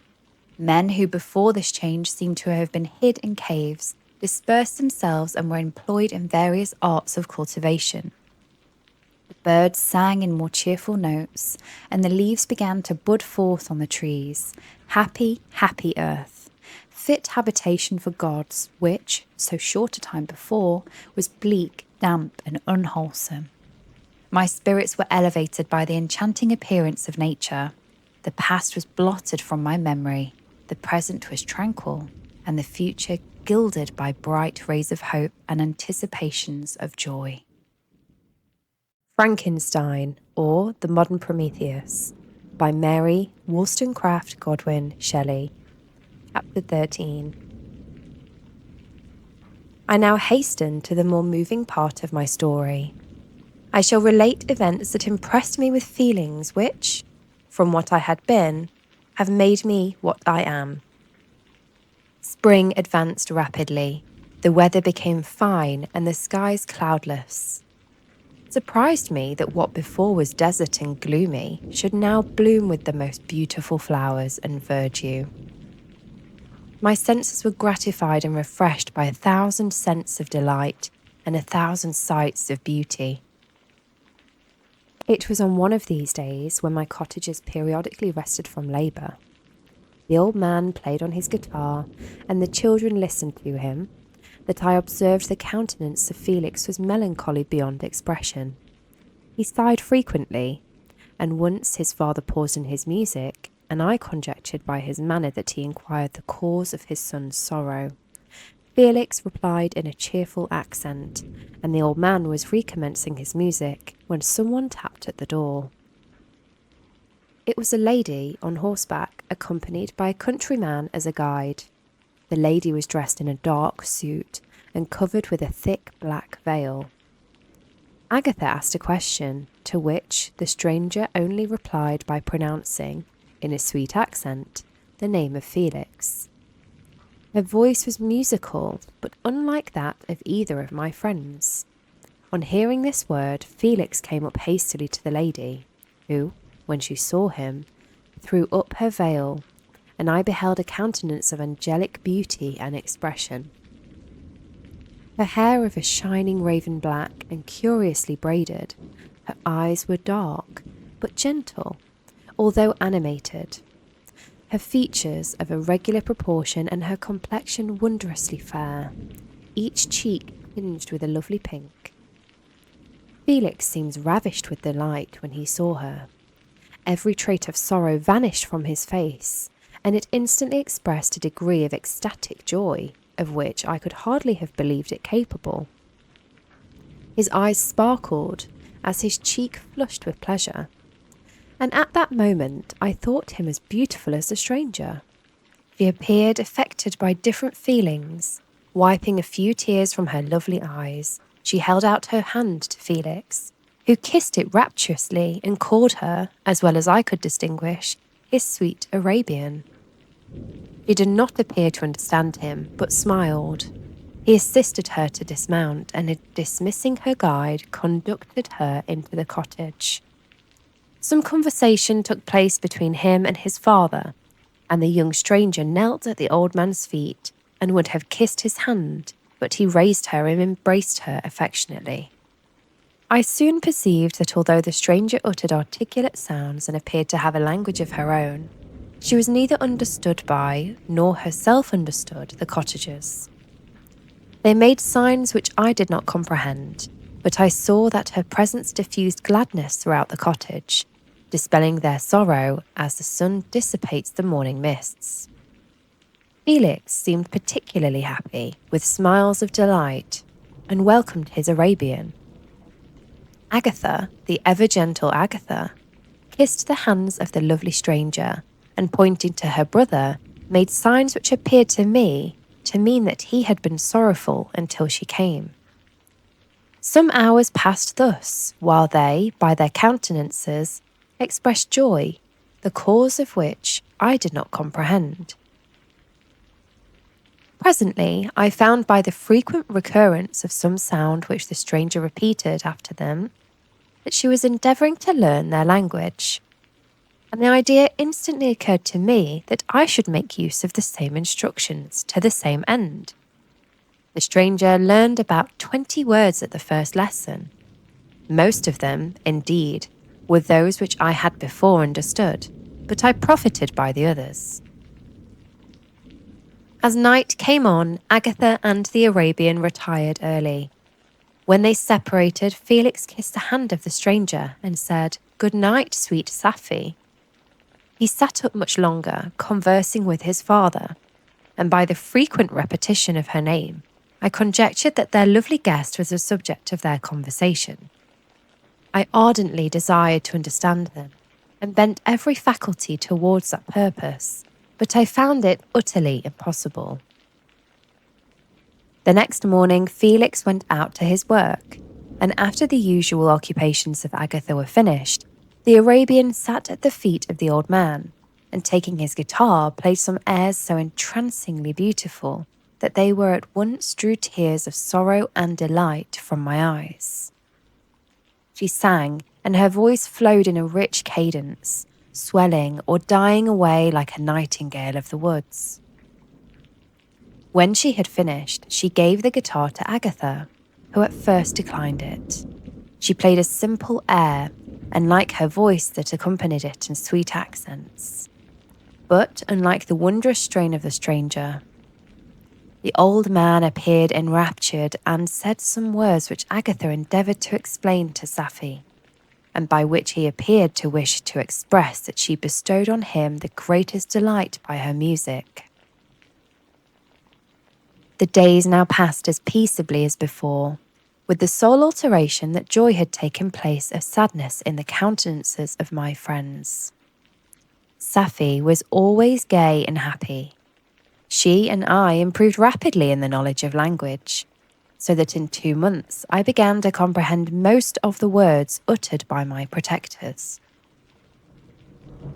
In the meanwhile, also the black ground was covered with herbage, and the green banks interspersed with innumerable flowers, sweet to the scent and the eyes. Stars of pale radiance among the moonlight woods. The sun became warmer, the nights clear and balmy, and my nocturnal rambles were an extreme pleasure to me, although they were considerably shortened by the late setting and early rising of the sun, for I never ventured a broad daylight, fearful of meeting with the same entreatment I had formerly endured in the first village that I entered. My days were spent in close attention, that I might more speedily master the language, and I might boast that I improved more rapidly than the Arabian, who understood very little and conversed in broken accents, whilst I comprehended and could imitate almost every word that was spoken. While I improved in speech, I also learned the science of the letters as it was taught to the stranger, and this opened before me a wild field of wonder and delight. The book from which Felix instructed Sapphi was Volney's Ruins of Empires. I should not have understood the purport of this book had not Felix, in reading it, given very minute explanations. He had chosen this work, he said, because the declamatory style was framed in imitation of the Eastern authors. Through this work, I obtained a cursory knowledge of history and a view of the several empires at present existing in the world. It gave me an insight into the manners, governments, and religions of the different nations of the earth. I heard of the slothful Asiatics, of the stupendous genius and mental activity of the Grecians, the wars and wonderful virtue of the early Romans, of their subsequent degenerating, of the decline of that mighty empire, of chivalry, Christianity, and kings. I heard of the discovery of the American hemisphere, and wept with Sapphi over the hapless fate of its original inhabitants. These wonderful narrations inspired me with strange feelings. Was man, indeed, at once so powerful, so virtuous and magnificent, yet so vicious and base? He appeared at one time a mere scion of the evil principle, and at another as all that can be conceived of noble and godlike. To be a great and virtuous man appeared the highest honour that can befall a sensitive being. To be base and vicious, as many on record have been, appeared the lowest degradation, a condition more abject than that of the blind mole or harmless worm. For a long time I could not conceive how one man could go forth to murder his fellow, or even why there were laws and governments. But when I heard details of vice and bloodshed, my wonder ceased and I turned away with disgust and loathing. Every conversation of the cottagers now opened new wonders to me, while I listened to the instructions which Felix bestowed upon the Arabian. The strange system of human society was explained to me. I heard of the division of the property, of immense wealth and squalid poverty, of rank, descent, and noble blood. The words induced me to turn towards myself. I learned that the possessions most esteemed by your fellow creatures were high and unsullied descent, united with riches. A man might be respected with only one of these advantages, but without either he was considered, except in very rare instances, as a vagabond and a slave, doomed to waste his powers for the profits of the chosen few. And what was I? Of my creation and my creator I was absolutely ignorant, but I knew that I possessed no money, no friends, no kind of property. I was, besides, endued with figure, hideously deformed and loathsome. I was not even of the same nature as man. I was more agile than they, and could subsist on coarser diet. I bore the extremes of heat and cold with less injury to my frame. My stature far exceeded theirs. When I looked around, I saw and heard of none like me. Was I, then, a monster, a blot upon the earth, from which all men fled and whom all men disowned? I cannot describe to you the agony that these reflections inflicted upon me. I tried to dispel them, but only sorrow increased with knowledge. Oh, that I had forever remained in my native wood, nor known nor felt beyond the sensations of hunger, thirst, and heat. Of what a strange nature is knowledge! It clings to the mind when it has once seized on it like a lichen on the rock. I wished sometimes to shake off all thought and feeling, but I learned that there was but one means to overcome the sensation of pain, and that was death. A state which I feared I yet did not understand. I admired virtue and good feelings, and loved the gentle manners and amiable qualities of my cottagers, but I was shut out from the intercourse with them, except through means which I obtained by stealth when I was unseen and unknown, and which rather increased and satisfied the desire I had of becoming one among my fellows. The gentle words of Agatha and the animated smiles of the charming Arabian were not for me. The mild exhortations of the old man and the lively conversation of the loved Felix were not for me. Miserable, unhappy wretch. Other lessons were impressed upon me even more deeply. I heard of the difference of the sexes and the birth and growth of children, how the father doted on the smiles of the infant and the lively sallies of the older child, how all the life and cares of the mother were wrapped up in the precious charge, how the mind of youth expanded and gained knowledge of brother, sister, and all the various relationships which bind one human being to another in mutual bonds. But where were my friends and relations? No father had watched my infant days, no mother had blessed me with smiles and caresses, or if they had, all my past life was now a blot, a blind vacancy in which I distinguished nothing. From my earliest remembrance I had been, as I then was, in height and proportion. I had never yet seen a being resembling me, or who claimed any intercourse with me. What was I? The question again recurred, to be answered only with groans. I will soon explain to what these feelings tended, but allow me now to return to the cottagers whose story excited me in such various feelings of indignation, delight, and wonder, but which all terminated in additional love and reverence for my protectors. For so I loved, in an innocent, half painful self-deceit, to call them. Frankenstein, or The Modern Prometheus, by Mary Wollstonecraft Godwin Shelley. Chapter 14. Some time elapsed before I learned the history of my friends. It was one which could not fail to impress itself deeply on my mind, unfolding as it did a number of circumstances, each interesting and wonderful to one so utterly inexperienced as I was. The name of the old man was de Lacy. He was descended from a good family in France, where he had lived for many years in affluence, respected by his superiors and beloved by his equals. His son was bred in the service of his country, and Agatha had ranked with ladies of the highest distinction. A few months before my arrival, they had lived in a large and luxurious city called Paris, surrounded by friends, and possessed of every enjoyment which virtue, refinement of intellect, or taste, accompanied by a moderate fortune, could afford. The father of Safie had been the cause of their ruin.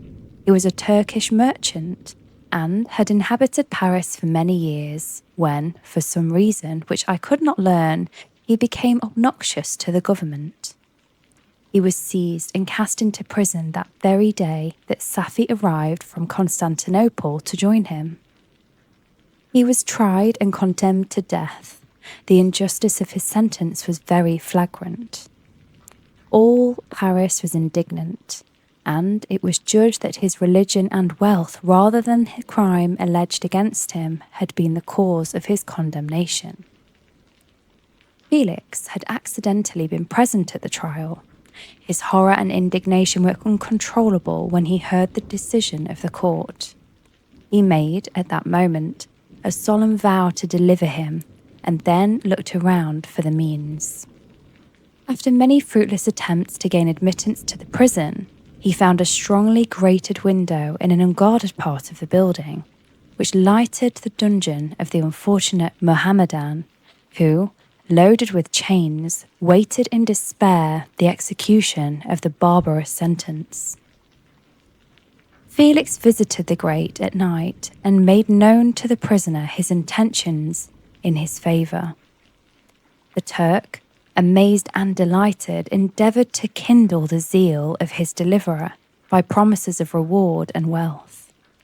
Felix rejected his offers with contempt, yet when he saw the lovely Safie, who was allowed to visit her father, and who by her gestures expressed her lively gratitude, the youth could not help owing to his own mind that the captive possessed a treasure which would fully reward his toil and hazard. The Turk quickly perceived the impression that his daughter had made on the heart of Felix, and endeavoured to secure him more entirely in his interest by the promise of her hand in marriage, so soon as he should be conveyed to a place of safety. Felix was too delicate to accept this offer. Yet he looked forward to the probability of the event as to the consummation of his happiness. During the ensuing days, while the preparations were going forward for the escape of the merchant, the zeal of Felix was warmed by several letters that he received from this lovely girl, who found means to express her thoughts in the language of her lover by the aid of an old man, a servant of her father who understood French. She thanked him in the most ardent terms for his intended services towards her parent, and at the same time she gently deplored her own fate. I have copies of these letters, for I found means, during my residence in the hovel, to procure the implements of writing, and the letters were often in the hands of Felix or Agatha. Before I depart, I will give them to you. They will prove the truth of my tale, but at present, as the sun is already far declined, I shall only have time to repeat the substance of them to you. Safi related that her mother was a Christian Arab seized and made a slave by the Turks. Recommended by her beauty, she had won the heart of the father of Safi, who married her. The young girl spoke in high and enthusiastic terms of her mother, who, born in freedom, spurned the bondage to which she was now reduced. She instructed her daughter in the tenets of her religion and taught her to aspire to higher powers of intellect and an independence of spirit forbidden to the female followers of Muhammad. This lady died, but her lessons were indelibly impressed on the mind of Safi, who sickened at the prospect of again returning to Asia and being immured within the walls of a harem. Allowed only to occupy herself with an infantile amusements, ill-suited to the temper of her soul, now accustomed to grand ideas and a noble emulation for virtue. The prospect of marrying a Christian and remaining in a country where women were allowed to take a rank in society was enchanting to her. The day for the execution of the Turk was fixed, but on the night previous to it, he quitted his prison and before morning was distant many leagues from Paris. Felix had procured passports in the name of his father, sister, and himself. He had previously communicated his plan to the former, who aided the deceit by quitting his house under the pretence of a journey and concealed himself, with his daughter, in an obscure part of Paris.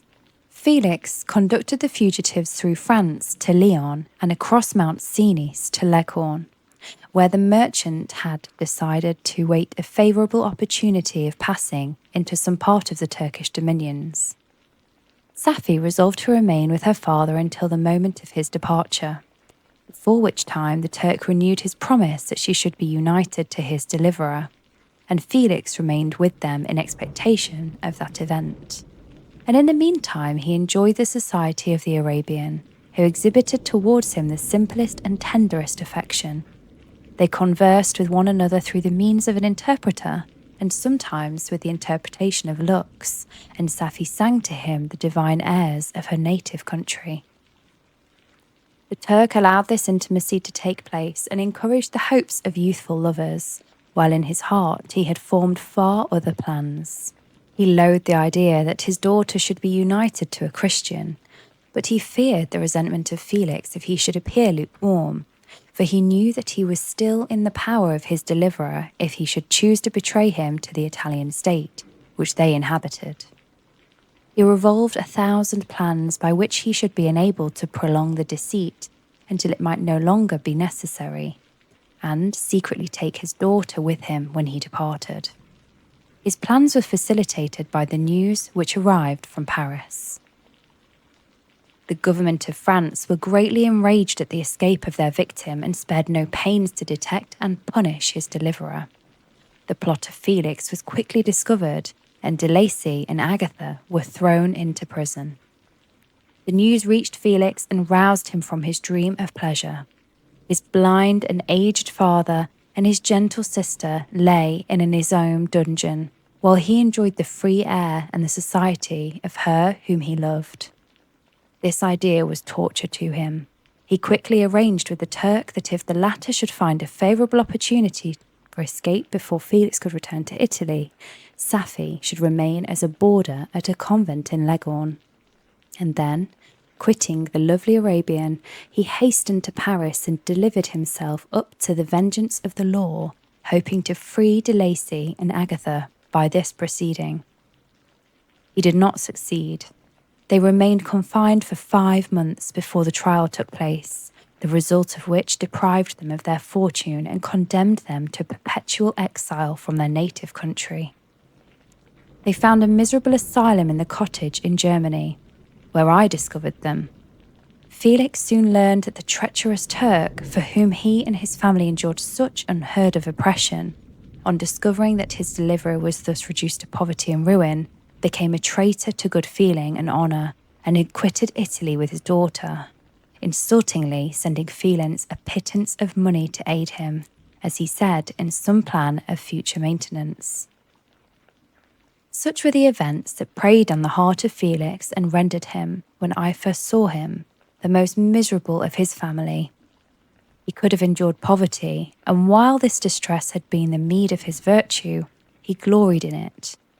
But the ingratitude of the Turk and the loss of his beloved Safi were misfortunes more bitter and irreparable. The arrival of the Arabian now infused new life into his soul.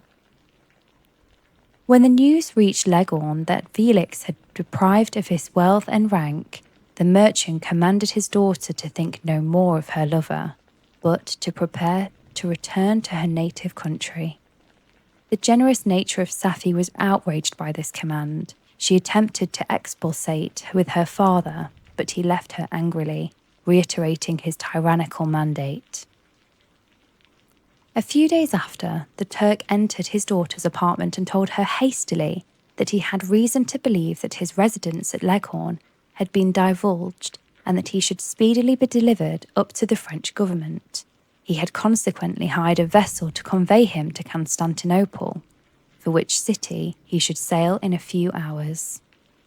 He intended to leave his daughter under the care of a confidential servant, to follow at her leisure with the greater part of his property, which had not yet arrived in Leghorn.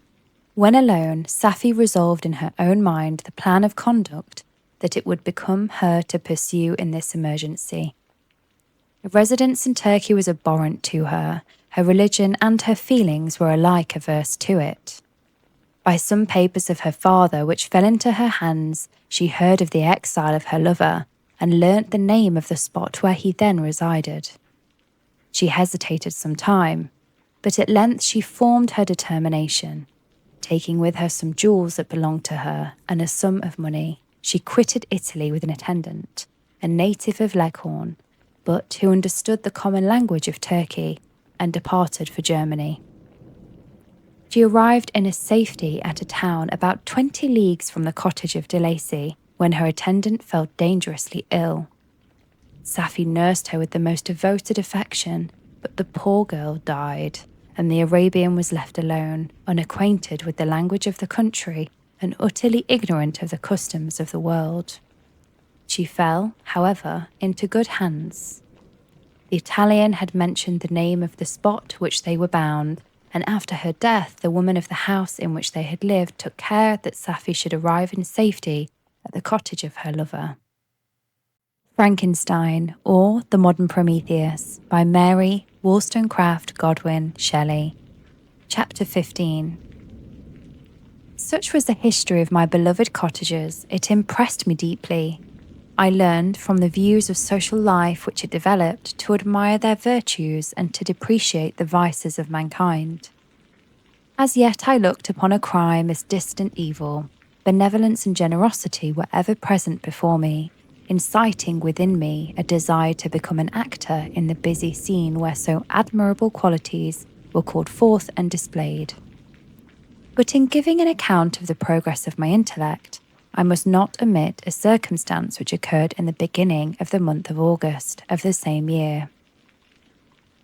One night during my accustomed visit to the neighbouring wood where I collected my own food and brought home firing for my protectors, I found on the ground a leathern portmanteau containing several articles of dress and some books. I eagerly seized the prize and returned with it to my hovel. Fortunately, the books were written in the language, the elements of which I had acquired at the cottage. They consisted of Paradise Lost, a volume of Plutarch's Lives, and The Sorrows of Werther. The possession of these treasures gave me extreme delight. I now continually studied and exercised my mind upon these histories, whilst my friends were employed in their ordinary occupations. I can hardly describe to you the effect of these books. They produced in me an infinity of new images and feelings that sometimes raised me to ecstasy, but more frequently sunk me into the lowest dejection. In The Sorrows of Werther, besides the interest of its simple and affecting story, so many opinions are canvassed and so many lights thrown upon what had hitherto been to me obscure subjects that I found in it a never-ending source of speculation and astonishment. The gentle and domestic manners it described, combined with lofty sentiments and feelings, which had for their object something out of self, accorded well with my experience among my protectors, and with the wants which were for ever alive in my own bosom. But I thought Werther himself a more divine being than I had ever beheld or imagined. His character contained no pretension, but it sank deep. The disquisitions upon death and suicide were calculated to fill me with wonder. I did not pretend to enter into the merits of the case, yet I inclined towards the opinions of the hero, whose extinction I wept, without precisely understanding it. As I read, however, I applied much personally to my own feelings and condition. I found myself similar yet, at the same time, strangely unlike to the beings concerning whom I read, and to whose conversation I was a listener. I sympathised with and partly understood them, but it was unformed in mind. I was dependent on none and related to none. The path of my departure was free, and there was none to lament my annihilation. My person was hideous and my stature gigantic. What did this mean? Who was I? What was I? Whence did I come? What was my destination? These questions continually reoccurred, but I was unable to solve them. The volume of Plutarch's Lives which I possessed contained the histories of the first founders of the ancient republics. This book had a far different effect on me from The Sorrows of Werther. I learned from Werther's imaginations despondency and gloom, but Plutarch taught me high thoughts. He elevated me above the wretched sphere of my own reflections, to admire and love the heroes of past ages. Many things I read surpassed my understanding and experience. I had a very confused knowledge of kingdoms, wide extents of country, mighty rivers, and boundless seas.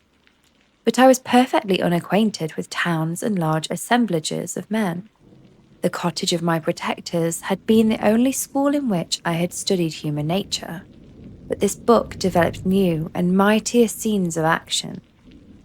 I read of men concerned in public affairs, governing or massacring their species.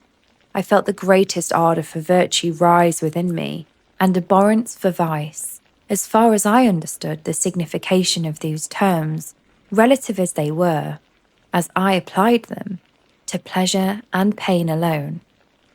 Induced by these feelings, I was of course led to admire peaceable lawgivers, Numa, Solon, and Lycurgus, in preference to Romulus and Theseus.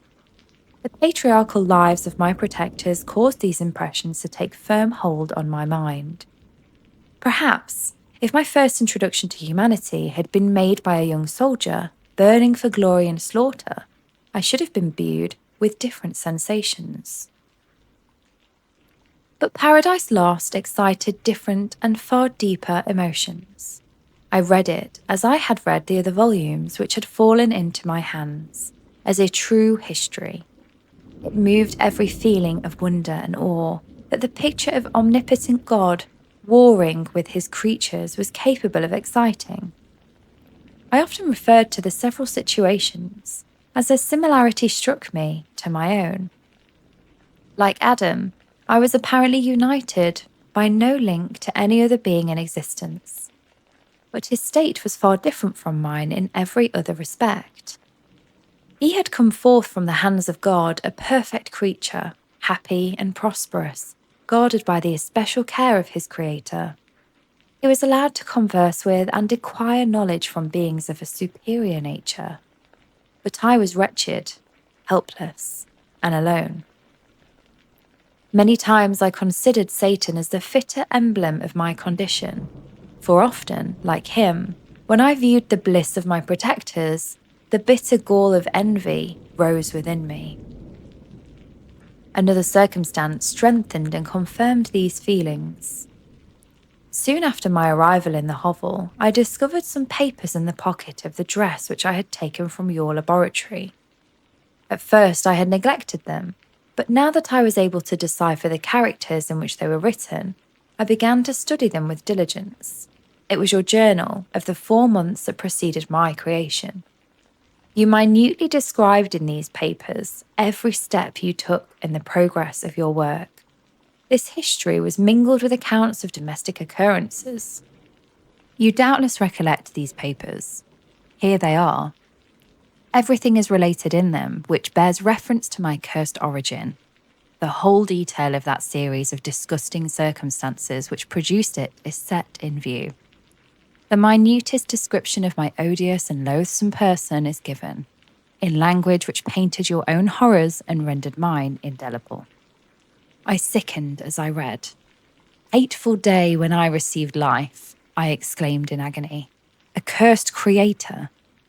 Why did you form a monster so hideous that even you turned from me in disgust? God, in pity, made man beautiful and alluring, after his own image. But my form is a filthy type of yours, more horrid even from the very resemblance." Satan had his companions, fellow devils, to admire and encourage him, but I am solitary and abhorred. These were the reflections of my hours of despondency and solitude, but when I contemplated the virtues of the cottagers, their amiable and benevolent dispositions, I persuaded myself that when they should become acquainted with my admiration of their virtues, they would be compassionate of me and overlook my personal deformity. Could they turn from their door one, however monstrous, who solicited their compassion and friendship? I resolved, at least, not to despair, but in every way to fit myself for an interview with them, which would decide my fate. I postponed this attempt for some months longer, for the importance attached to its success inspired me with a dread lest I should fail. Besides, I found that my understanding improved so much with every day's experience that I was unwilling to commence this undertaking until a few more months should have added to my sagacity. Several changes in the meantime took place in the cottage. The presence of Safie diffused happiness among its inhabitants, and I also found that a greater degree of plenty reigned there. Felix and Agatha spent more time in amusement and conversation, and were assisted in their labours by servants. They did not appear rich, but they were contented and happy. Their feelings were serene and peaceful, while mine became every day more tumultuous. Increase of knowledge only discovered to me more clearly what a wretched outcast I was. I cherished hope, it is true, but it vanished when it beheld my person reflected in water or my shadow in moonshine, even as that frail image and that inconsistent shade. I endeavoured to crush these fears and to fortify myself for the trial which in a few months I resolved to undergo. And sometimes I allowed my thoughts, unchecked by reason, to ramble in the fields of paradise, and dared to fancy amiable and lovely creatures sympathising with my feelings and cheering my gloom. Their angelic countenances breathed smiles of consolation, but it was all a dream. No Eve soothed my sorrows, nor shared my thoughts. I was alone. I remembered Adam's supplication to his Creator, but where was mine? He had abandoned me, and in the bitterness of my heart, I cursed him. Autumn passed thus. I saw, with surprise and grief, the leaves decay and fall, and nature again assumed the barren and bleak appearance it had worn when I first beheld the woods and the lovely moon. Yet I did not heed the bleakness of the weather. I was better fitted by my confirmation for for the endurance of cold than heat. But my chief delights were the sight of the flowers, the birds, and all the gay apparel of summer. When those deserted me, I turned with more attention towards the cottagers. Their happiness was not decreased by the absence of summer. They loved and sympathised with one another, and their joys, depending on each other, were not interrupted by the casualties that took place around them. The more I saw of them, the greater became my desire to claim their protection and kindness. My heart yearned to be known and loved by these amiable creatures. To see their sweet looks directed towards me with affection was the utmost limit of my ambition. I dared not think that they would turn to them from me with disdain and horror. The poor that stooped at their door were never driven away. I asked, it is true, for greater treasures than a little food or rest. I required kindness and sympathy, but I did not believe myself utterly unworthy of it. The winter advanced, and an entire revolution of the seasons had taken place since I awoke into life. My attention at this time was solely directed towards my plan of introducing myself to the cottage of my protectors. I revolved many projects, but that on which I finally fixed was to enter the dwelling when the blind old man should be alone. I had sagacity enough to discover that the unnatural hideousness of my person was the chief object of horror with those who had formerly beheld me. My voice, although harsh, had nothing terrible in it. I thought, therefore, that if in the absence of his children I could gain the goodwill and mediation of the old de Lacy, I might by his means be tolerated by my younger protectors. One day, when the sun shone on the red leaves that strewed the ground and diffused cheerfulness, although it denied warmth, Safie, Agatha, and Felix departed on a long country walk, and the old man, at his own desire, was left alone in the cottage. When his children had departed, he took up his guitar and played several mournful but sweet airs, more sweet and mournful than I had ever heard him play before. At first his countenance was illuminated with pleasure, but as he continued, thoughtfulness and sadness succeeded. At length, laying aside his instrument, he sat absorbed in reflection. My heart beat quick. This was the hour and the moment of trial, which would decide my hopes or realise my fears. The servants were gone to a neighbouring fair. All was silent in and around the cottage.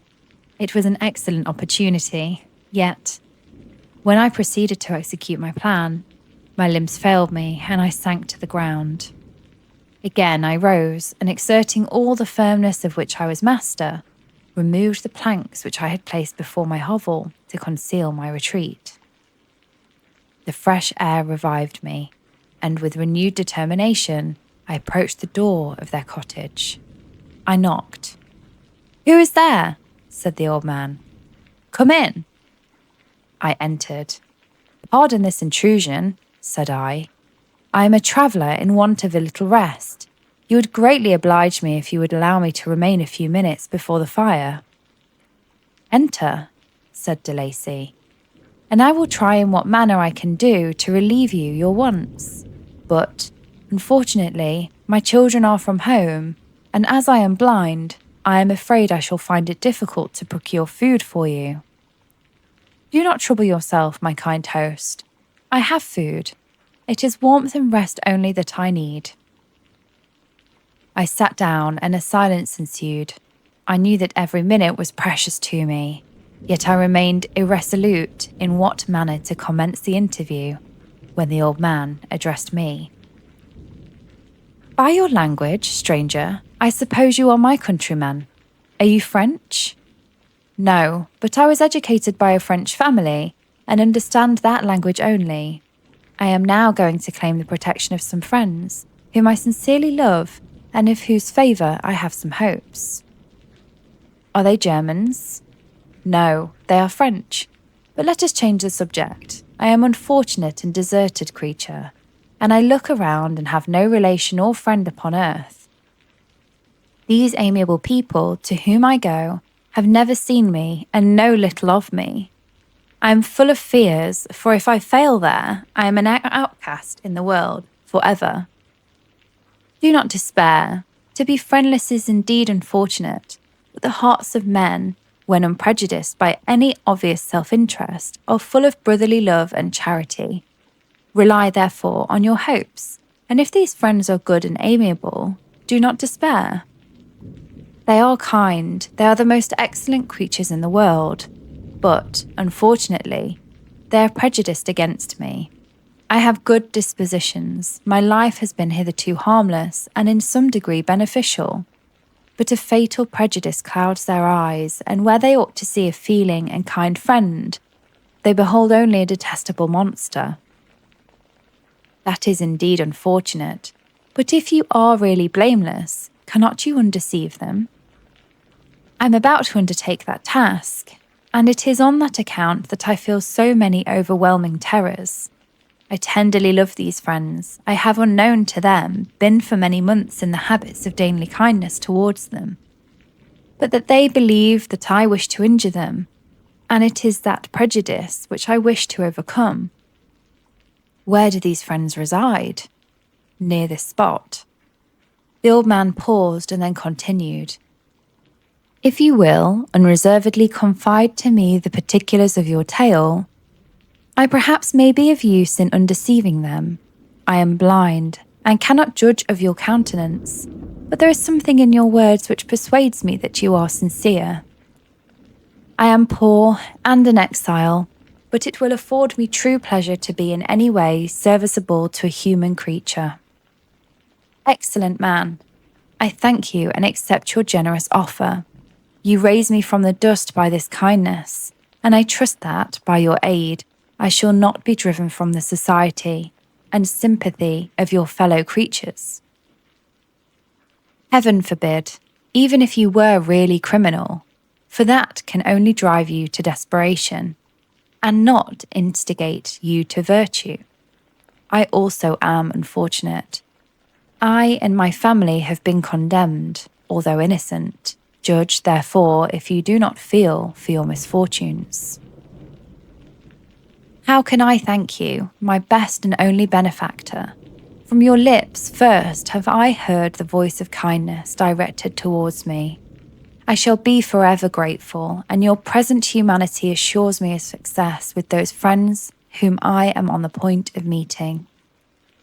May I know the names and residence of those friends? I paused. This, I thought, was the moment of decision, which was to rob me or bestow happiness on me forever. I struggled vainly for firmness sufficient to answer him, but the effort destroyed all my remaining strength. I sank on the chair and sobbed aloud. At that moment, I heard the steps of my younger protectors. Had I not a moment to lose, but seizing the hand of the old man, I cried, "Now is the time, save and protect me. You and your family are the friends whom I seek. Do not you desert me in an hour of trial." "Great God!" exclaimed the old man. "Who are you?" At that instant the cottage door was opened, and Felix, Safie, and Agatha entered.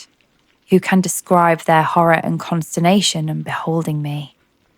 Agatha fainted, and Safie, unable to attend to her friend, rushed out of the cottage. Felix darted forward and with supernatural force tore me from his father, to whose knees I clung, in a transport of fury. He dashed me to the ground and struck me violently with a stick. I could have torn him limb from limb, as the lion rends the antelope, but my heart sank within me, as bitter with sickness, as I refrained. I saw him on the point of repeating his blow, when, overcome by pain and anguish, I quitted the cottage, and in the general tumult escaped unperceived to my hovel. Frankenstein, or The Modern Prometheus, by Mary Wollstonecraft Godwin Shelley, Chapter 16. Cursed Creator, why did I live? Why, in that instant, did I not extinguish the spark of existence which you had so wantonly bestowed? I know not. Despair had not yet taken possession of me. My feelings were close to those of rage and revenge. I could with pleasure have destroyed the cottage and its inhabitants and have glutted myself with their shrieks and misery. When night came, I quitted my retreat and wandered in the wood. And now, no longer restrained by the fear of discovery, I gave vent to my anguish in fearful howlings. I was like a wild beast that had broken the toils, destroying the objects that obstructed me and raging through the wood with a stag-like swiftness. Oh, what a miserable night I passed. The cold stars shone in mockery, and the bare trees waved their branches above me. Now and then the sweet voice of a bird burst forth amidst the universal stillness. All, save I, were at rest or in enjoyment. I, like the arch-fiend, bore a hell within me, and finding myself unsympathized with, wished to tear up the trees, spread havoc and destruction around me, and then to have sat down and enjoyed the ruin. But this was a luxury of sensation that could not endure. I became fatigued with excess of bodily exhaustion, and sank on the damp grass in the sick impotence of despair. There was none among the myriads of men that existed who would pity or assist me, and should I feel kindness towards my enemies? No. From that moment, I declared everlasting war against the species, and more than all, against him who had formed me and sent me forth to this insupportable misery. The sun rose. I heard voices of men and knew that it was impossible to return to my retreat that day. Accordingly, I hid myself in some thick underwood, determining to devote the ensuing hours to reflection on my situation. The pleasant sunshine and the pure air of day restored me to some degree of tranquillity, and when I considered what had passed at the cottage, I could not help believing that I had been too hasty in my conclusions. I had certainly acted imprudently. It was apparent that my conversation had interested the father on my behalf, and I was a fool in having exposed my person to the horror of his children. I ought to have familiarised the old De Lacy to me, and by degrees to have discovered myself to the rest of his family, when they should have been prepared for my approach. They did not believe my errors to be irreversible, and after much consideration I resolved to return to the cottage, seek the old man, and by representations win him to my party. These thoughts calmed me, and in the afternoon I sank into a profound sleep, but the fever of my blood did not allow me to be visited by peaceful dreams. The horrible scene of the preceding day was forever acting before my eyes. The females were flying and the enraged Felix tearing me from his father's feet. I awoke exhausted, and finding that I was already night, I crept forth from my hiding place and went in search of food. When my hunger was appeased, I directed my steps towards the well-known path that conducted to the cottage. All there was at peace. I crept into my hovel and remained in silent expectation of the accustomed hour when the family arose. That hour passed. The sun mounted high in the heavens, but the cottagers did not appear. I trembled violently, apprehending some dreadful misfortune. The inside of the cottage was dark, and I heard no motion. I cannot describe the agony of this suspense. Presently, 2 countrymen passed by, but pausing near the cottage, they entered into conversation using violent gesticulations. But I did not understand what they said, as they spoke the language of the country which differed from that of my protectors. Soon after, however, Felix approached with another man. I was surprised, as I knew that he had not quitted the cottage that morning, and waited anxiously to discover from his discourse the meaning of these unusual appearances. "Do you consider," said his companion to him, "that you will be obliged to pay 3 months' rent and to lose the produce of your garden? I do not wish to take any unfair advantage, and I beg therefore that you will take some days to consider your determination." "It is utterly useless," replied Felix. "We can never again inhabit your cottage. The life of my father is in the greatest danger owing to the dreadful circumstance I have related. My wife and my sister will never recover from their horror. I entreat you not to reason with me any more. Take this possession of your tenement and let me fly from this place." Felix trembled violently as he said this. He and his companion entered the cottage, in which they remained for a few more minutes, and then departed. I never saw any of the family of de Lacy more. I continued for the remainder of my day in a hovel in a state of utter, stupid despair. My protectors had departed and broken the only link that held me to the world. For the first time, the feelings of revenge and hatred filled my bosom, and I did not strive to control them, but allowing myself to be borne away by the stream, I bent my mind towards injury and death. When I thought of my friends, the mild voice of de Lacy, the gentle eyes of Agatha, and the exquisite beauty of the Arabian, these thoughts vanished and a gush of tears somewhat soothed me. But again, when I reflected that they had spurned and deserted me, anger returned, a rage of anger, and unable to injure anything human, I turned my fury towards inanimate objects. As night advanced, I placed a variety of combustibles around the cottage, and after having destroyed every vestige of cultivation in the garden, I waited with forced impatience until the moon had sunk to commence my operations.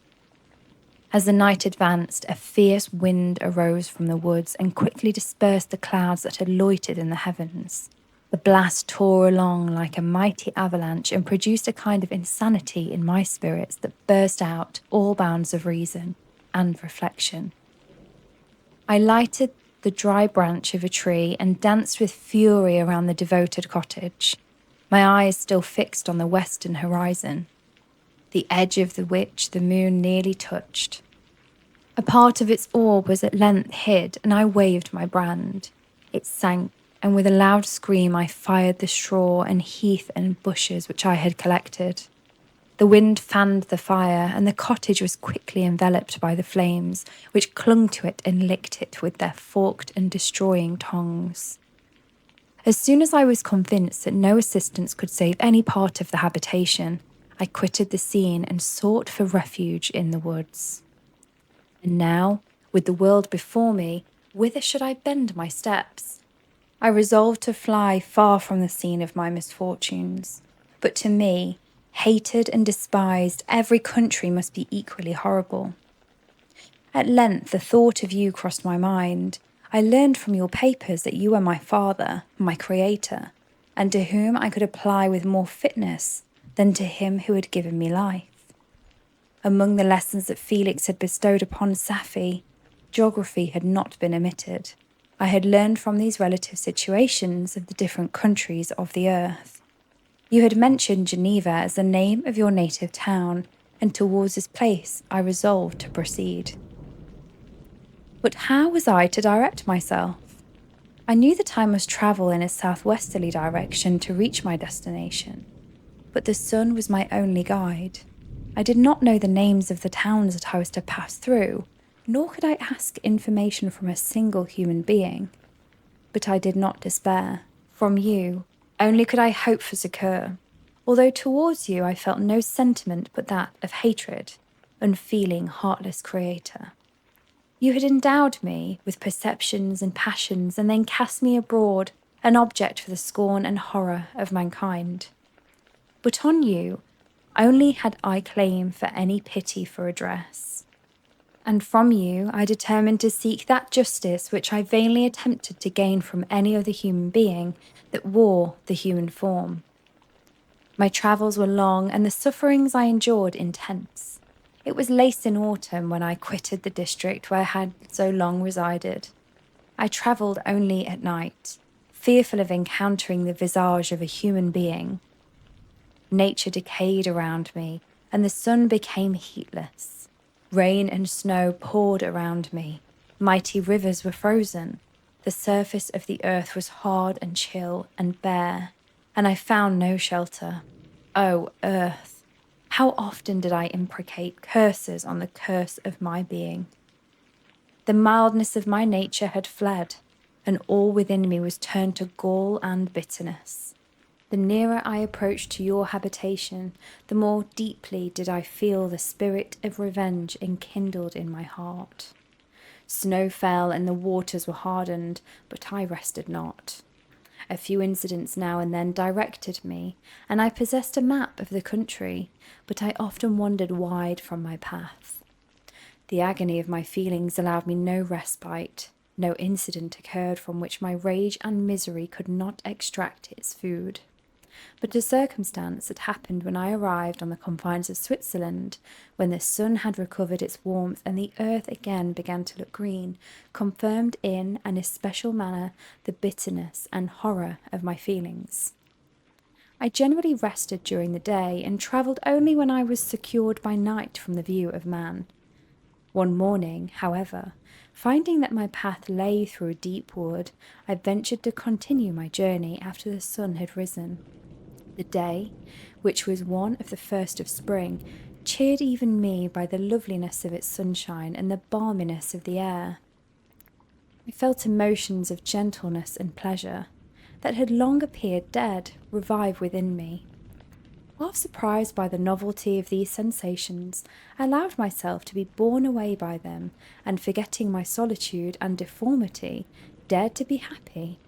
Soft tears again bedewed my cheeks, and I even raised my humid eyes with thankfulness towards the blessed sun which bestowed such joy upon me.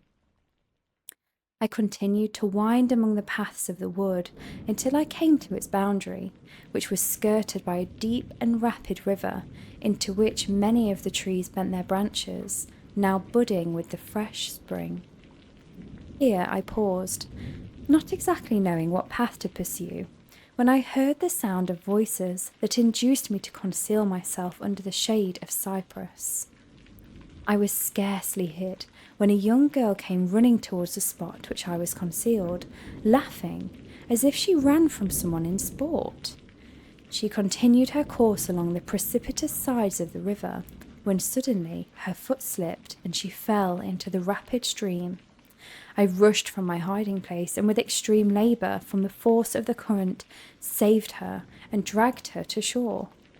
She was senseless, and I endeavoured by every means in my power to restore animation, when I was suddenly interrupted by the approach of a rustic, who was probably the person from whom she had playfully fled.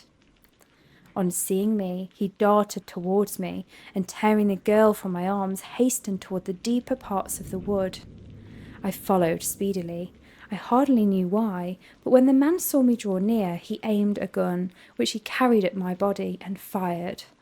I sank to the ground, and my injurer, with increased swiftness, escaped into the wood. This was then the reward of my benevolence.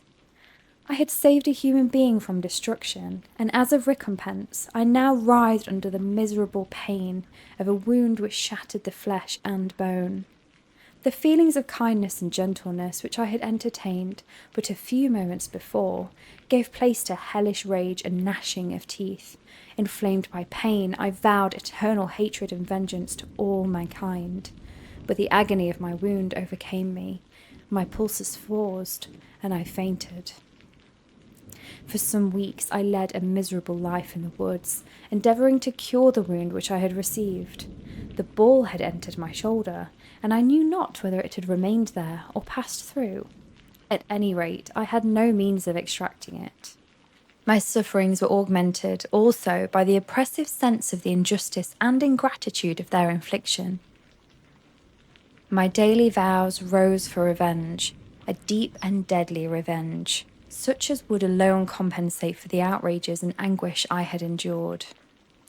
After some weeks, my wound healed, and I continued my journey.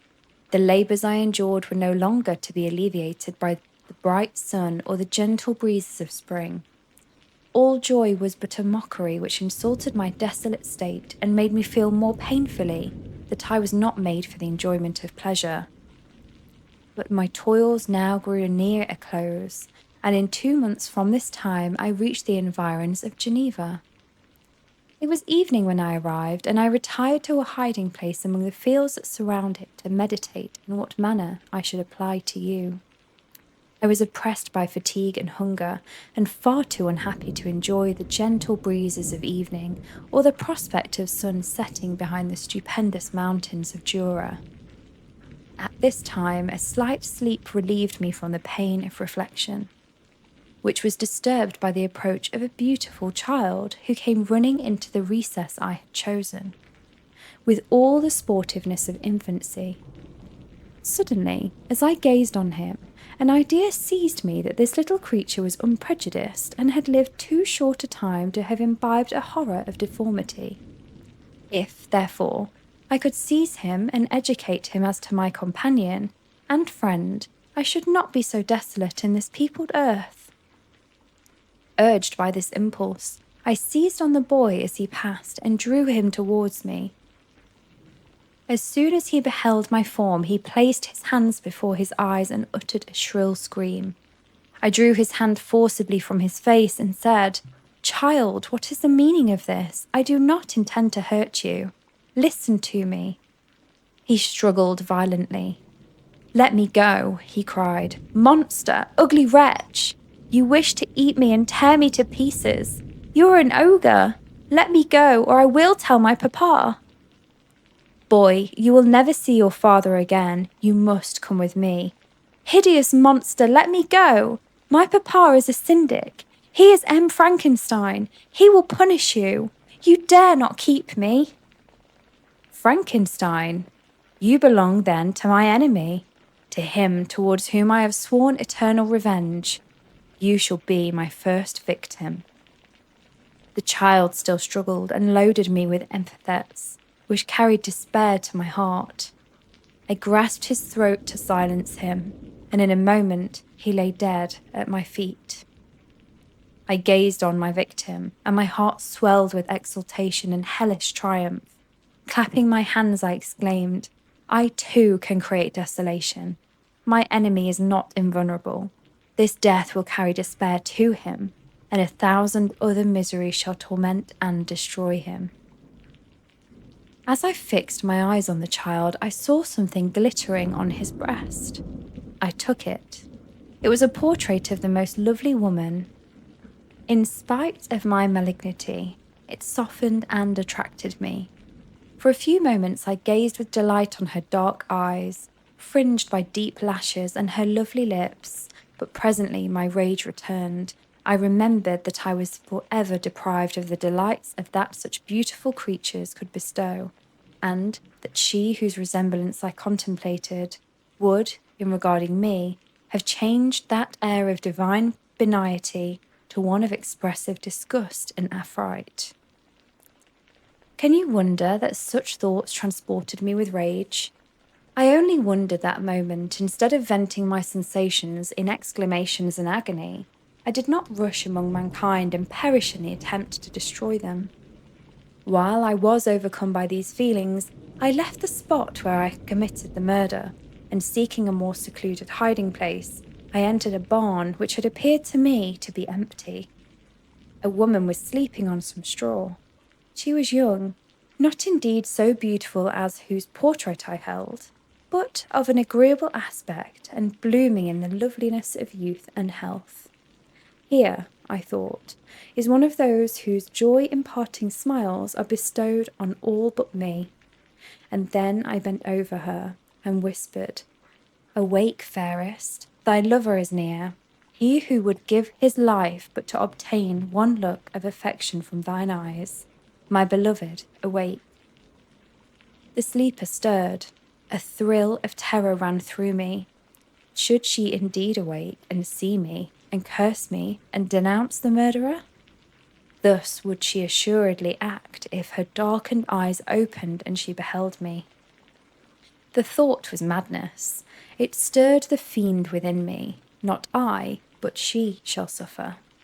The murder I have committed, because I am forever robbed of all that she could give me, she shall atone. The crime had its source in her. Be hers the punishment. Thanks to the lessons of Felix and the sanguinary laws of man, I had learned now to work mischief. I bent over her and placed the portrait securely in one of the folds of her dress. She moved again. and I fled. For some days I haunted the spot where these scenes had taken place, sometimes wishing to see you, sometimes resolved to quit the world and its miseries forever. At length I wandered towards these mountains, and have ranged through their immense recesses, consumed by a burning passion which you alone can gratify. We may not part until you have promised to comply with my requisition. I am alone and miserable. Man will not associate with me, but one as deformed and horrible as myself would not deny herself to me. My companion must be of the same species and have the same defects. This being you must create. Frankenstein, or The Modern Prometheus, by Mary Wollstonecraft Godwin Shelley. Chapter 17. The being finished speaking and fixed his looks upon me in the expectation of reply. But I was bewildered, perplexed, and unable to arrange my ideas sufficiently to understand the full extent of his proposition. He continued, "You must create a female for me with whom I can live in the interchange of these sympathies necessary for my being. This you alone can do, and I demand it of you as a right which you must not refuse to concede." The latter part of his tale had kindled anew in me the anger that had died away while he narrated his peaceful life among the cottagers. And as he said this, I could no longer suppress the rage that burned within me. "I do refuse it," I replied, "and no torture shall ever extort a consent from me. You may render me the most miserable of men, but you shall never make me base in my own eyes. Shall I create another like yourself, whose joint wickedness might desolate the world? Begone! I have answered you. You may torture me, but I will never consent." "You are in the wrong," replied the fiend, "and instead of threatening, I am content to reason with you. I am malicious because I am miserable. I am not shunned and hated by all mankind. You, my creator, would tear me to pieces and triumph. Remember that, and tell me why I should pity man more than he pities me. You would not call it murder if you could precipitate me into one of those ice rifts and destroy my frame, the work of your own hands. Shall I respect man when he condemns me? Let him live with me in the interchange of kindness, and instead of injury, I would bestow every benefit upon him with tears of gratitude at his acceptance. But that cannot be. The human senses are insurmountable barriers to our union. Yet mine shall not be the submission of abject slavery. I will revenge my injuries. If I cannot inspire love, I will cause fear, and chiefly towards you, my arch enemy, because my creator, I do swear indistinguishable hatred. Have a care. I will work at your destruction, nor finish until I desolate your heart, so that you shall curse the hour of your birth." A fiendish rage animated him, and as he said this, his face wrinkled into contortions too horrible for human eyes to behold. But presently he calmed himself and proceeded. "I intend to reason. This passion is detrimental to me, for you do not reflect that you are the cause of its excess. If any being felt emotions of benevolence towards me, I should return them 100 and 100-fold. For that one creature's sake, I would make peace with the whole kind. But I now indulge in dreams of bliss that cannot be realized. What I ask of you is reasonable and moderate. I demand a creature of another sex, but as hideous as myself. The gratification is small, but it is all that I can receive, and it shall content me. It is true, we shall be monsters, cut off from all the world, but on that account we shall be more happy, attached to one another. Our lives will be happy, but they will feel harmless and free from misery. I now feel. Oh, my Creator, make me happy. Let me feel gratitude towards you for one benefit. Let me see that I excite my sympathy of some existing thing. Do not deny me my request." I was moved. I shuddered when I thought of the possible consequences of my consent, but felt that there was some justice in his argument. His tale and the feelings how he expressed proved him to be a creature of fine sensations. And did I not, as his maker, owe him all the portion of happiness that it was in my power to bestow? He saw my change of feeling and continued, "If you consent, neither you nor any other human being shall ever see us again. I will go to the vast wilds of South America. My food is not that of man. I do not destroy the lamb and the kid to glut my appetite. Acorns and berries afford me sufficient nourishment. My companion will be of the same nature as myself, and will be content with the same fare. We shall make our bed of dried leaves. The sun will shine on us as man, and will ripen our food. The picture I present to you is peaceful and human, and you must feel that you could deny it only in the wantonness of power and cruelty. Pitiless as you have been towards me, I now see compassion in your eyes. Let me seize the favourable moment and persuade you to promise what I so ardently desire." "You propose," replied I, "to fly from the habitations of man, to dwell in those wilds where the beasts of the field will be your only companions? How can you, who long for the love and sympathy of man, persevere in this exile? You will return and again seek their kindness, and you will meet with their detestation. Your evil passions will be renewed, and you will then have a companion to aid you in the task of destruction. This may not be. Cease to argue the point, for I cannot consent." How inconstant are your feelings! But a moment ago you were moved by my representations, and why do you again harden yourself to my complaints? I swear to you, by the earth which I inhabit, and by you that made me, that with the companion you bestow, I will quit the neighbourhood of man and dwell, as it may chance, in the most savage of places. My evil passions will have fled, for I shall meet with sympathy. My life will flow quietly away, and in my dying moments I shall not curse my Maker." His words had a strange effect upon me. I compassionated towards him and sometimes felt a wish to console him. But when I looked upon him, when I saw the filthy mass that moved and talked, my heart sickened and my feelings were altered to those of horror and hatred. I tried to stifle these sensations. I thought that as I could not sympathize with him, I had no right to withhold him from the small portion of happiness which was yet in my power to bestow. "You swear," I said, "to be harmless, but have not already shown a degree of malice that you should reasonably make me distrust you? May not even this be feint that will increase your triumph by affording wider scope for your revenge? How is this? I must not be trifled with, and I demand an answer.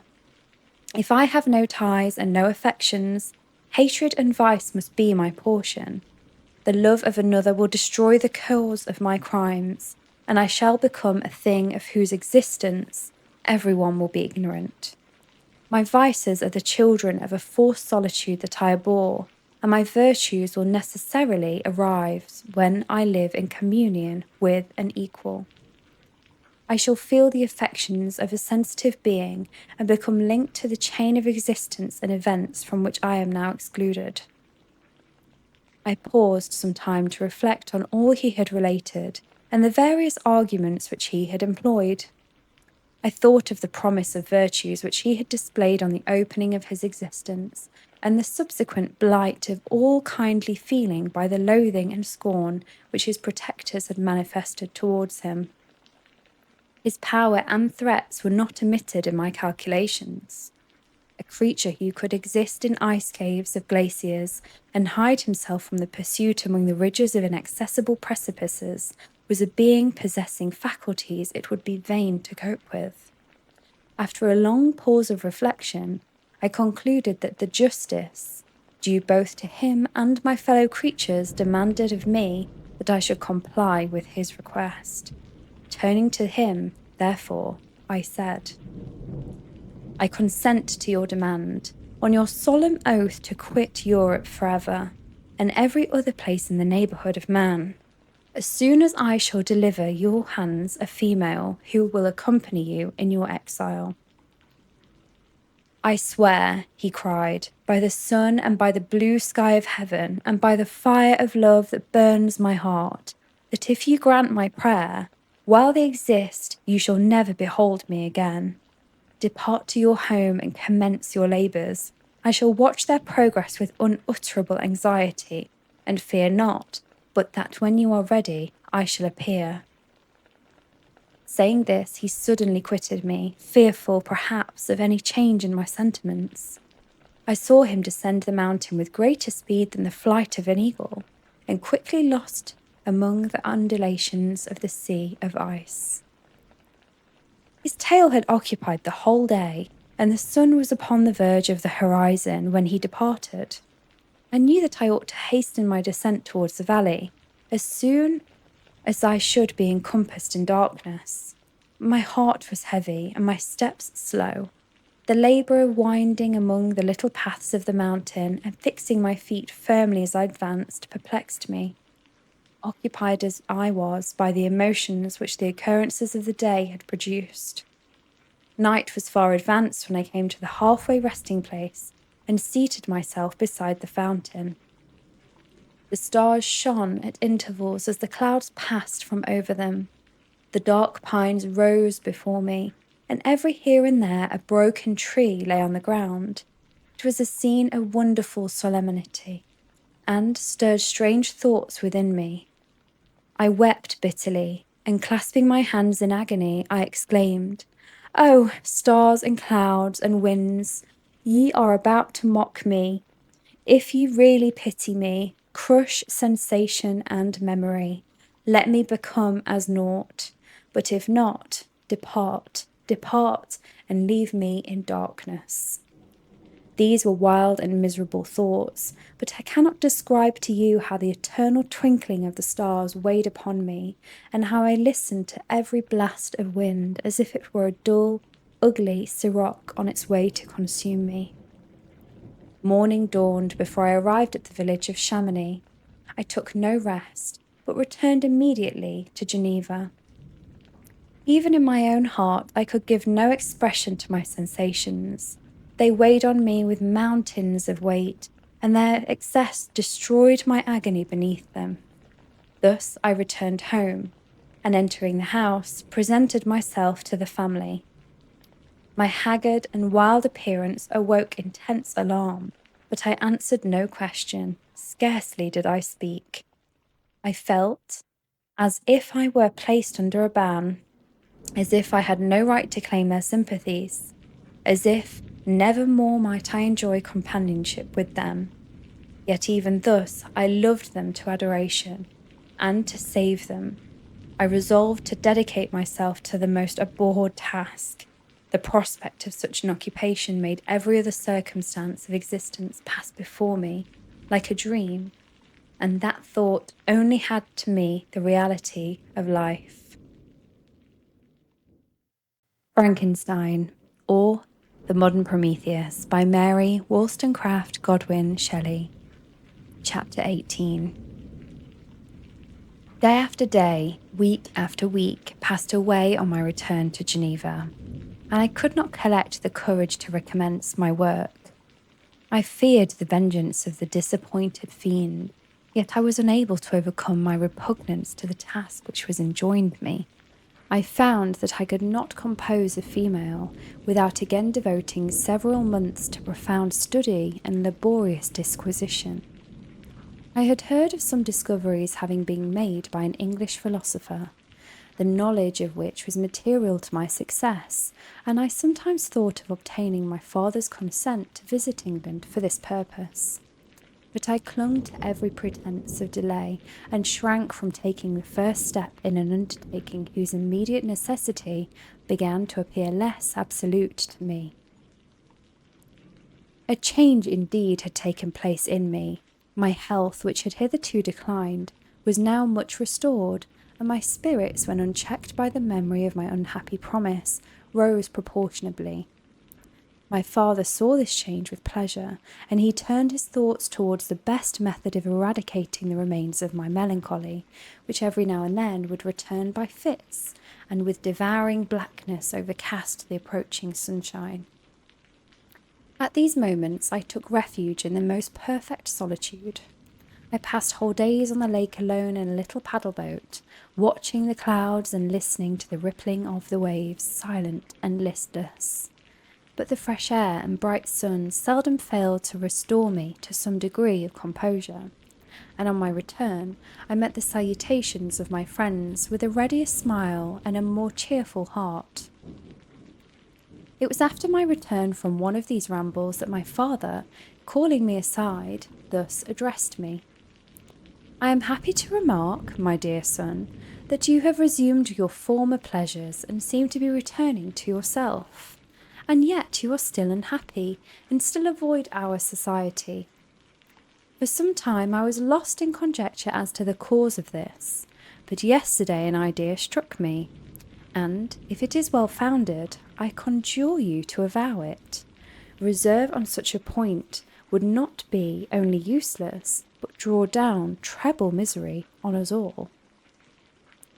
I trembled violently at his exordium, and my father continued, "I confess, my son, that I have always looked forward to your marriage with our dear Elizabeth as the tie of our domestic comfort and the stay of my declining years. You were attached to each other from your earliest infancy. You studied together and appeared in dispositions and tastes entirely suited to one another. But so blind is the experience of man that what I conceived to be the best assistance to my plan may have entirely destroyed it. You, perhaps, regard her as your sister, without any wish that she might become your wife. Nay, you may have met with another whom you may love, and considering yourself as bound in honour to Elizabeth, this struggle may occasion the poignant misery which you appear to feel.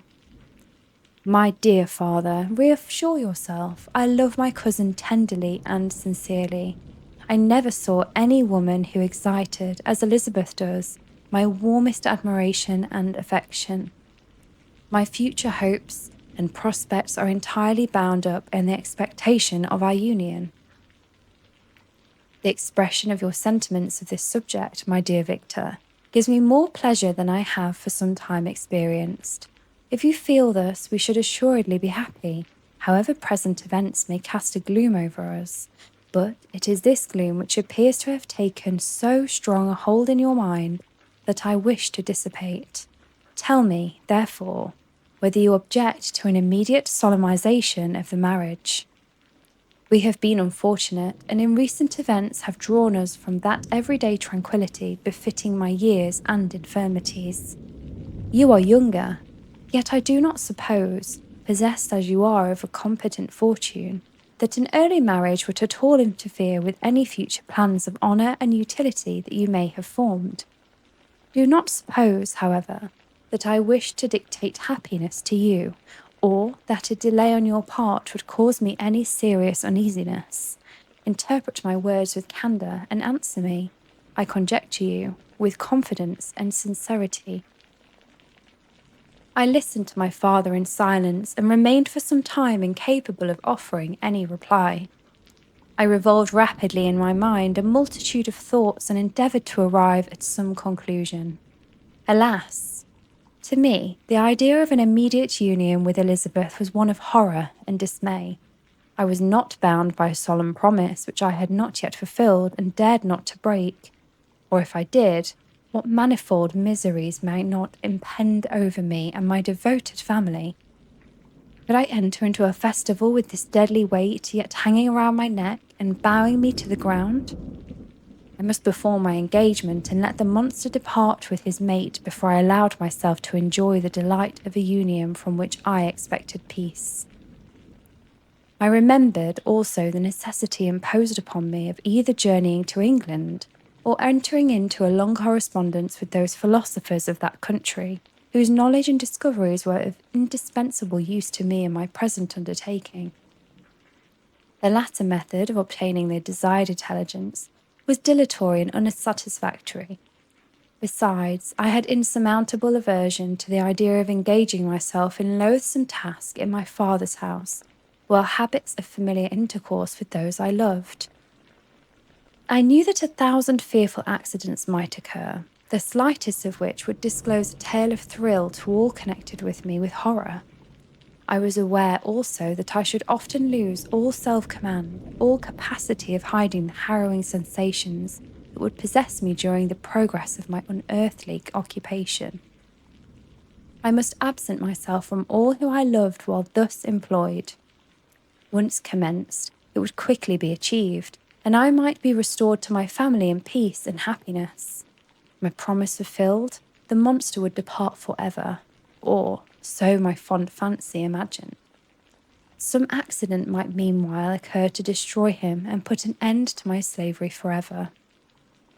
These feelings dictated my answer to my father. I expressed a wish to visit England, but concealing the true reasons of this request, I clothed my desires under a guise which excited no suspicion, while I urged my desire with an earnestness that easily induced my father to comply.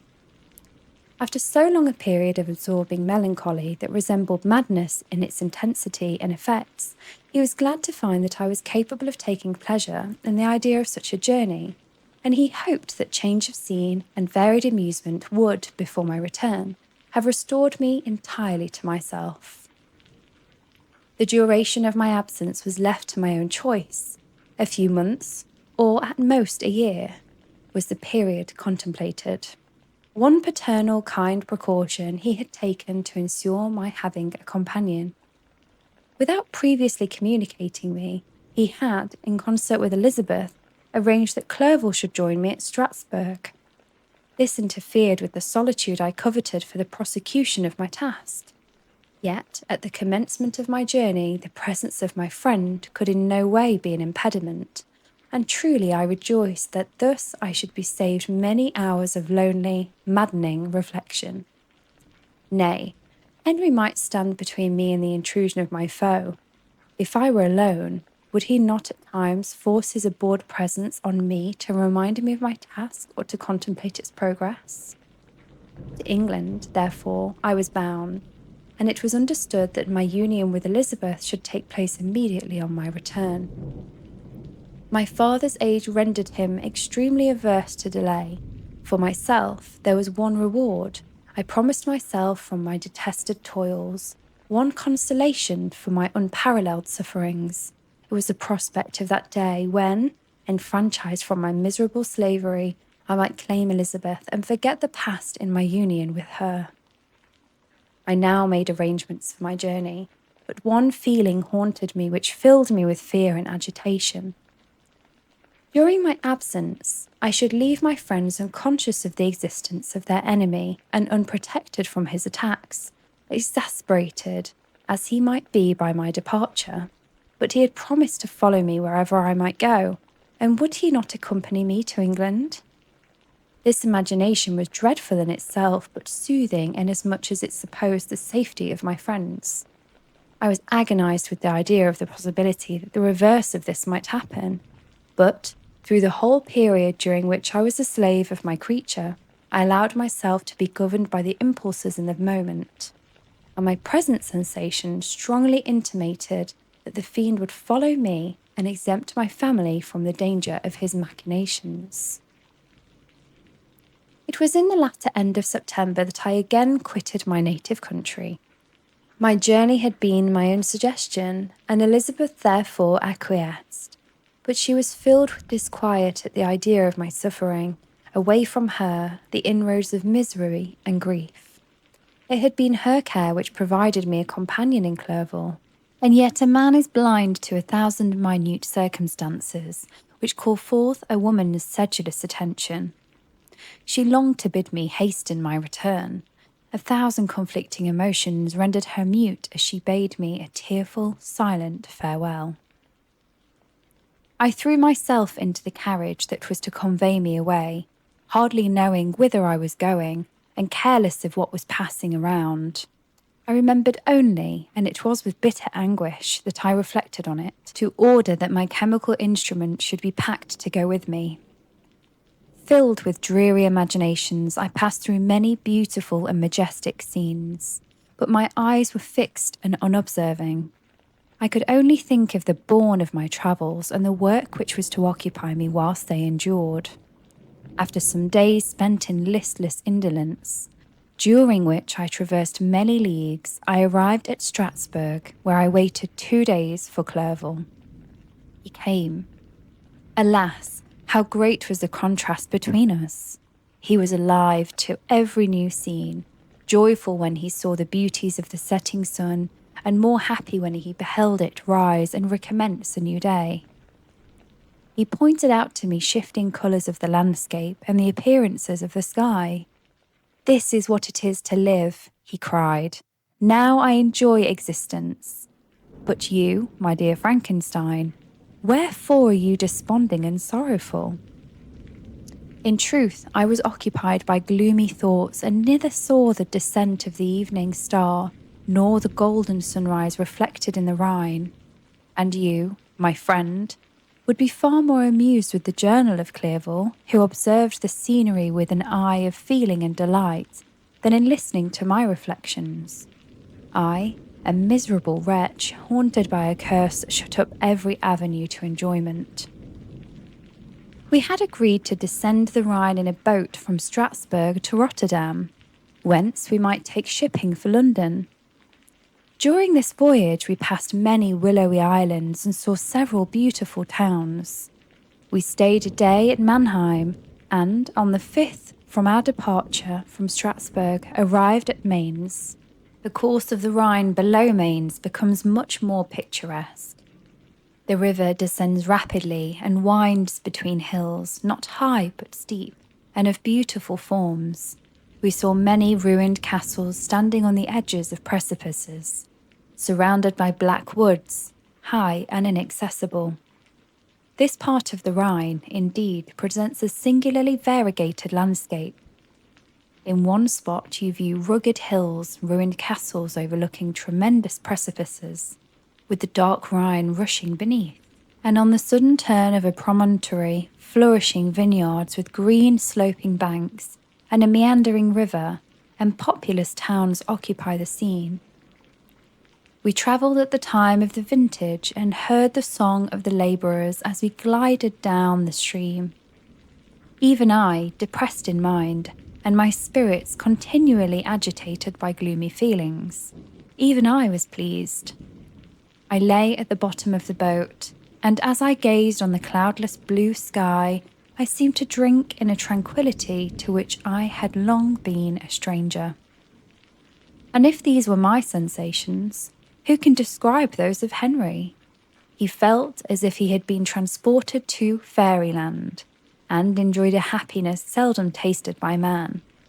"I have seen," he said, "the most beautiful scenes of my own country.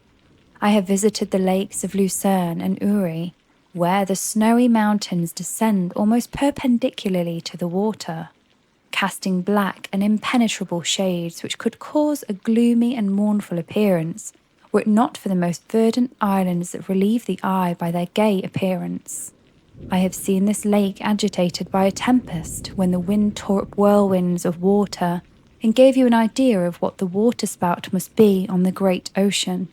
And the waves dash with the fury the base of the mountain, where the priest and his mistress were overwhelmed by an avalanche, and where their dying voices are still said to be heard amid the pauses of the nightly wind.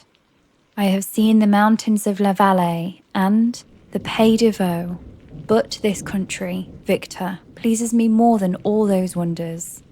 The mountains of Switzerland are more majestic and strange, but there is a charm in the banks of this divine river that I never saw before equalled.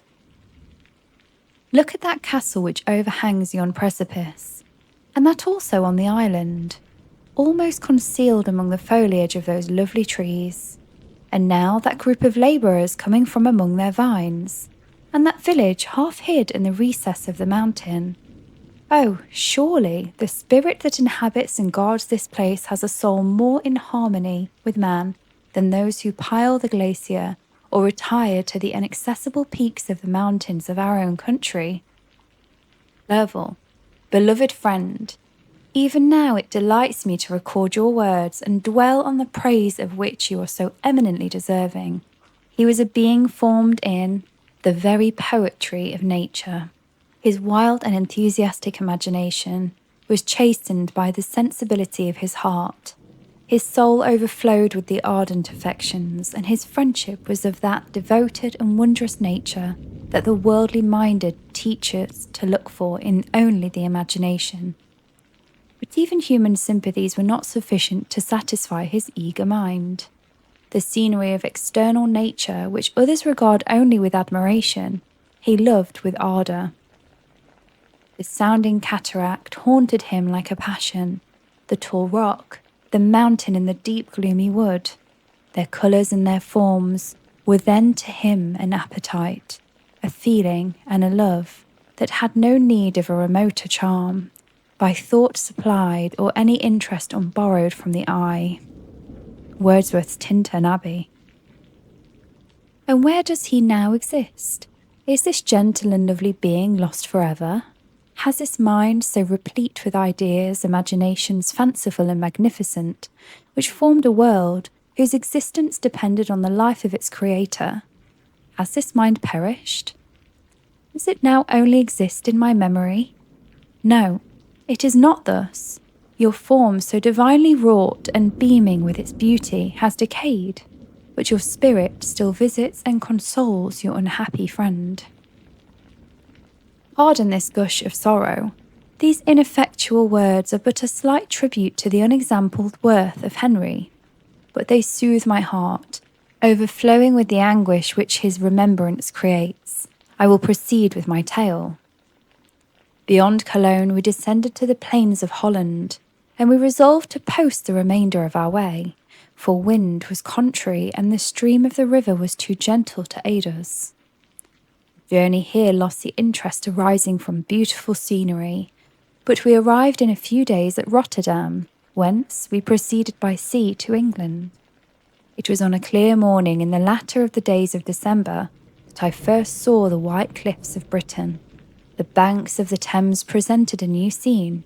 They were flat but fertile, and almost every town was marked by the remembrance of some story. We saw Tilbury Fort, and remembered the Spanish Armada, Gravesend, Woolwich, and Greenwich, places which I have heard of even in my country. At length, we saw the numerous steeples of London, St. Paul's towering above all, and the tower famed in English history. Frankenstein, or The Modern Prometheus, by Mary Wollstonecraft Godwin Shelley. Chapter 19. London was our present point of rest. We determined to remain several months in this wonderful and celebrated city. Clerval desired the intercourse of the men of genius and talent who flourished at this time, but this was with me a secondary object. I was principally occupied with the means of obtaining the information necessary for the completion of my promise, and quickly availed myself of the letters of introduction that I had brought with me, addressed to the most distinguished natural philosophers. If this journey had taken place during my days of study and happiness, it would have afforded me inexpressible pleasure. But a blight had come over my existence, and I only visited these people for the sake of the information they might give me on the subject in which my interest was so terribly profound. Company was irksome to me. When alone, I could fill my mind with the sights of heaven and earth. The voice of Henry soothed me, and I could thus cheat myself into a transitory peace. But busy, uninteresting, joyous faces brought back despair to my heart. I saw an insurmountable barrier placed between me and my fellow men. This barrier was sealed with the blood of William and Justine, and to reflect on the events connected with those names filled my soul with anguish. But in Clerval I saw the image of my former self. He was inquisitive and anxious to gain experience and instruction. The difference of manners which he observed was to him an inexhaustible source of instruction and amusement. He was also pursuing an object he had long had in view.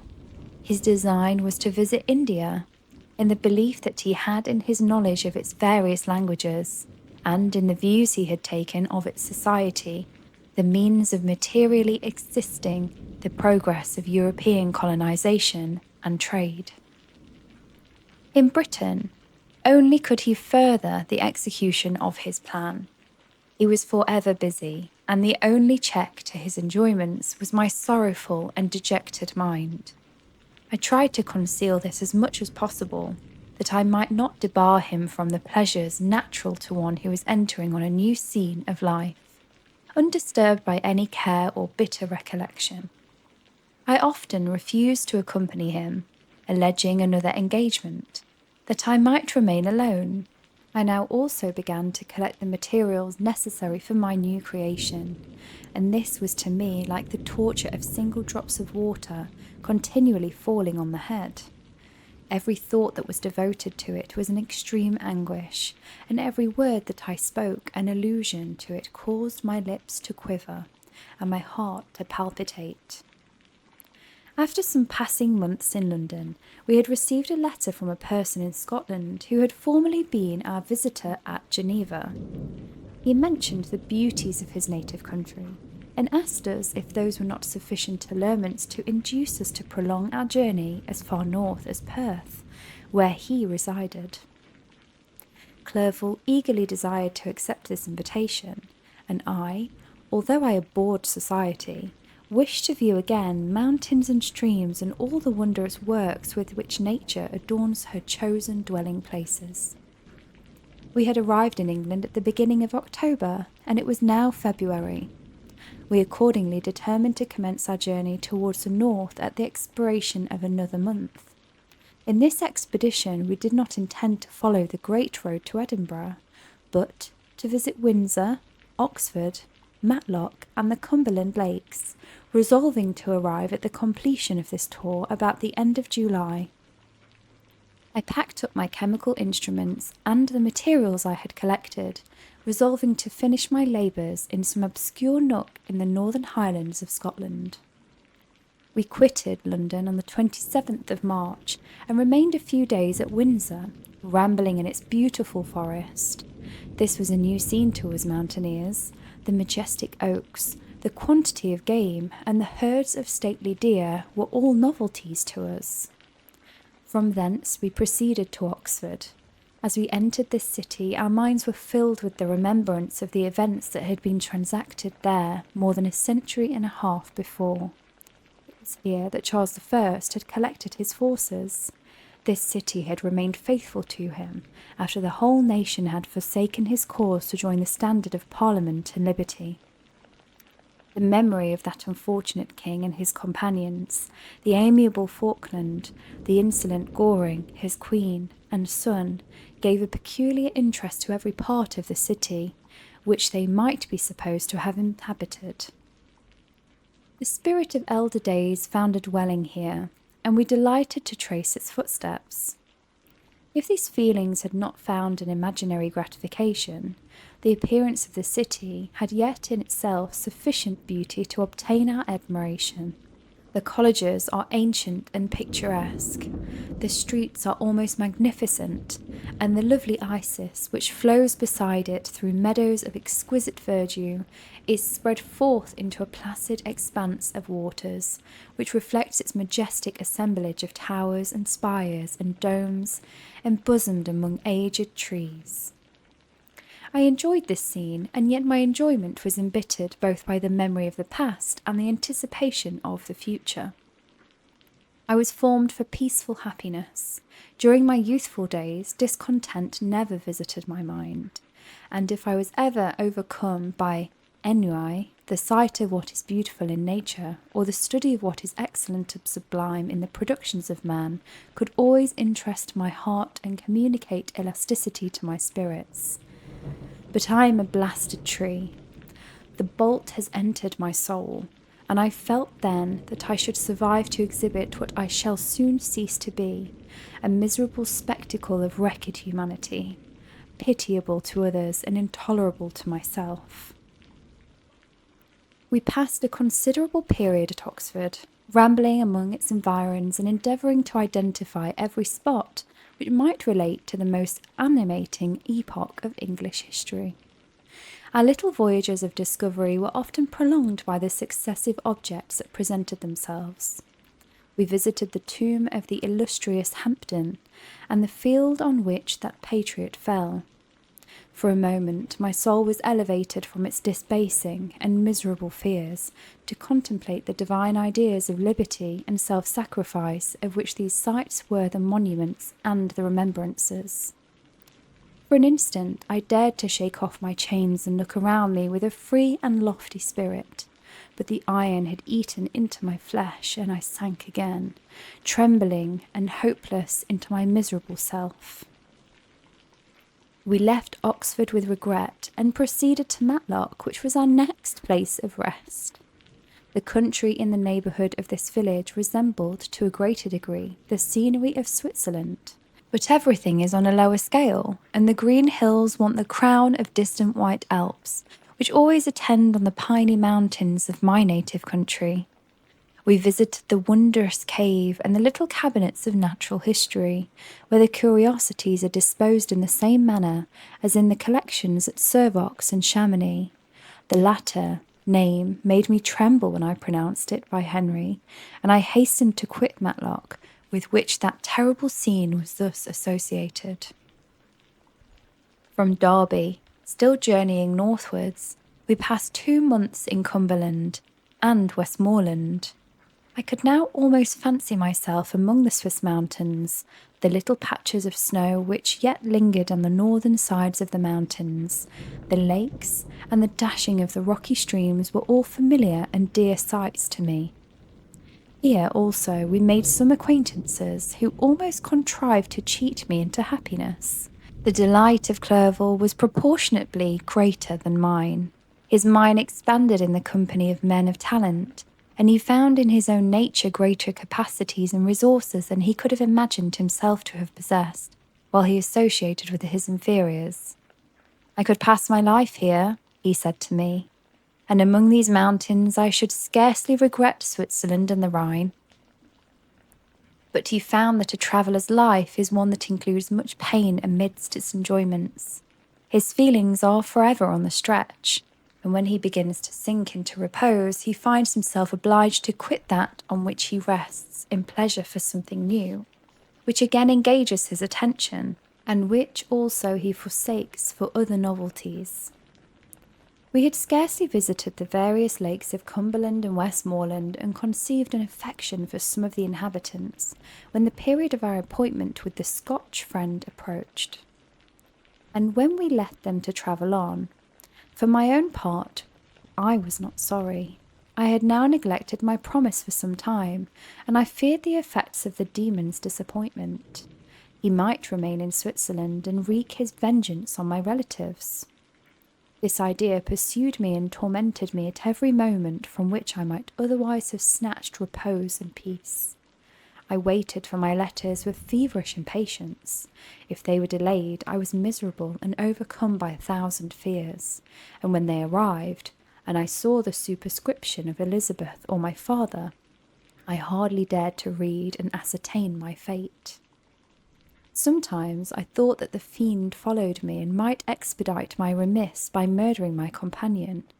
When these thoughts possessed me, I would not quit Henry for a moment, but followed him as a shadow to protect him from the fancied rage of his destroyer. I felt as if I had committed some great crime, the consciousness of which haunted me. I was guiltless, but I had indeed drawn down a horrible curse upon my head, as mortal as that of a crime. I visited Edinburgh with languid eyes and mind, and yet that city might have interested the most unfortunate being. Clerval did not like it so well as Oxford, for the antiquity of the latter city was more pleasing to him. But the beauty and regularity of the new town of Edinburgh, its romantic castle and its environs the most delightful in the world, Arthur's Seat, St. Bernard's Well, and the Pentland Hills compensated him for the change and filled him with cheerfulness and admiration. But I was impatient to arrive at the termination of my journey. We left Edinburgh in a week, passing through Cupar, St. Andrews, and along the banks of Tay to Perth, where our friend expected us.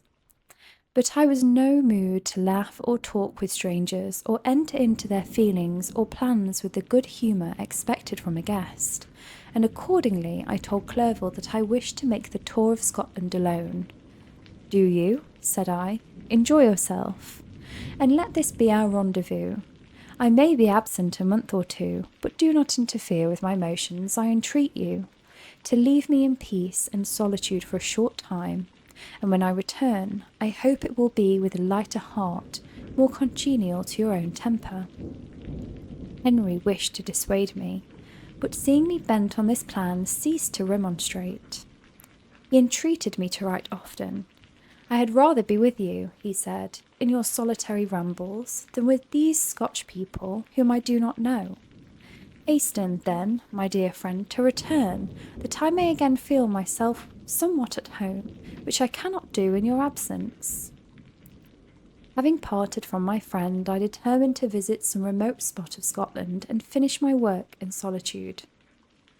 I did not doubt but that the monster followed me, and would discover himself to me, when I should have finished, that he might receive his companion. With this resolution I traversed the northern Highlands, and fixed on one of the remotest of the Orkneys as the scene of my labours. It was a place fitted for such a work, being hardly more than a rock whose sides were continually beaten upon by waves. The soil was barren, scarcely affording pasture for a few miserable cows, and oatmeal for its inhabitants, which consisted of 5 persons, whose gaunt and scraggy limbs gave tokens of their miserable fare. Vegetables and bread, when they indulged in such luxuries, and even fresh water was to be procured from the mainland, which was about 5 miles distant. On the whole island there were but 3 miserable huts, and of those was vacant when I arrived. This I hired. It contained but 2 rooms, and these exhibited all the squalidness of the most miserable penury. The thatch had fallen in, the walls were unplastered, and the door was off its hinges. I ordered it to be repaired, bought some furniture, and took possession, an incident which would doubtless have occasioned some surprise had not all the senses of the cottagers been benumbed by want and squalid poverty. As it was, I lived ungazed at the unmolested, hardly thanked for pittance of food and clothes which I gave. So much does suffering blunt even the coarsest sensations of men. In this retreat I devoted the morning to labour, but in the evening, when the weather permitted, I walked on the stony beach of the sea to listen to the waves as they roared and dashed at my feet. It was a monotonous, yet ever-changing scene. I thought of Switzerland. It was far different from this desolate and appalling landscape. Its hills are covered with vines, and its cottages are scattered thickly in the plains. Its fair lakes reflect a blue and gentle sky, and when troubled by the winds, their tumult is but the play of a lively infant when compared to the roarings of the giant ocean. In this manner I distributed my occupations when I first arrived, but as I proceeded in my labour, it became every day more horrible and irksome to me. Sometimes I could not prevail on myself to enter my laboratory for several days, and at other times I toiled day and night in order to complete my work. It was, indeed, a filthy process in which I was engaged. During my first experiment, a kind of enthusiastic frenzy had blinded me to the horror of my employment. My mind was intently fixed on the consummation of my labour, and my eyes were shut to the horror of my proceedings. But now I went at it in cold blood, and my heart often sickened at the work of my hands. Thus situated, employed in the most detestable occupation, immersed in a solitude where nothing could for an instant call my attention from the actual scene in which I was engaged, my spirits became unequal. I grew restless and nervous. Every moment I feared to meet my persecutor. Sometimes I sat with my eyes fixed on the ground, fearing to raise them, lest they should encounter the object which I so much dreaded to behold. I feared to wander from the sight of my fellow creatures, lest when alone he should come to claim his companion.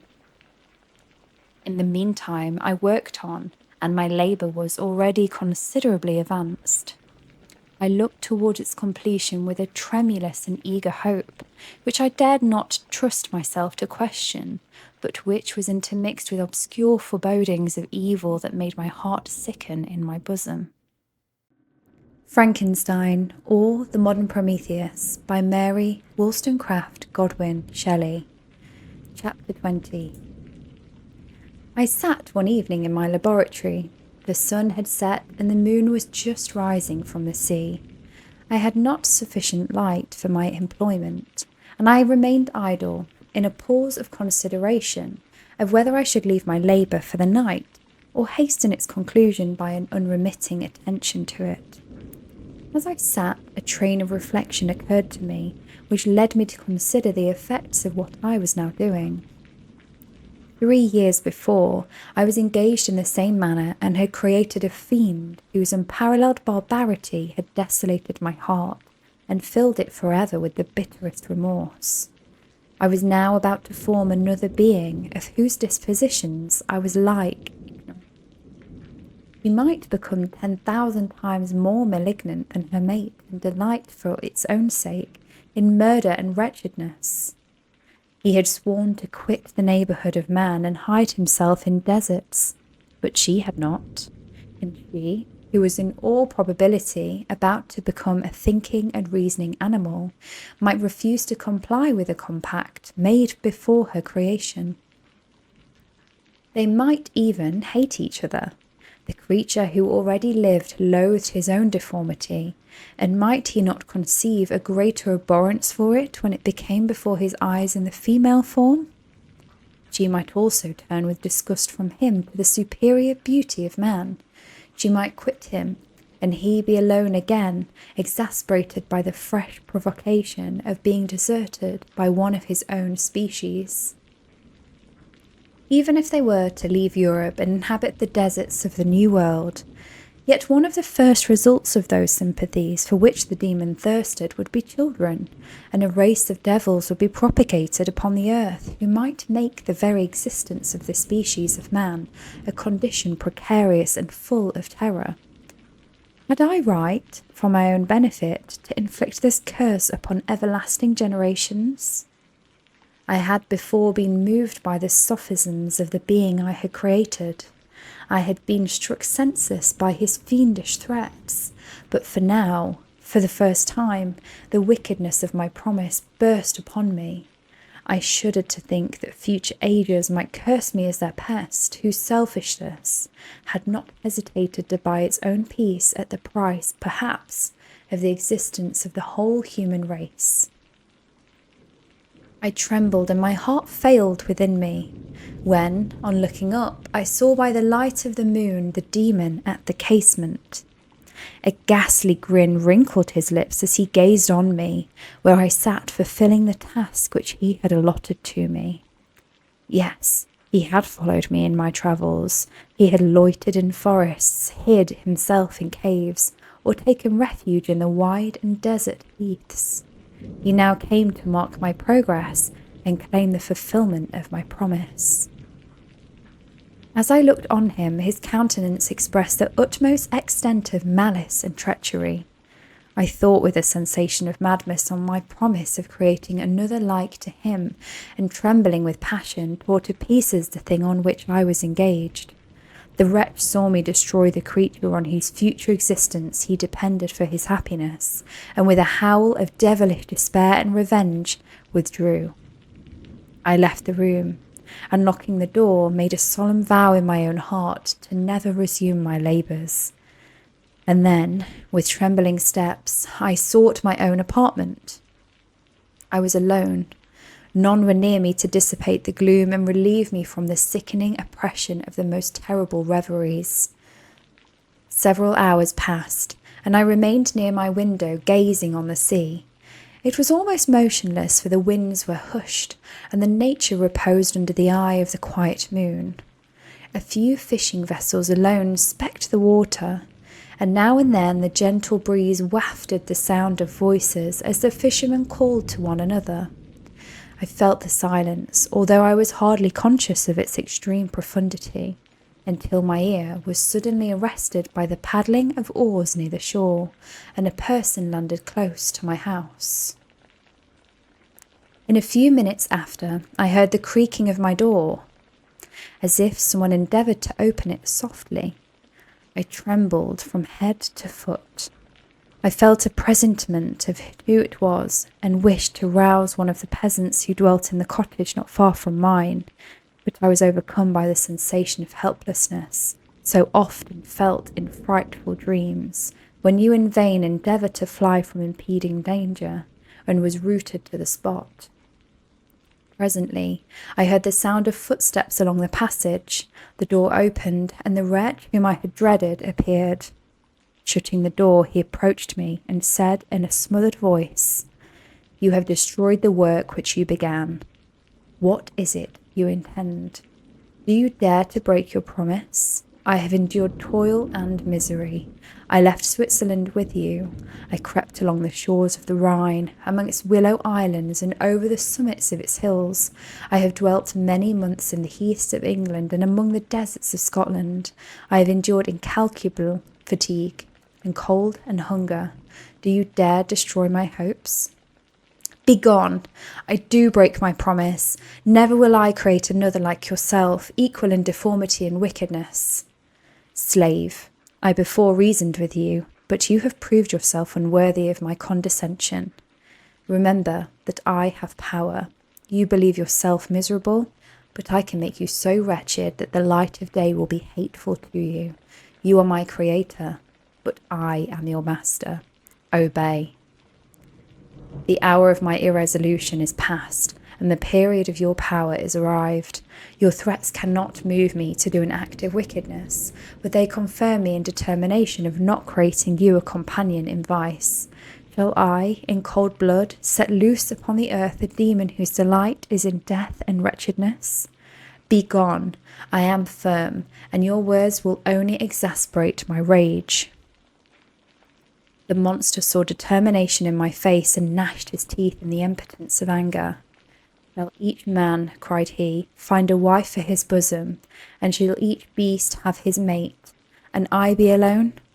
I had feelings of affection, and they were requited by detestation and scorn. Man, you may hate, but beware. Your hours will pass in dread and misery, and soon the bolt will fall for which must ravage from you and your happiness forever. Are you to be happy while I grovel in the intensity of my wretchedness? You can blast my other passions, but revenge remains. Revenge henceforth dearer than light or food. I may die, but first you, my tyrant and tormentor, shall curse the sun that gazes on your misery. Beware, for I am fearless and therefore powerful. I will watch with the willingness of a snake, that I may sting with its venom. Man, you shall repent of the injuries you inflict.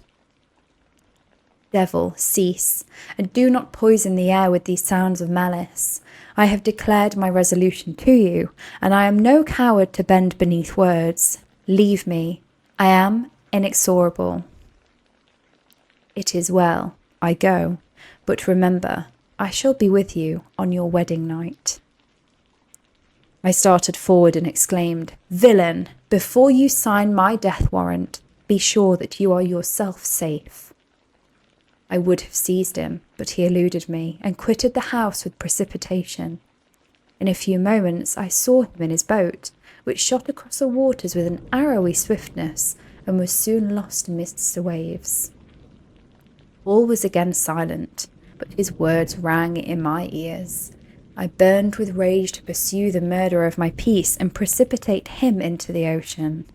I walked up and down my room hastily and perturbed, while my imagination conjured up 1,000 images to torment and sting me. Why had I not followed him and closed with him in mortal strife? But I had suffered him to depart, and he had directed his course towards the mainland.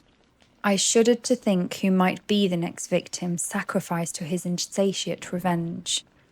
And then I thought again of his words, I will be with you on your wedding night. That, then, was the period fixed for the fulfillment of my destiny. In that hour I should die, and at once satisfy and extinguish his malice. This prospect did not move me to fear, yet when I thought of my beloved Elizabeth, of her tears and endless sorrow which she would find her lover so barbarously snatched from her, tears, the first I had shed for many months, streamed from my eyes, and I resolved not to fall before my enemy without a bitter struggle. The night passed away, and the sun rose from the ocean.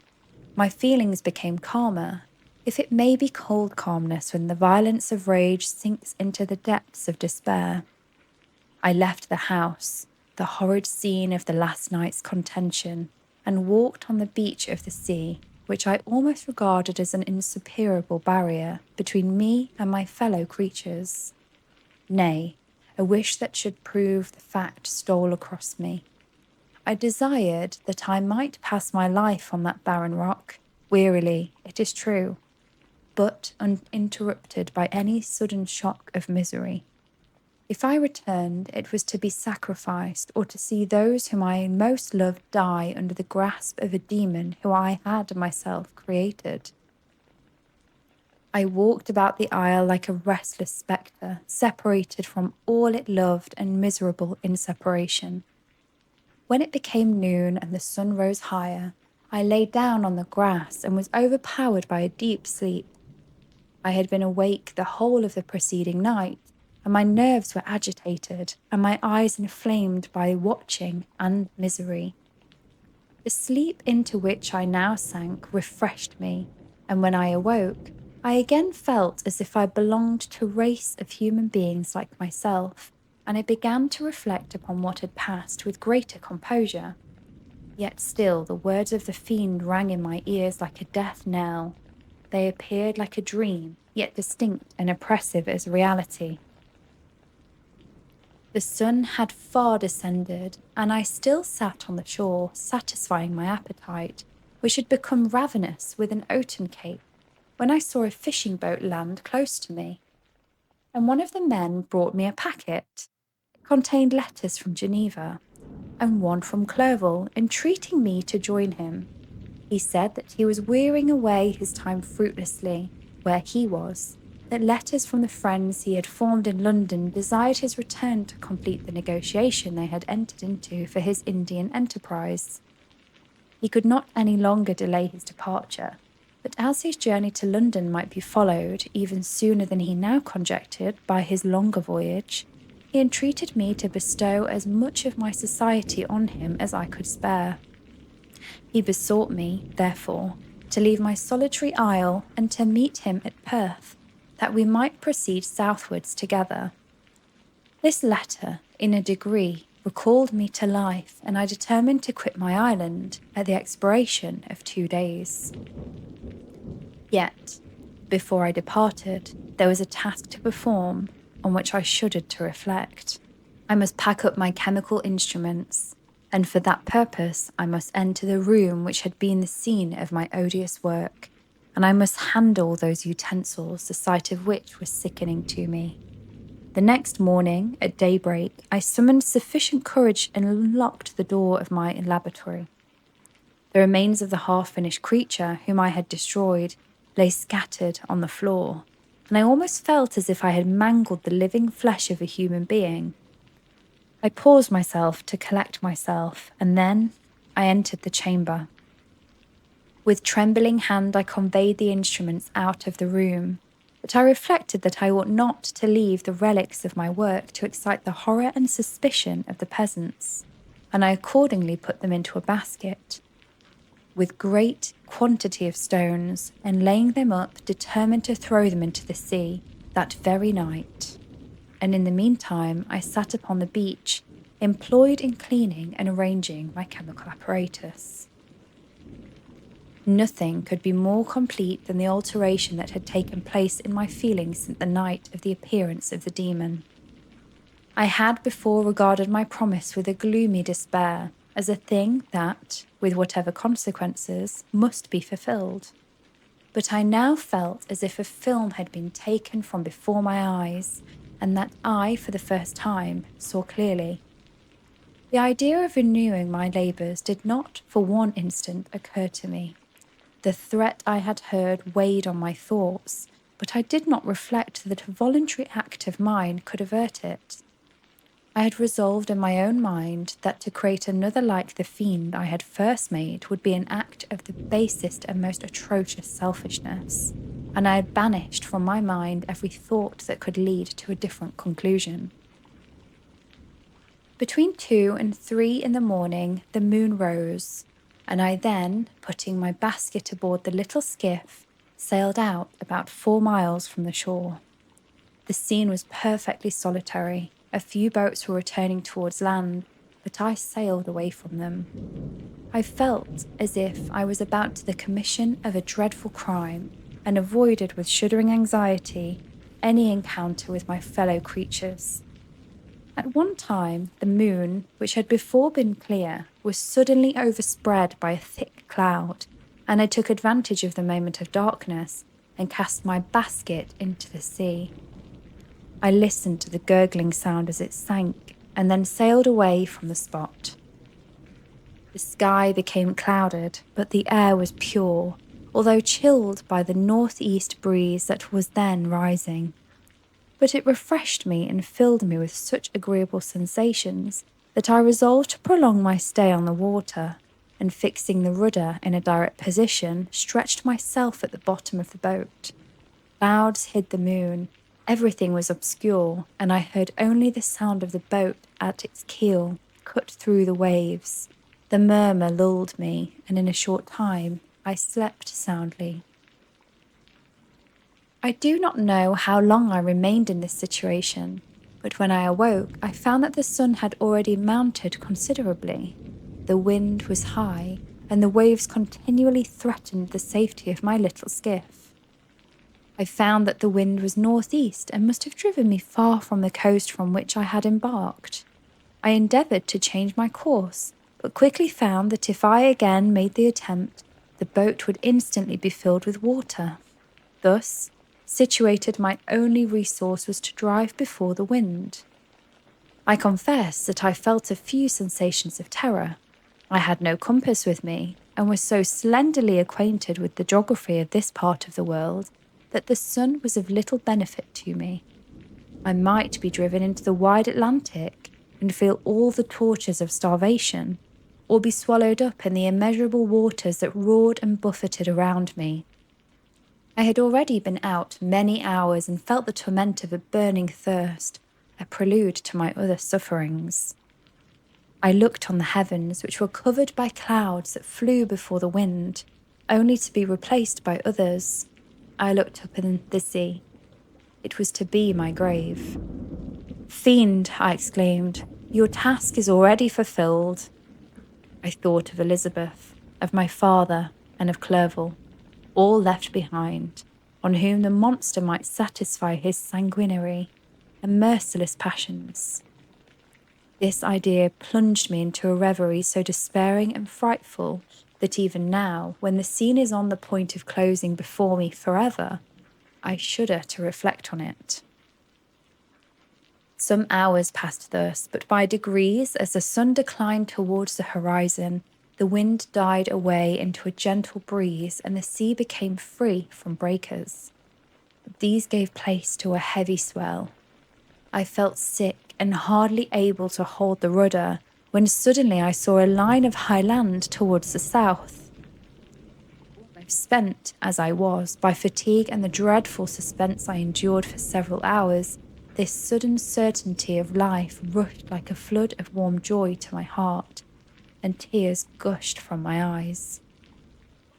How mutable are our feelings! How strange is that clinging love we have for life, even in the excess of misery!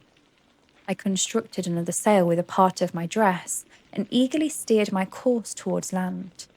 It had a wild and rocky appearance, but as I approached nearer, I easily perceived traces of cultivation.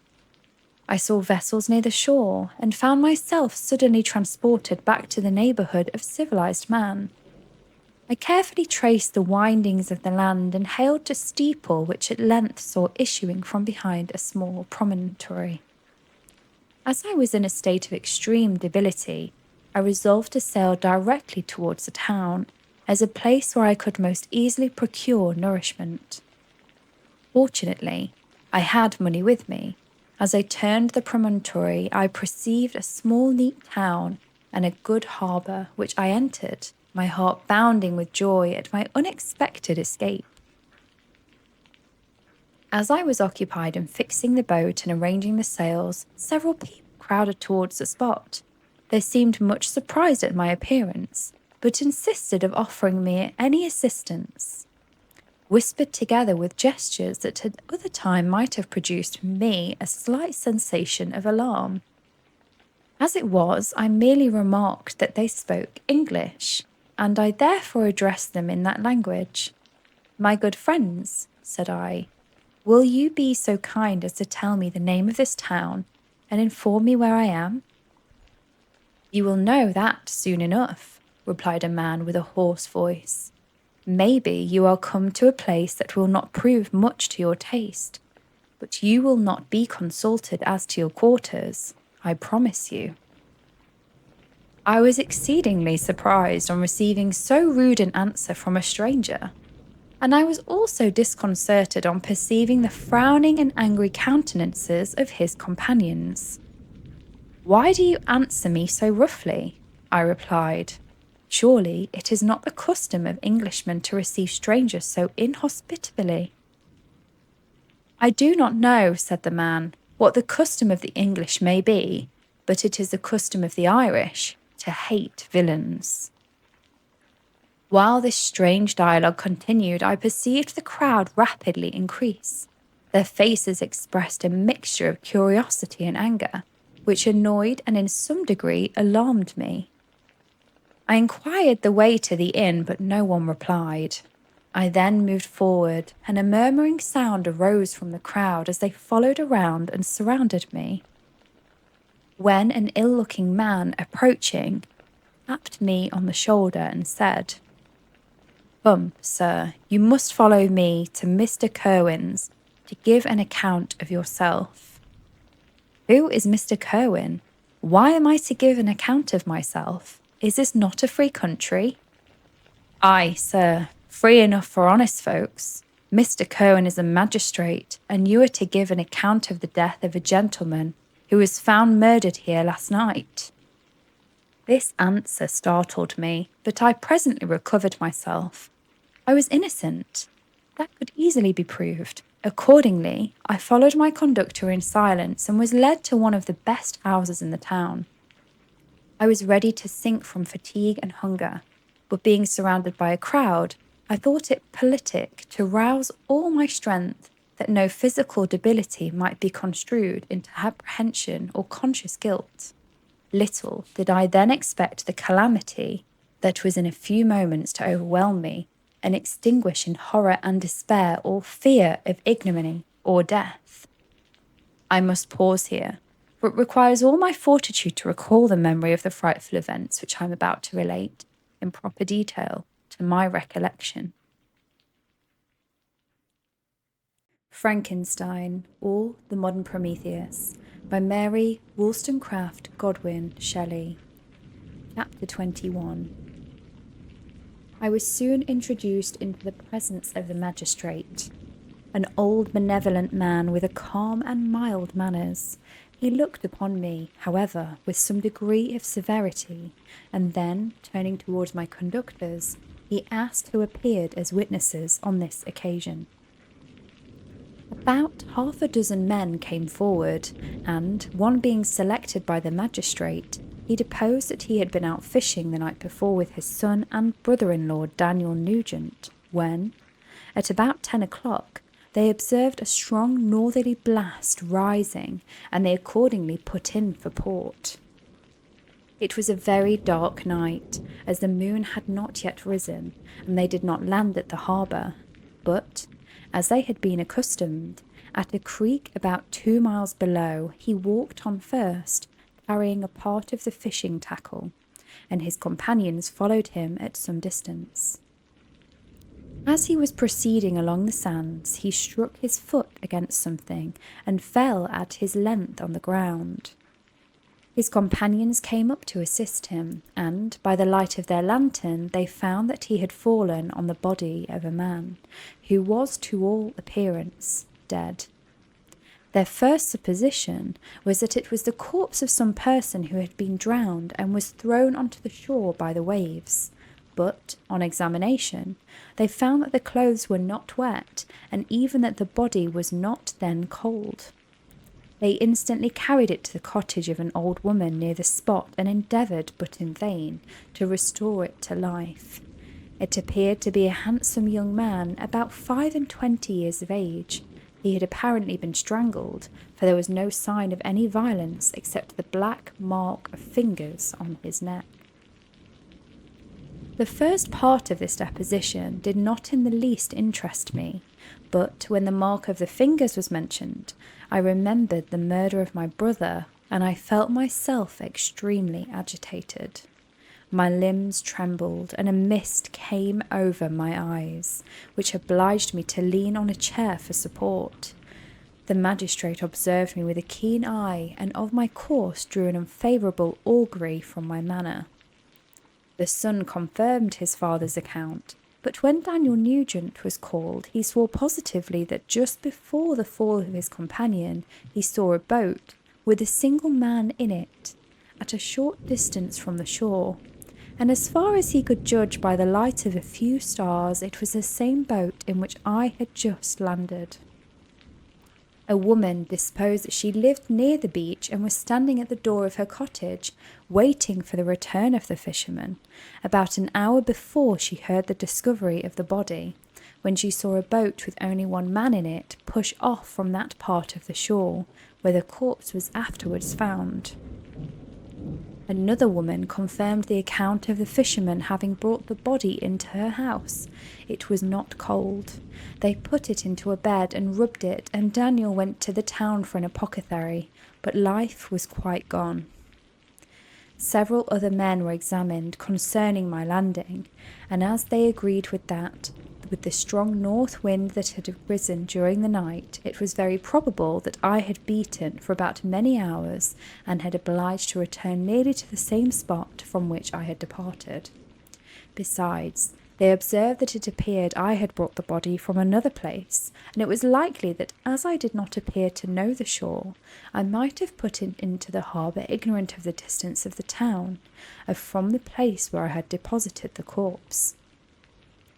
Mr. Kirwin, on hearing this evidence, desired that I should be taken into the room where the body lay, for interment, that it might be observed what effect the sight of it would produce upon me. This idea was probably suggested by the extreme agitation I had exhibited when the mode of the murderer had been described. I was accordingly conducted by the magistrate and several other persons to the inn.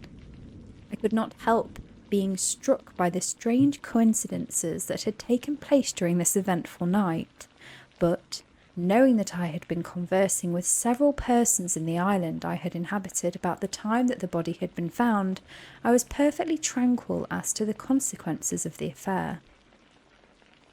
I entered into the room where the corpse lay and was led up to the coffin. How can I describe my sensations on beholding it?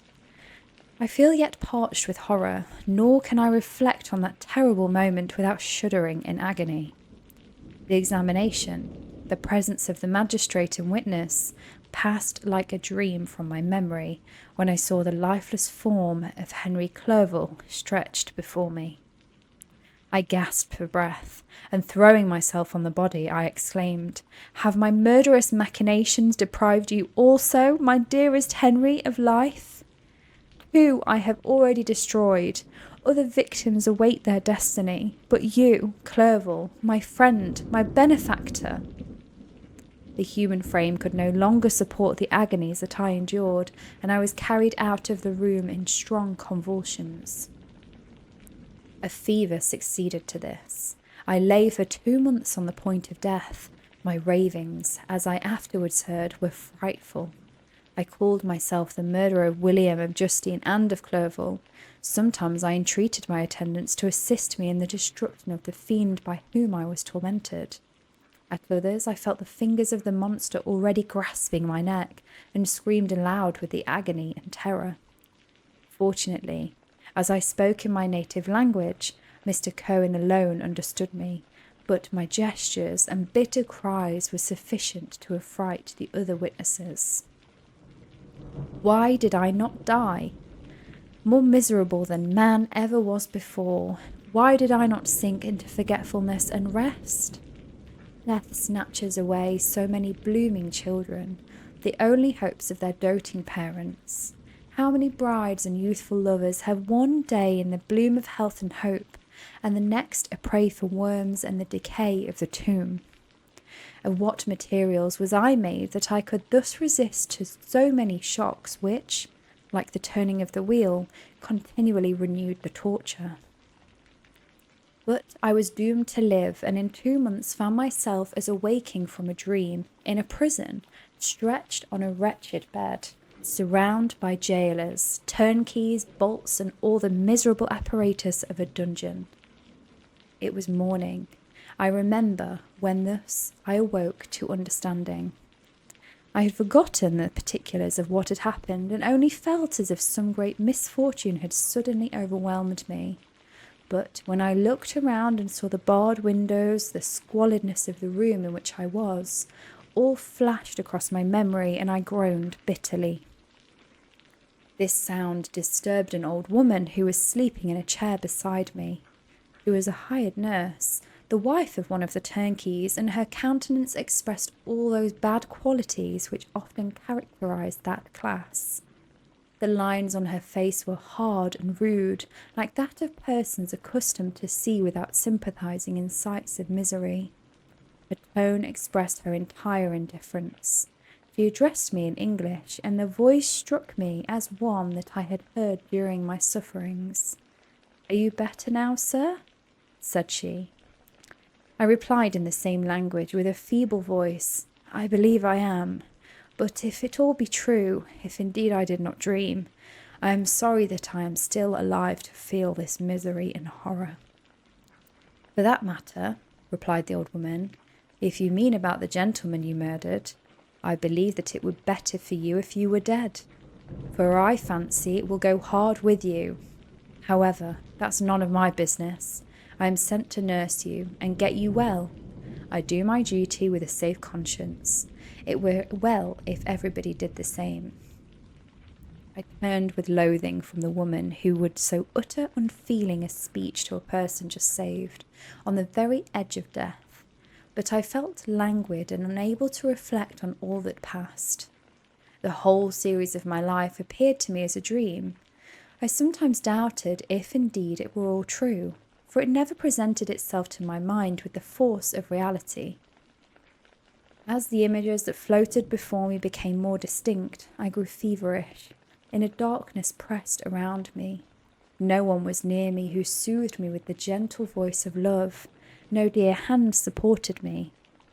The physician came and prescribed medicines, and the old woman prepared them for me.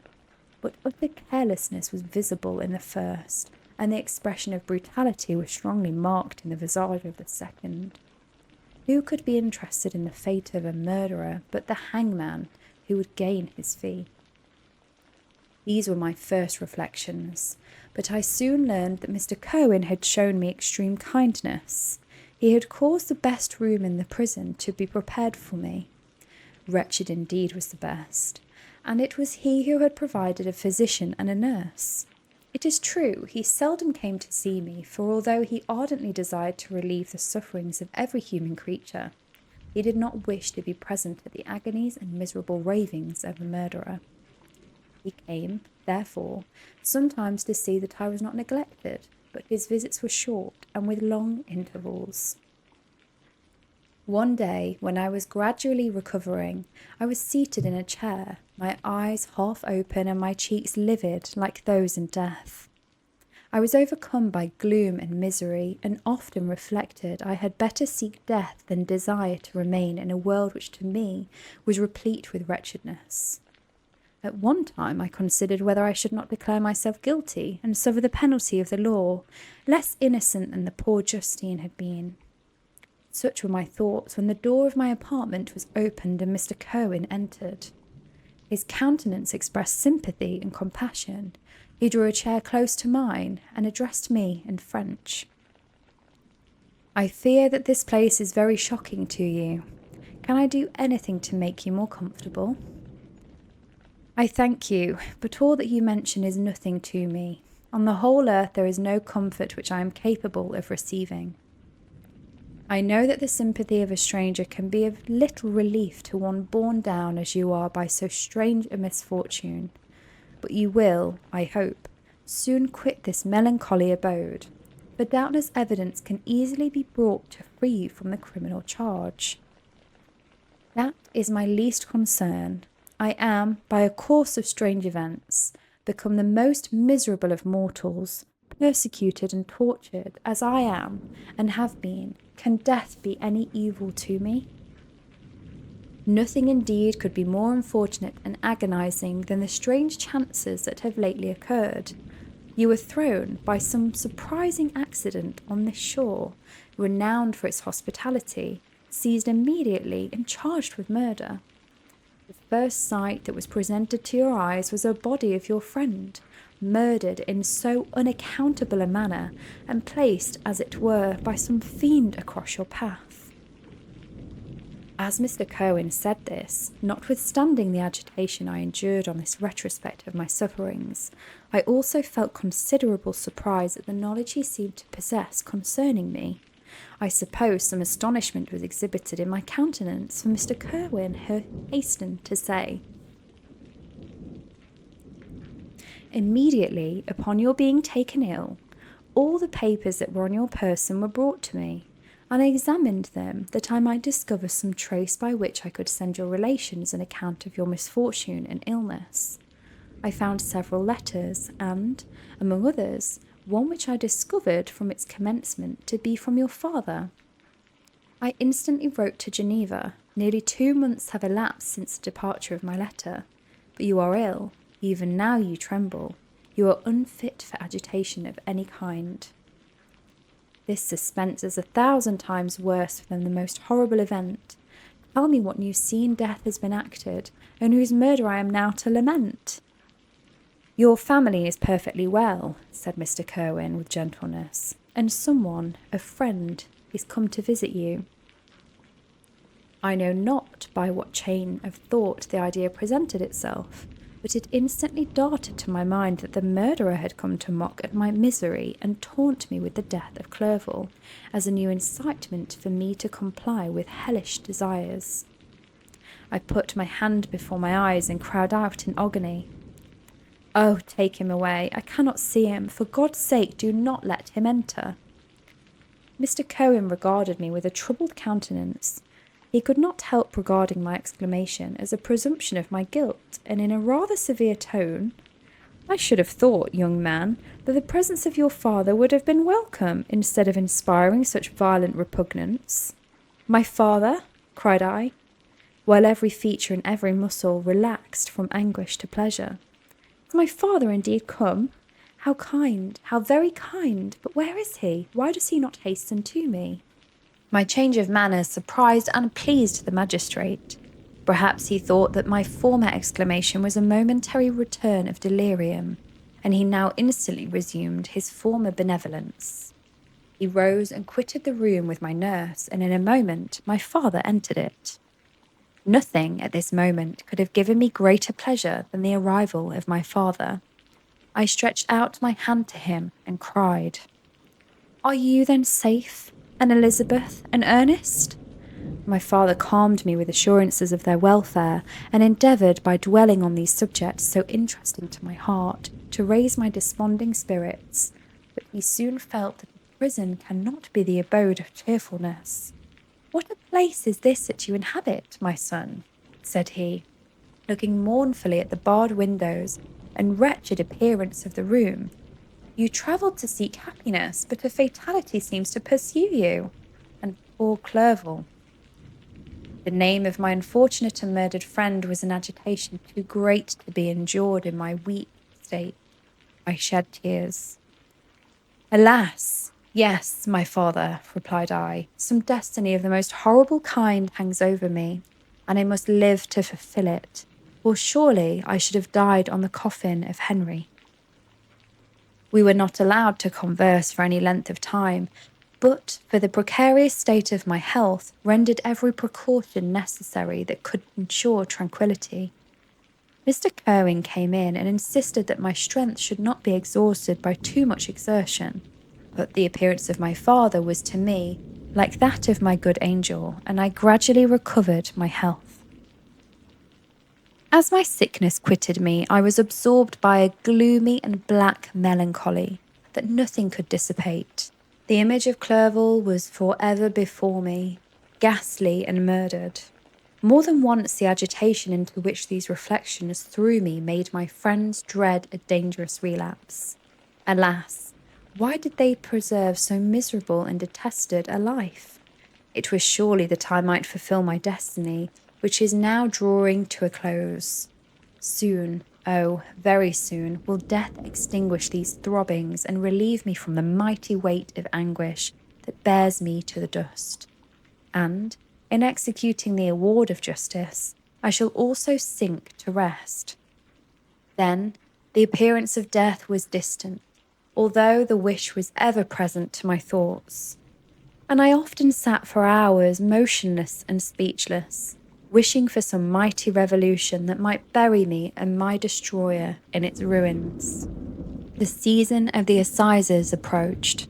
I had already been 3 months in prison, and although I was still weak and in continual danger of a relapse, I was obliged to travel nearly 100 miles to the country town where the court was held. Mr. Curwen charged himself with every care of collecting witnesses and arranging my defence. I was spared the disgrace of appearing publicly as a criminal, as the case was not brought before the court that decides on life and death. The grand jury rejected the bill on its being proved that I was on the Orkney Islands at the hour of the body of my friend was found, and a fortnight after my removal, I was liberated from prison.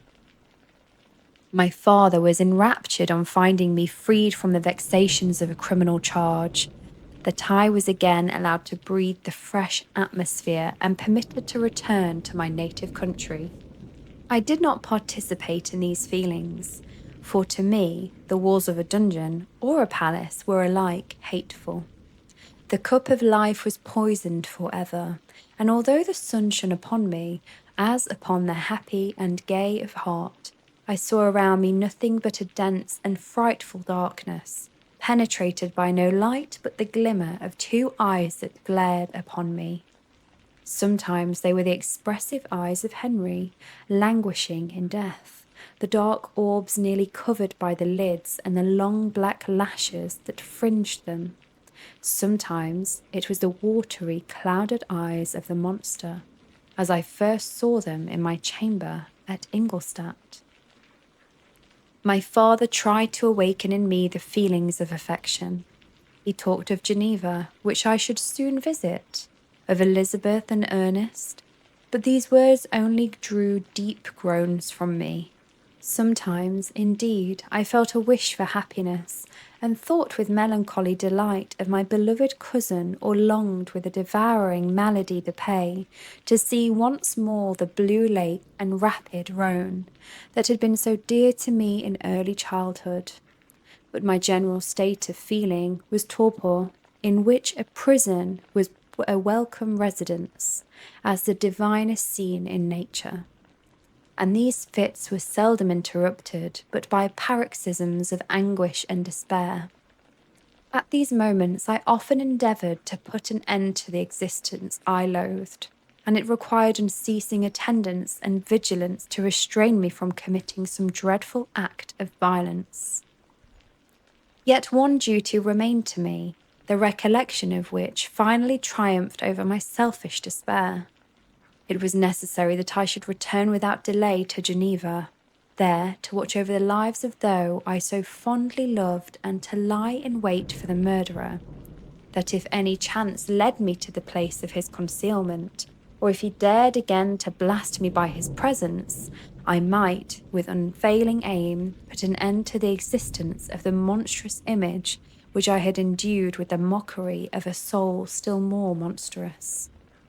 My father still desired to delay our departure, feel that I could not sustain the fatigues of a journey, for I was a shattered wreck, the shadow of a human being. My strength was gone, I was a mere skeleton, and fever night and day preyed upon my wasted frame. Still, as I urged our leaving Ireland with such inquietude and impatience, my father thought it best to yield. We took our passage on board a vessel bound for Havre de Grace and sailed with a fair wind from the Irish shores. It was midnight. I lay on the deck looking at the stars and listening to the dashing of the waves. I hailed the darkness that shut Ireland from my sight, and my pulse beat with a feverish joy when I reflected that I should soon see Geneva. The past appeared to me in the light of a frightful dream, yet the vessel in which I was, the wind that blew me from the detested shores of Ireland, and the sea which surrounded me, told me too forcibly that I was deceived by no vision, and that Clerval, my friend and dearest companion, had fallen a victim to me and the monster of my creation. I repassed in my memory my whole life, my quiet happiness while residing with my family in Geneva, the death of my mother, and my departure for Ingolstadt. I remembered, shuddering, the mad enthusiasm that hurried me onto the creation of my hideous enemy, and I called to mind the night in which he first lived. I was unable to pursue the train of a thought. 1,000 feelings pressed upon me, and I wept bitterly. Ever since my recovery from the fever, I had been in the custom of taking every night a small quantity of laudanum, for it was by means of this drug only that I was enabled to gain the rest necessary for the preservation of life. Oppressed by the recollection of my various misfortunes, I now swallowed double my usual quantity, and soon slept profoundly. But sleep did not afford me respite from the thought and misery. My dreams presented 1,000 objects that scared me. Towards morning I was possessed by a kind of nightmare. I felt the fiend's grasp in my neck and could not free myself from it. Groans and cries rang in my ears. My father, who was watching over me, perceiving my restlessness, awoke me. The dashing waves were around, the cloudy sky above, and the fiend was not here. A sense of security, a feeling that was a truce, was established between the present hour and the irresistible, disastrous future imparted to me a kind of calm forgetfulness, of which the human mind is by its structure peculiarly susceptible. Frankenstein, or The Modern Prometheus, by Mary Wollstonecraft Godwin Shelley. Chapter 22. The voyage came to an end. We landed and proceeded to Paris. I soon found that I had overtaxed my strength and that I must repose before I could continue my journey. My father's care and attentions were indefatigable, but he did not know the origin of my sufferings and sought erroneous methods to remedy the incurable ill. He wished me to seek an amusement in society. I abhorred the face of man. Oh, not abhorred.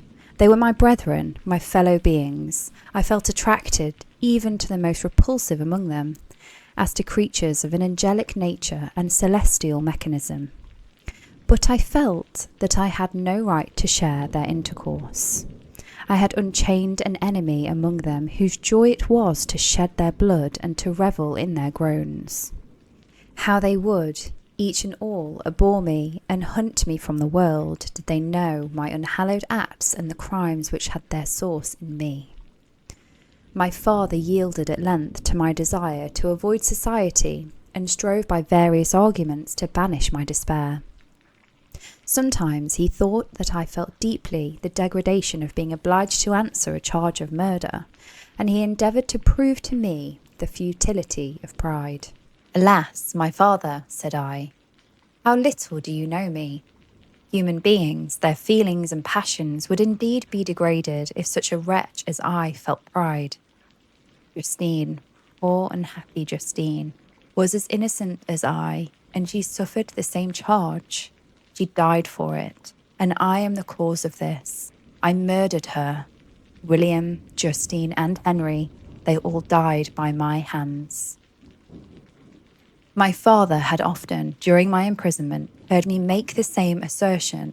When I thus accused myself, he sometimes seemed to desire an explanation, and at others he appeared to consider it as the offspring of delirium, and that, during my illness, some idea of this kind had presented itself to my imagination, the remembrance of which I preserved in my convalescence. I avoided explanation and maintained a continual silence concerning the wretch I had created.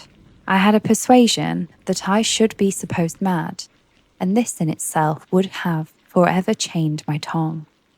But, besides, I could not bring myself to disclose a secret which would fill my hearer with consternation and make fear and unnatural horror the inmates of his breast.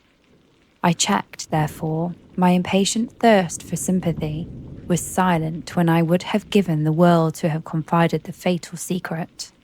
Yet, still, words like those I have recorded would burst uncontrollably from me. I could offer no explanation of them, but their truth in part relieved the burden of my mysterious woe. Upon this occasion, my father said, with an expression of unbounded wonder, "My dearest Victor, what infatuation is this? My dear son, I entreat you never to make such an assertion again." "I am not mad," I cried energetically.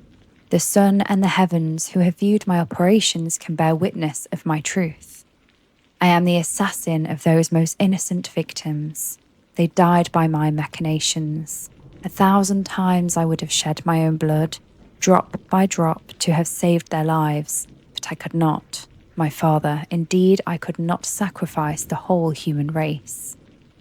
The conclusion of this speech convinced my father that my ideas were deranged, and he instantly changed the subject of our conversation and endeavoured to alter the course of my thoughts. He wished as much as possible to obliterate the memory of the scenes that had taken place in Ireland, and never alluded to them or suffered me to speak of my misfortunes. As time passed away, I became more calm. Misery had her dwelling in my heart, but I no longer talked in the same incoherent manner of my own crimes. Sufficient for me was the consciousness of them. By the utmost self-violence, I curbed the imperious voice of the wretchedness, which sometimes desired to declare itself to the whole world, and my manners were calmer and more composed than they had ever been since my journey to the sea of ice. A few days before we left Paris on our way to Switzerland, I received the following letter from Elizabeth. "My dear friend, it gave me the greatest pleasure to receive a letter from my uncle dated at Paris. You are no longer at a formidable distance, and I may hope to see you in less than a fortnight. My poor cousin, how much you have suffered! I expect to see you looking more ill even than when you quitted Geneva. This winter has been passed most miserably, tortured as I have been by anxious suspense, yet I hope to see peace in your countenance and to find that your heart is not totally void of comfort and tranquillity. Yet I fear that the same feelings now exist that made you so miserable a year ago, even perhaps augmented by time. I would not disturb you at this period when so many misfortunes weigh upon you, but a conversation that I had with my uncle previous to his departure renders some explanation necessary before we meet." Explanation, you may possibly say. What can Elizabeth have to explain? If you really say this, my questions are answered and all my doubts satisfied. But you are distant from me, and it is possible that you may dread and yet be pleased with this explanation. And, in a probability of this being the case, I dare not any longer postpone writing what, during your absence, I have often wished to express to you, but have never had the courage to begin. You well know, Victor, that our union had been the favourite plan of your parents ever since our infancy. We were told this when young and taught to look forward to it as an event that would certainly take place. We were affectionate playfellows during childhood, and I believe, dear and valued friends to one another as we grow older, but as a brother and sister often entertain a lively affection towards each other without desiring a more intimate union, may not such also be our case? Tell me, dearest Victor, answer me, I conjure you by our mutual happiness with simple truth. Do you not love another? You have travelled, you have spent several years of your life at Ingolstadt, and I confess to you, my friend, that when I saw you last autumn so unhappy, flying to solitude from society of every creature, I could not help supposing that you might regret our connection, and believe yourself bound in honour to fulfil the wishes of your parents, although they oppose themselves to your inclinations. But this is false reasoning. I confess to you, my friend, that I love you, and that in my eerie dreams of futurity, you have been my constant friend and companion. But it is your happiness I desire as well as my own when I declare to you that our marriage would render me eternally miserable unless it were the dictate of your own free choice. Even now I weep to think that, bore down as you are by the cruelest misfortunes, you may stifle by the word honour all hope of love and happiness which would alone restore you to yourself. I, who have so disinterested an affection for you, may increase your miseries tenfold by being an obstacle to your wishes.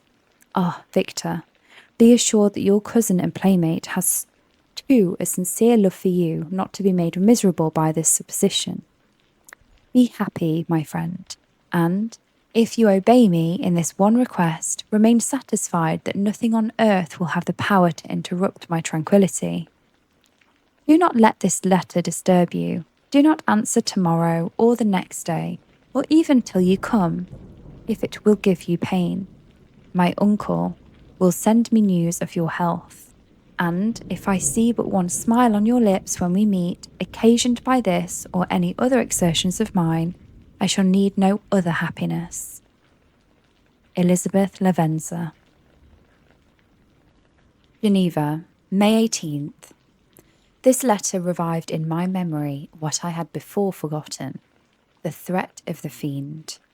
I will be with you on your wedding night.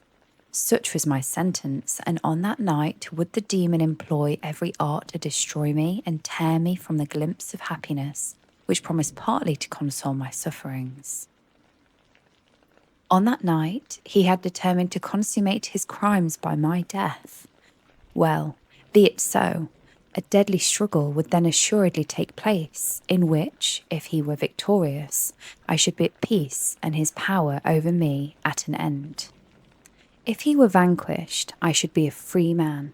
Alas, what freedom! Such as the peasant enjoys when his family have been massacred before his eyes, his cottage burnt, his lands laid waste, and he is turned adrift, homeless, penniless, and alone, but free. Such would be my liberty, except that in my Elizabeth I possessed a treasure, alas, balanced by those horrors of remorse and guilt which would pursue me until death. Sweet and beloved Elizabeth, I read and reread her letter, and some softened feelings stole into my heart and dared to whisper paradisical dreams of love and joy. But the apple was already eaten, and the angel's arm bared to drive me from all hope. Yet I would die to make her happy. If the monster executed his threat, death was inevitable. Yet again, I considered whether my marriage would hasten my fate. My destruction might indeed arrive a few months sooner, but if my torturer should suspect that I postponed it, influenced by his menaces, he would surely find other and perhaps more dreadful means of revenge. He had vowed to be with me on my wedding night, yet he did not consider that threat as binding him to peace in the meantime, or as if to show me that he was not yet satisfied with my blood. He had murdered Clerval immediately after the enunciation of his threats. I resolved, therefore, that if my immediate union with my cousin would conduce either hers or my father's happiness, my adversary's designs against my life should not retard it in a single hour. In this state of mind I wrote to Elizabeth. My letter was calm and affectionate. "I fear, my beloved girl," I said, "little happiness remains for us on earth. Yet all that I may one day enjoy is centered in you. Chase away your idle fears. To you alone do I consecrate my life and my endeavours for contentment.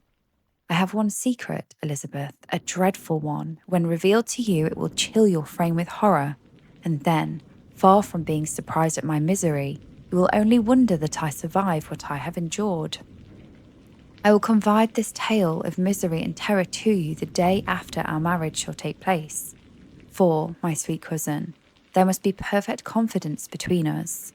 But until then, I conjure you, do not mention or allude to it. This I most earnestly entreat, and I know you will comply."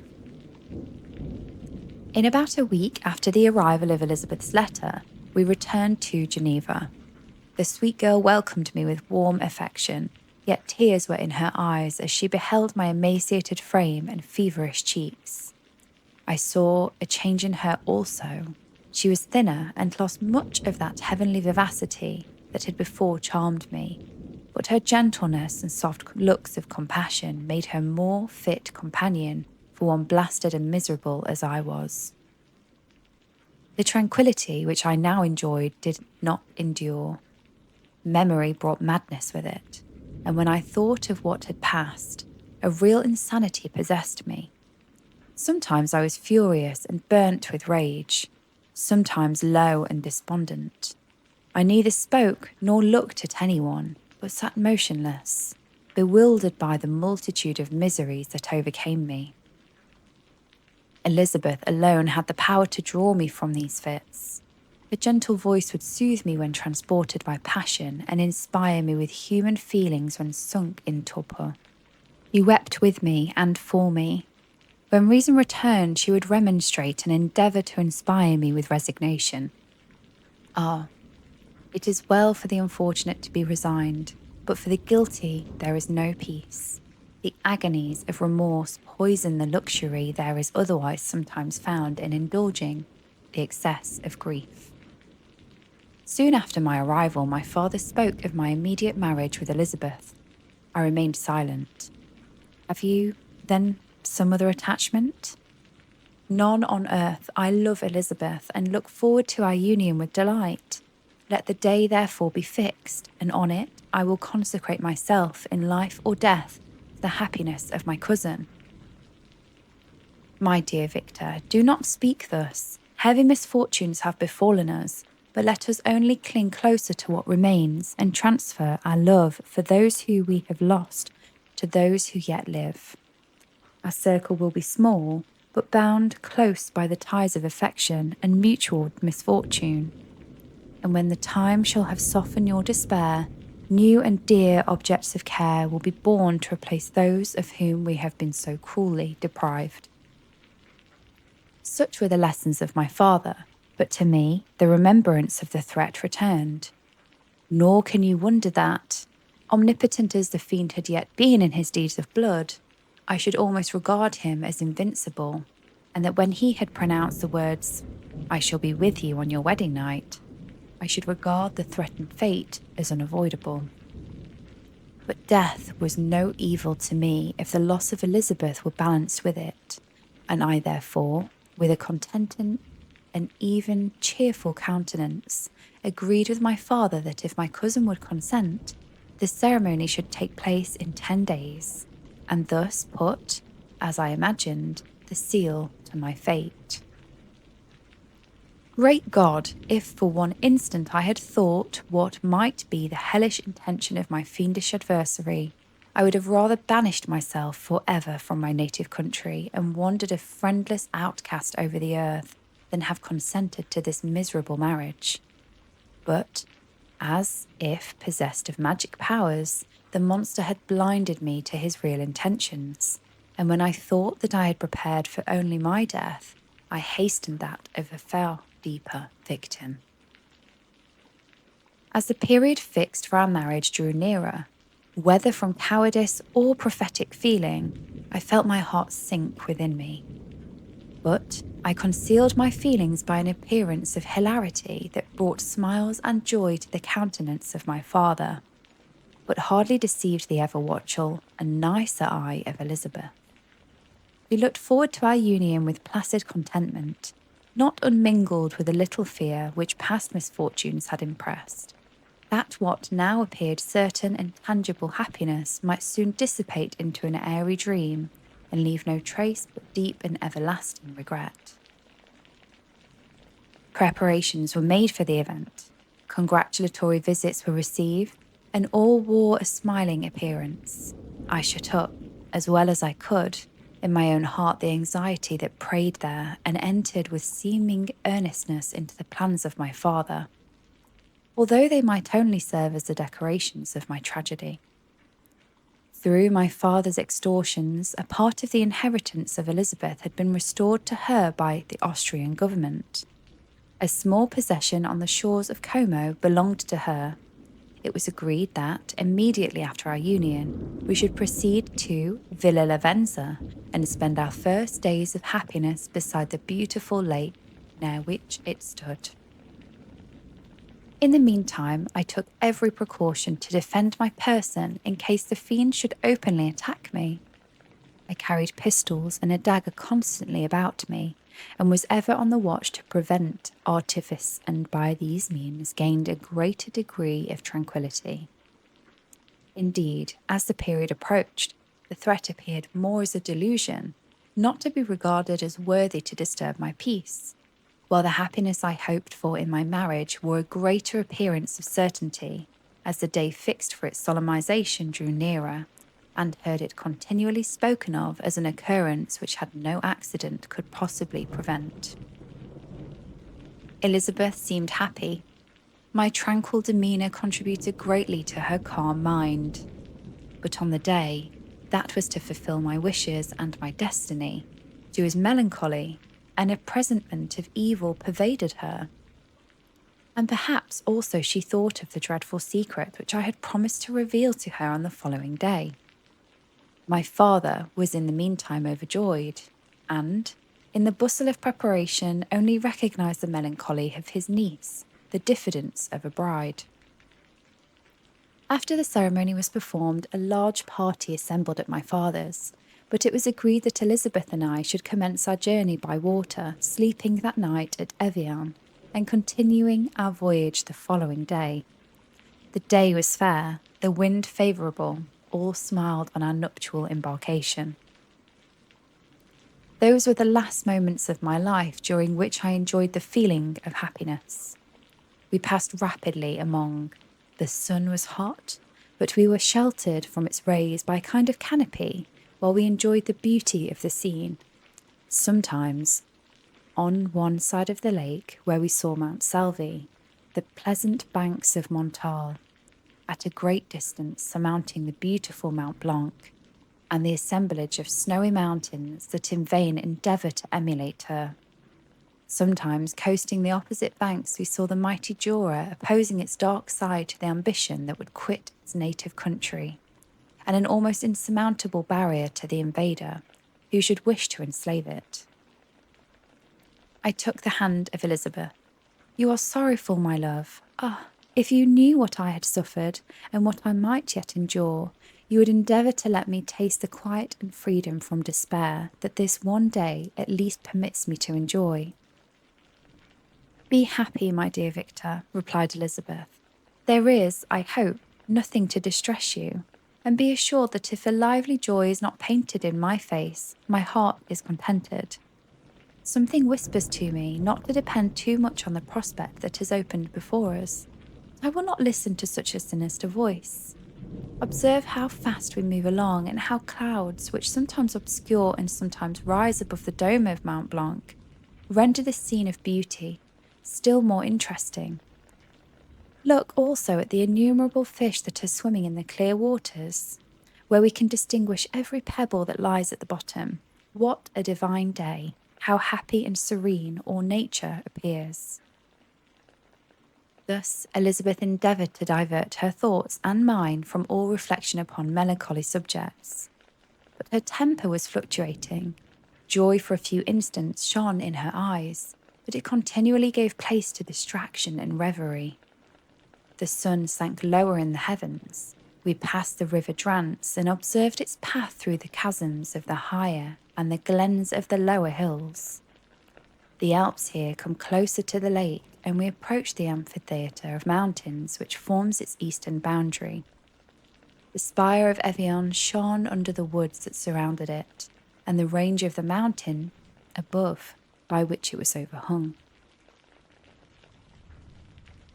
The wind, which had hitherto carried us along with amazing rapidity, shrank at sunset into a light breeze.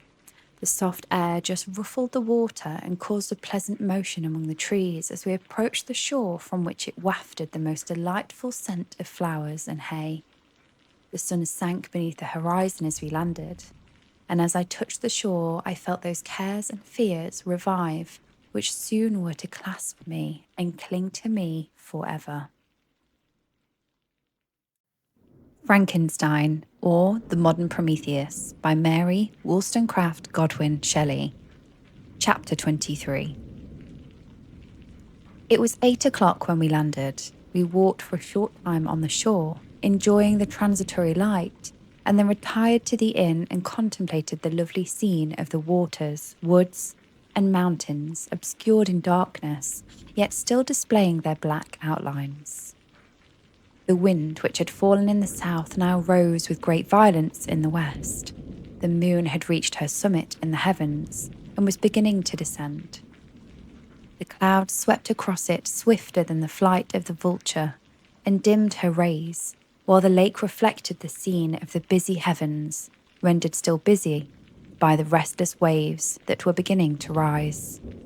Suddenly, a heavy storm of rain descended. I had been calm during the day, but as soon as night obscured the shapes of the objects, 1,000 fears arose in my mind. I was anxious and watchful, while my right hand grabbed a pistol which was hidden in my bosom. Every sound terrified me, but I resolved that I would sell my dear life and not shrink from the conflict until my own life or that of my adversary was extinguished. Elizabeth observed my agitation for some time in timid and fearful silence. There was something in my glance which communicated terror to her, and trembling, she asked, "What is it that agitates you, my dear Victor? What is it you fear?" "Oh, peace, peace, my love," replied I. "This night, and all will be safe, but this night is dreadful, very dreadful." I passed an hour in this state of mind, when suddenly I reflected how fearful the combat which I momentarily expected would be to my wife, and I earnestly entreated her to retire, resolving not to join her until I had obtained some knowledge as to the situation of my enemy. She left me, and I continued some time walking up and down the passages of the house, and inspecting every corner that might afford a retreat to my adversary. But I discovered no trace of him, and was beginning to conjecture that some fortunate chance had intervened to prevent the execution of his menaces, when suddenly I heard a shrill and dreadful scream. It had come from the room into which Elizabeth had retired.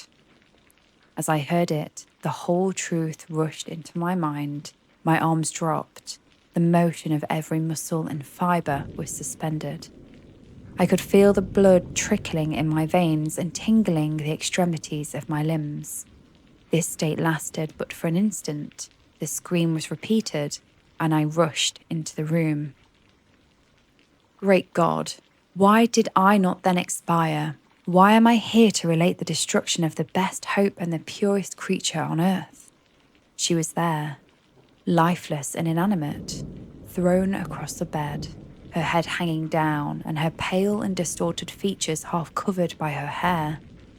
Everywhere I turned to see the same figure, her bloodless arms and relaxed form flung by the murderer on its bridal bier.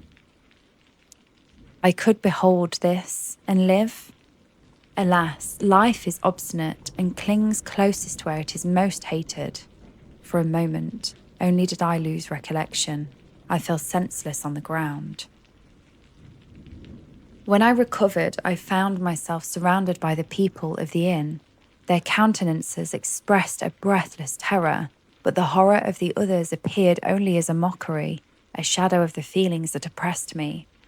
I escaped from them to the room where the body lay of Elizabeth, my love, my wife, so lately living, so dear, so worthy. She had been moved from the posture in which I had first beheld her, and now, as she lay, her head upon her arm and her handkerchief thrown across her face and neck. I might have supposed her asleep. I rushed towards her and embraced her with ardour, but the deadly languor and coldness of the limbs told me that what I now held in my arms had ceased to be the Elizabeth whom I had loved and cherished. The murderous mark of the fiend's grasp was on her neck, and the breath had ceased to issue from her lips. While I still hung over her in the agony of despair, I happened to look up. The windows of the room had before been darkened, and I felt a kind of panic on seeing the pale yellow light of the moon illuminate the chamber. The shutters had been thrown back, and with a sensation of horror not to be described, I saw at the open window a figure the most hideous and abhorred. A grin was on the face of the monster. He seemed to jeer, as if with his fiendish finger he pointed towards the corpse of my wife. I rushed towards the window and, drawing a pistol from my bosom, fired, but he eluded me, leaped from his station, and running with the swiftness of lightning, plunged into the lake. The report of the pistol brought a crowd into the room. I pointed to the spot where he had disappeared, but we followed the track with boats. Nets were cast, but in vain. After passing several hours, we returned hopeless, most of my companions believing it to have been a form conjured upon my fancy. After having landed, they proceeded to search the country, parties going in different directions among the woods and vines. I attempted to accompany them and proceeded a short distance from the house, but my head whirled round. My steps were like those of a drunken man. I fell at last in a state of utter exhaustion. A film covered my eyes, and my skin was parched with the heat of fever. In this state I was carried back and placed on a bed, hardly conscious of what had happened. My eyes wandered around the room as if to seek something that I had lost. After an interval, I arose, and, as if by instinct, crawled into the room where the corpse of my beloved lay. There were women weeping around. I hung over it and joined my sad tears to theirs. All this time, no distinct idea presented itself to my mind, but my thoughts rambled to various subjects, reflecting confusedly on my misfortunes and their cause. I was bewildered, in a cloud of wonder and horror. The death of William, the execution of Justine, the murder of Clerval, and lastly of my wife. Even at that moment, I knew not that my only remaining friends was safe from the malignity of the fiend. My father even now might be writhing under his grasp, and Ernest might be dead at his feet. This idea made me shudder and recalled me to action. I started up and resolved to return to Geneva with all possible speed. There were no horses to be procured, and I must return by the lake, but the wind was unfavourable, and the rain fell in torrents. However, it was hardly morning, and I might reasonably hope to arrive by night. I hired men to row and took an oar myself, for I had always experienced relief from mental torment in bodily exercise. But the overflowing misery I now felt and the excess of agitation that I endured rendered me incapable of any exertion. I threw down the oar and, leaning my head upon my hands, gave way to every gloomy idea that arose. If I looked up, I saw scenes which were familiar to me in my happier time, and which I had contemplated but the day before in the company of her who was now but a shadow and a recollection. Tears streamed from my eyes. The rain had ceased for a moment, and I saw the fish play in the waters as they had done a few hours before. They had then been observed by Elizabeth. Nothing is so painful to the human mind as a great and sudden change. The sun might shine or the clouds might lower, but nothing could appear to me as it had done the day before. A fiend had snatched from me every hope of future happiness. No creature had ever been so miserable as I was. So frightful an event is single in the history of man. But why should I dwell upon the incidents that followed this last overwhelming event? Mine has been a tale of horrors. I have reached their acme, and what I must now relate can be tedious to you. Know that, one by one, my friends were snatched away. I was left desolate. My own strength is exhausted, and I must tell, in a few words, what remains of my hideous narration. I arrived at Geneva. My father and Ernst yet lived, but the former sunk under the tidings that I bore. I see him now, excellent and venerable old man. His eyes wandered in a vacancy, for they had lost their charm and their delight. His Elizabeth, his more than daughter, whom he doted on with all that affection which a man feels, who in the decline of life, having few affections, clings more earnestly to those who remain. Cursed be the fiend that brought misery on his grey hairs and doomed him to waste in wretchedness. He could not live under the horrors that were accumulated around him. The springs of existence suddenly gave way. He was unable to rise from his bed, and in a few days he died in my arms. What then became of me? I know not. I lost sensation, and chains and darkness were the only objects that pressed upon me. Sometimes, indeed, I dreamt that I wandered in flowery meadows and pleasant vales with the friends of my youth, but I awoke and found myself in a dungeon. Melancholy followed, but by degrees I gained a clear conception of my miseries and situation, and was then released from my prison. For they had called me mad, and during many months, as I understood, a solitary cell had been my habitation. Liberty, however, had been a useless gift to me, had I not, as I awakened to reason, at the same time awakened to revenge. As the memory of past misfortunes pressed upon me, I began to reflect on their cause, the monster whom I had created, the miserable demon whom I had sent abroad into the world for my destruction. I was possessed by a maddening rage when I thought of him, and desired and ardently prayed that I might have him within my grasp to wreak a great and signal revenge on his cursed head. Nor did my hate long confine itself to useless wishes. I began to reflect on the best means of securing him, and for this purpose, about a month after my release, I repaired to a criminal judge in the town and told him that I had an accusation to make, that I knew the destroyer of my family, and that I required him to exert his whole authority for the apprehension of the murderer. The magistrate listened to me with attention and kindness. "Be assured, sir," said he, "no pains or exertions on my part shall be spared to discover the villain."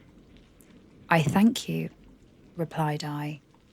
"Listen, therefore, to the deposition that I have to make. It is indeed a tale so strange that I should fear you would not credit it, were there not something in truth which, however wonderful, forces conviction. The story is too connected to be mistaken for a dream, and I have no motive for falsehood." My manner, as I thus addressed him, was impressive but calm. I had formed in my own heart a resolution to pursue my destroyer to death, and this purpose quieted my agony, and for an interval reconciled me to life. I now related my history briefly, but with firmness and precision, marking the dates with accuracy and never deviating into invective or exclamation. The magistrate appeared at first perfectly incredulous, but as I continued, he became more attentive and interested. I saw him sometimes shudder with horror, at others a lively surprise, unmingled with disbelief, was painted on his countenance. When I had concluded my narration, I said, "This is the being whom I accuse, and for whose seizure and punishment I call upon you to exert your whole power. It is your duty as a magistrate, and I believe and hope that your feelings as a man will not revolt from the execution of those functions on this occasion." This address caused a considerable change in the physiognomy of my own auditor. He had heard my story with that half kind of belief that is given to a tale of spirits and supernatural events. But when he was called upon to act officially in consequence, the whole tide of his incredulity returned. He, however, answered mildly, "I would willingly afford you every aid in your pursuit, but the creature of whom you speak appears to have powers which would put all my exertions to defiance. Who can follow an animal which can traverse the sea of ice and inhabit caves and dens where no man would venture to intrude? Besides, some months have elapsed since the commission of his crimes, and no one can conjecture to what place he has wandered or what region he may now inhabit. I do not doubt that he hovers near the spot which I inhabit, and if he has indeed taken refuge in the Alps, he may be hunted like the chamois and destroyed as a beast of prey. But I perceive your thoughts. You do not credit my narrative and do not intend to pursue my enemy with the punishment which is his desert." As I spoke, rage sparkled in my eyes. The magistrate was intimidated. "You are mistaken," said he. "I will exert myself, and if it is in my power to seize the monster, be assured that he shall suffer punishment proportionate to his crimes. But I fear, from what you have yourself described to be his properties, that this will prove impracticable, and thus, while every proper measure is pursued, you should make up your mind to disappointment." "That cannot be, but all that I can say will be of little avail. My revenge is of no moment to you, yet, while I allow it to be a vice, I confess that it is the devouring and only passion of my soul. My rage is unspeakable when I reflect that the murderer, whom I have turned loose upon society, still exists. You refuse my just demand. I have but one resource, and I devote myself either in my life or death to his destruction." I trembled with excess of agitation as I said this. There was a frenzy in my manner, and something, I doubt not, that of haughty fierceness which the martyrs of old are said to have possessed. But to a Genevan magistrate, whose mind was occupied by far other ideas than those of devotion and heroism, this elevation of mind had much the appearance of madness. He endeavoured to soothe me as a nurse does a child, and reverted to my tale as the effects of delirium. "Man," I cried, "how ignorant art thou in thy pride of wisdom!